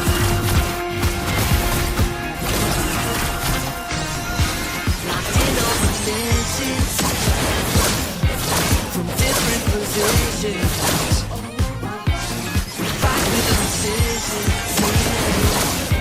The truth is our vision. We're taking on the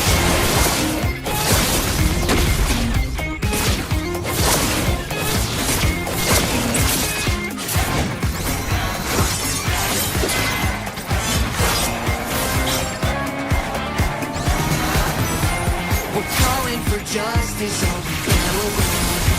We're not stopping till it's found. Nobody can judge our passion actions.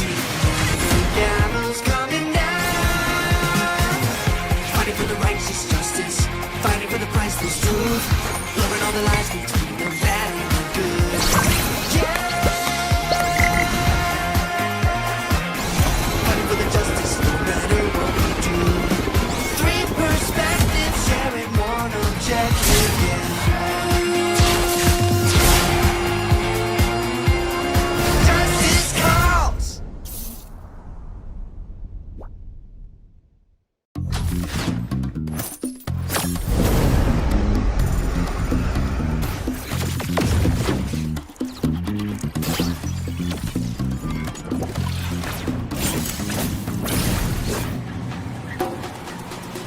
Deadly force! Jump into the showdown. No one escapes the dragon's stride. Justice No is one found. escapes the snake's fangs. No one escapes the falcon's gaze.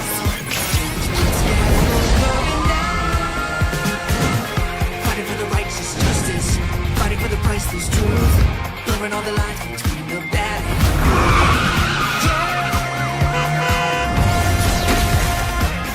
Fighting for the justice, no matter what we do. Three perspectives, sharing one objective, yeah. Everybody's fighting for the truth.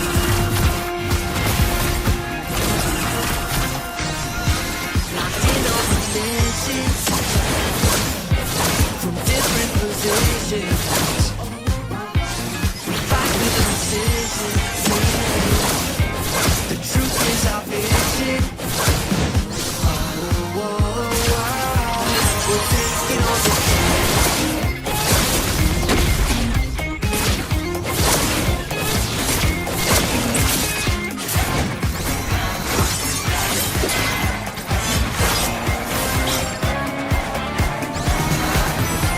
We're calling for justice all we go. We're not stopping till it's found. Nobody can judge our passion actions. The gallows coming down. Fighting for the righteous justice, fighting for the priceless truth, blurring all the lines between the bad and the good. Yeah. Fighting for the justice, no matter what we do. Three perspectives, sharing one objective, yeah. Justice calls.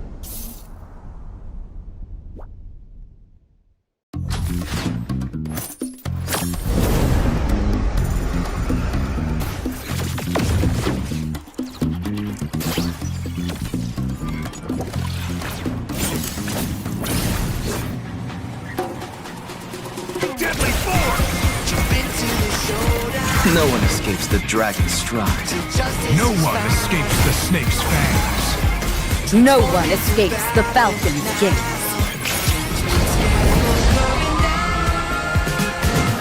Fighting for the righteous justice, fighting for the priceless truth, blurring all the lines between the bad and the good. Yeah. Fighting for the justice, no matter what we do. Three perspectives, sharing one objective.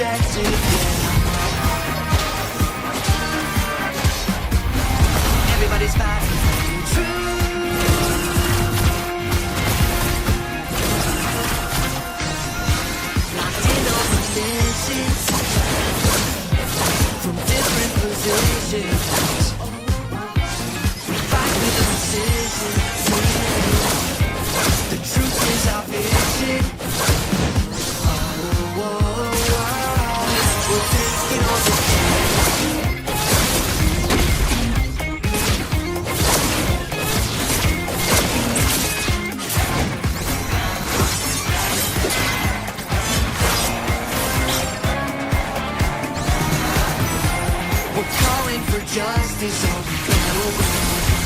We're not stopping till it's found. Nobody can judge our passionate actions.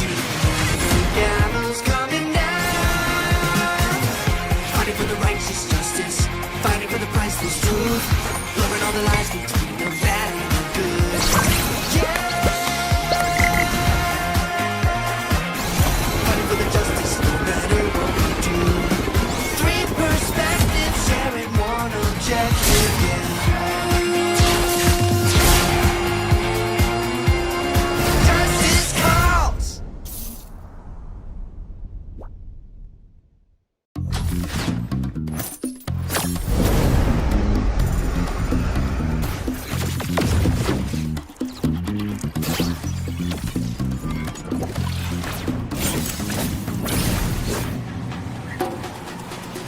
Deadly form! Jump into the showdown. No one escapes the dragon's stride. Till justice No is one found. escapes the snake's fangs. No one escapes the falcon's gaze.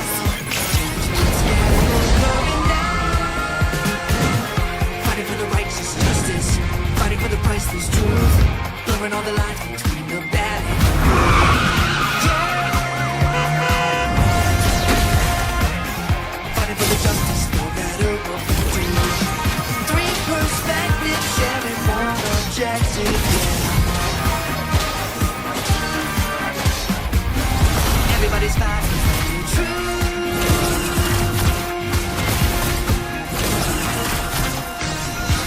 Locked in on conditions from different positions. We fight with precision.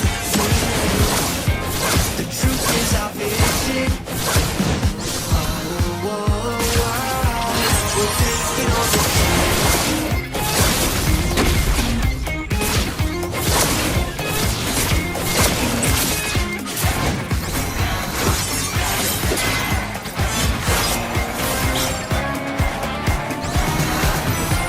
We're calling for justice on the battleground. We're not stopping till it's found. Nobody can judge our passionate actions. The gallows coming down. Fighting for the righteous justice, fighting for the priceless truth, blurring all the lies between the bad and the good. Yeah. Fighting for the justice, no matter what we do. Three perspectives sharing one objective, yeah. Justice calls.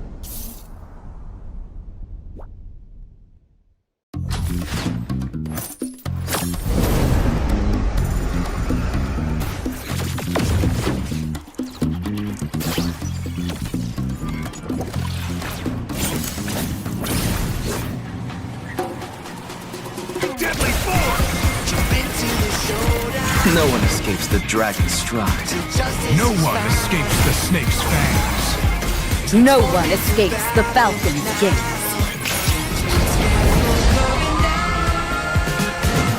Fighting for the righteous justice, fighting for the priceless truth, blurring all the lines between the bad and the good. Yeah. Fighting for the justice, no matter what we do. Three perspectives sharing one objective. Yeah. Everybody's fighting for the truth.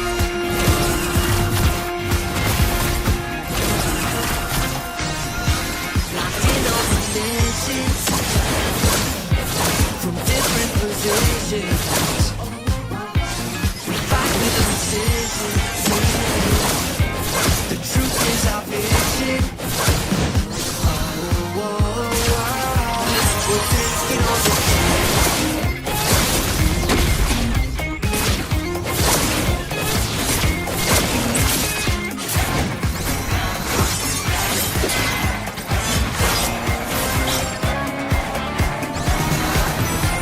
We're calling for justice on the battleground. We're not stopping till it's found. Nobody can judge our passionate actions. The gallows coming down. Fighting for the right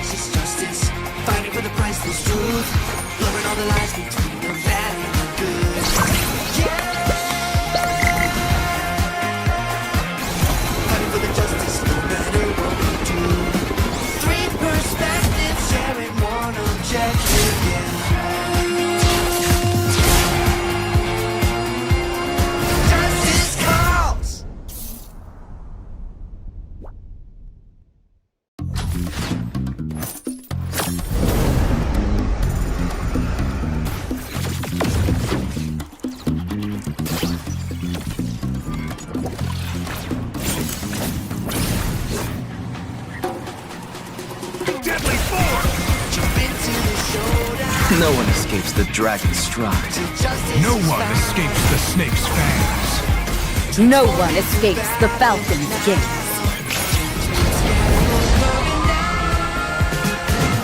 Fighting for the righteous justice, fighting for the priceless truth, blurring all the lines between the bad and the good.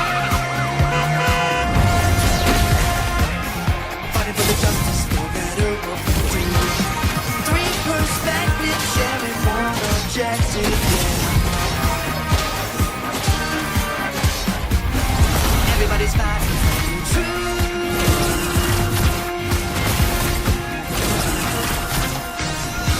Locked in on conditions from different positions. We fight with precision. The truth is our vision.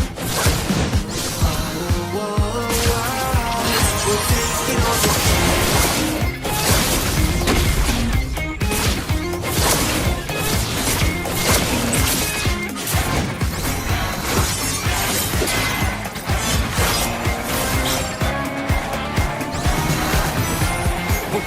for justice all we go. We're not stopping till it's found. Nobody can judge our passionate actions. The gallows coming down. Fighting for the righteous justice, fighting for the priceless truth, blurring all the lines between the bad and the good. Yeah. Fighting for the justice, no matter what we do. Perspective, sharing one objective,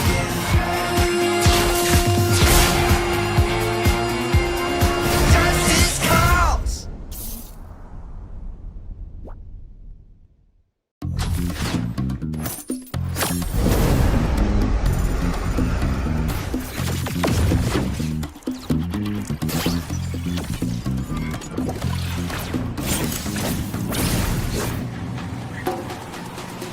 Deadly force! Jump into the showdown. No one escapes the dragon's stride. Justice No is one found. escapes the snake's fangs. No one escapes the falcon's gaze.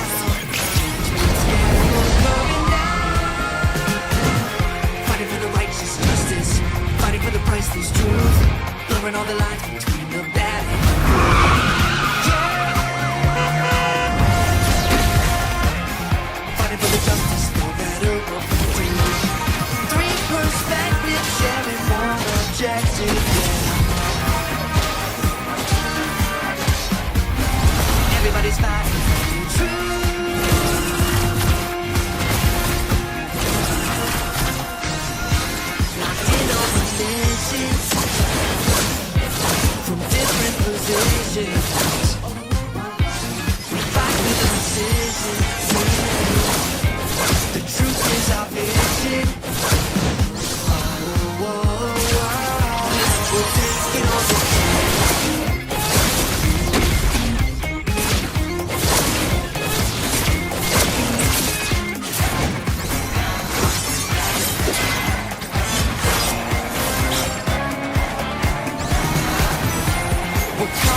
justice all we go.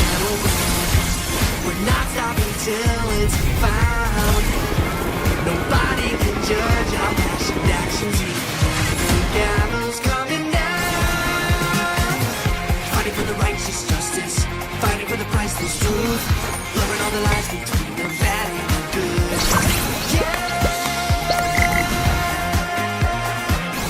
Fighting for the justice, no matter what we do. Three perspectives, sharing one objective,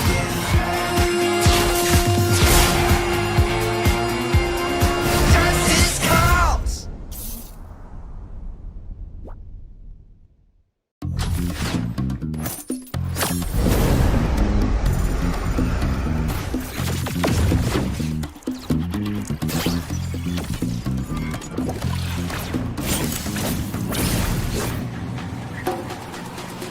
Deadly force! Jump into the showdown. No one escapes the dragon's stride. Justice No is one found. escapes the snake's fangs. No one escapes the falcon's gaze.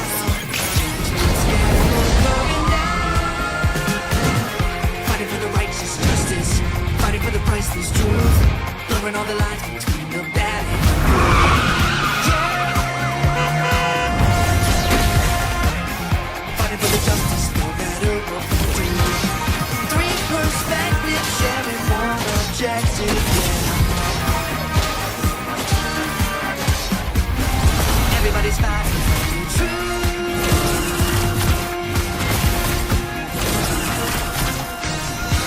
Locked in on positions from different positions. We fight with precision. The truth is our vision. Oh, oh, oh. We're taking on the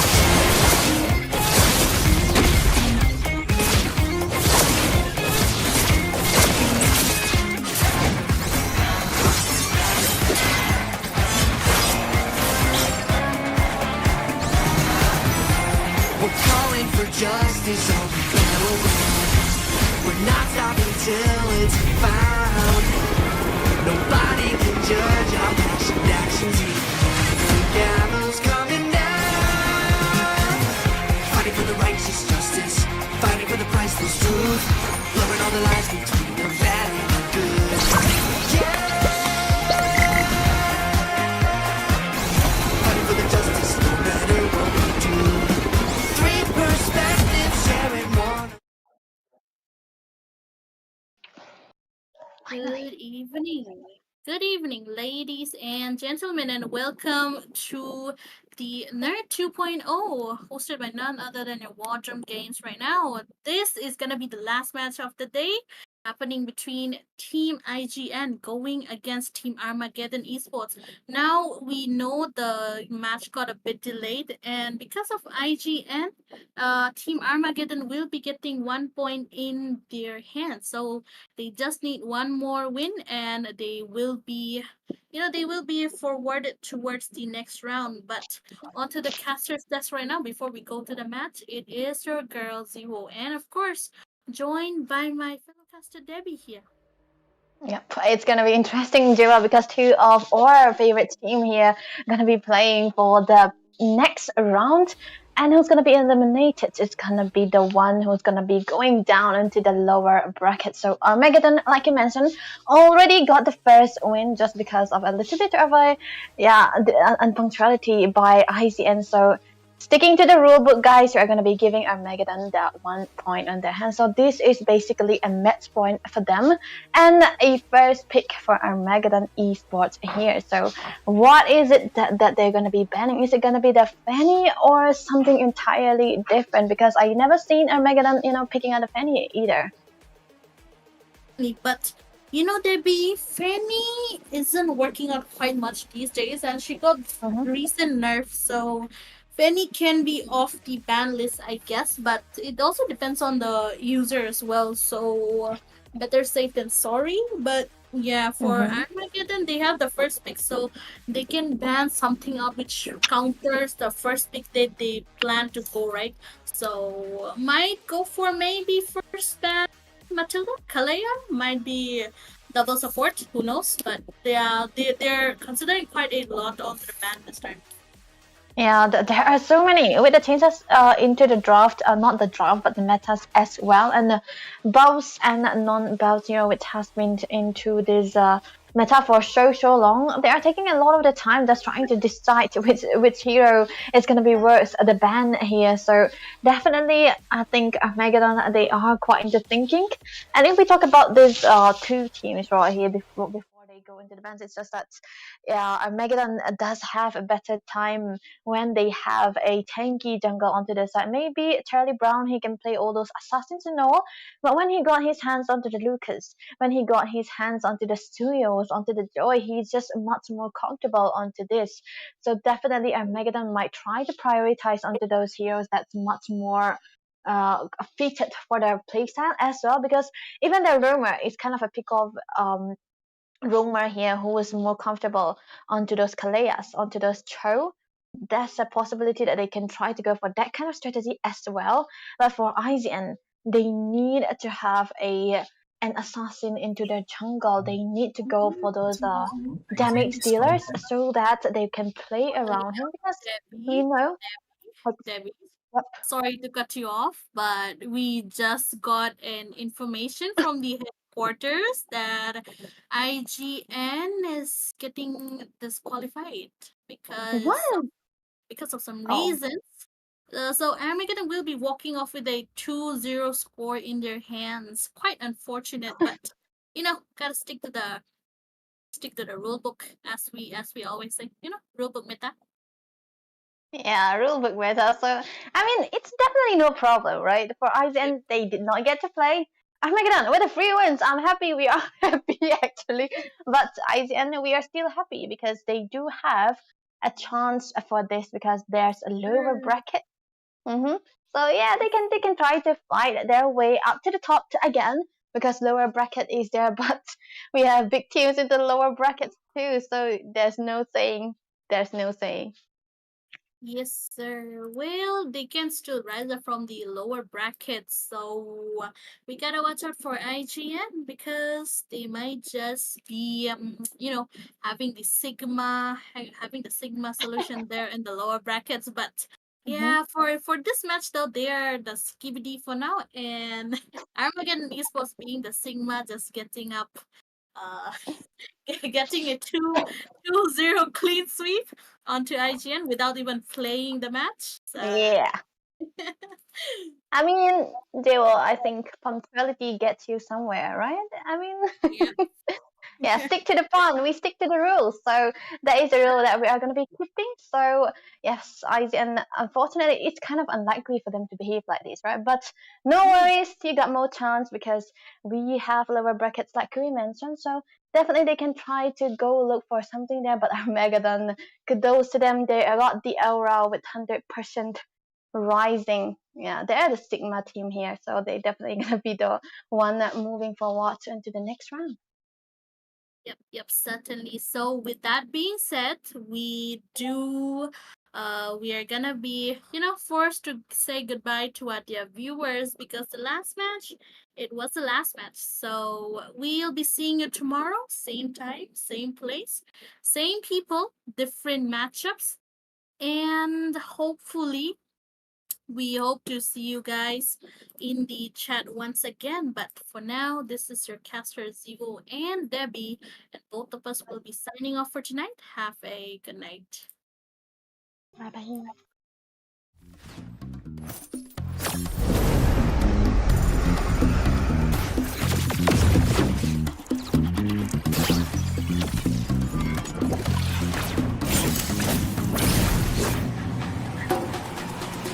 Deadly force! No one escapes the dragon's stride. No one escapes the snake's fangs. No one escapes the falcon's gaze.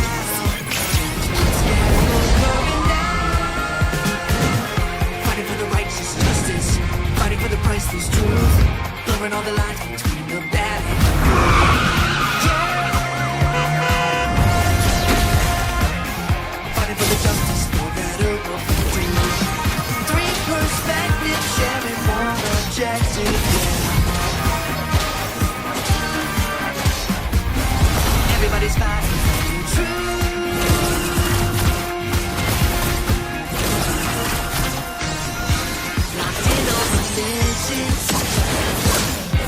From different positions, we fight with precision. The truth is our vision. We're taking all the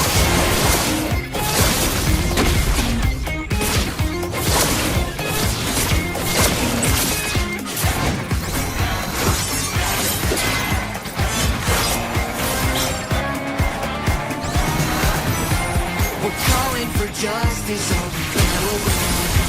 We're not stopping till it's found. Nobody can judge our passion actions. The gallows coming down. Fighting for the righteous justice, fighting for the priceless truth, blurring all the lies between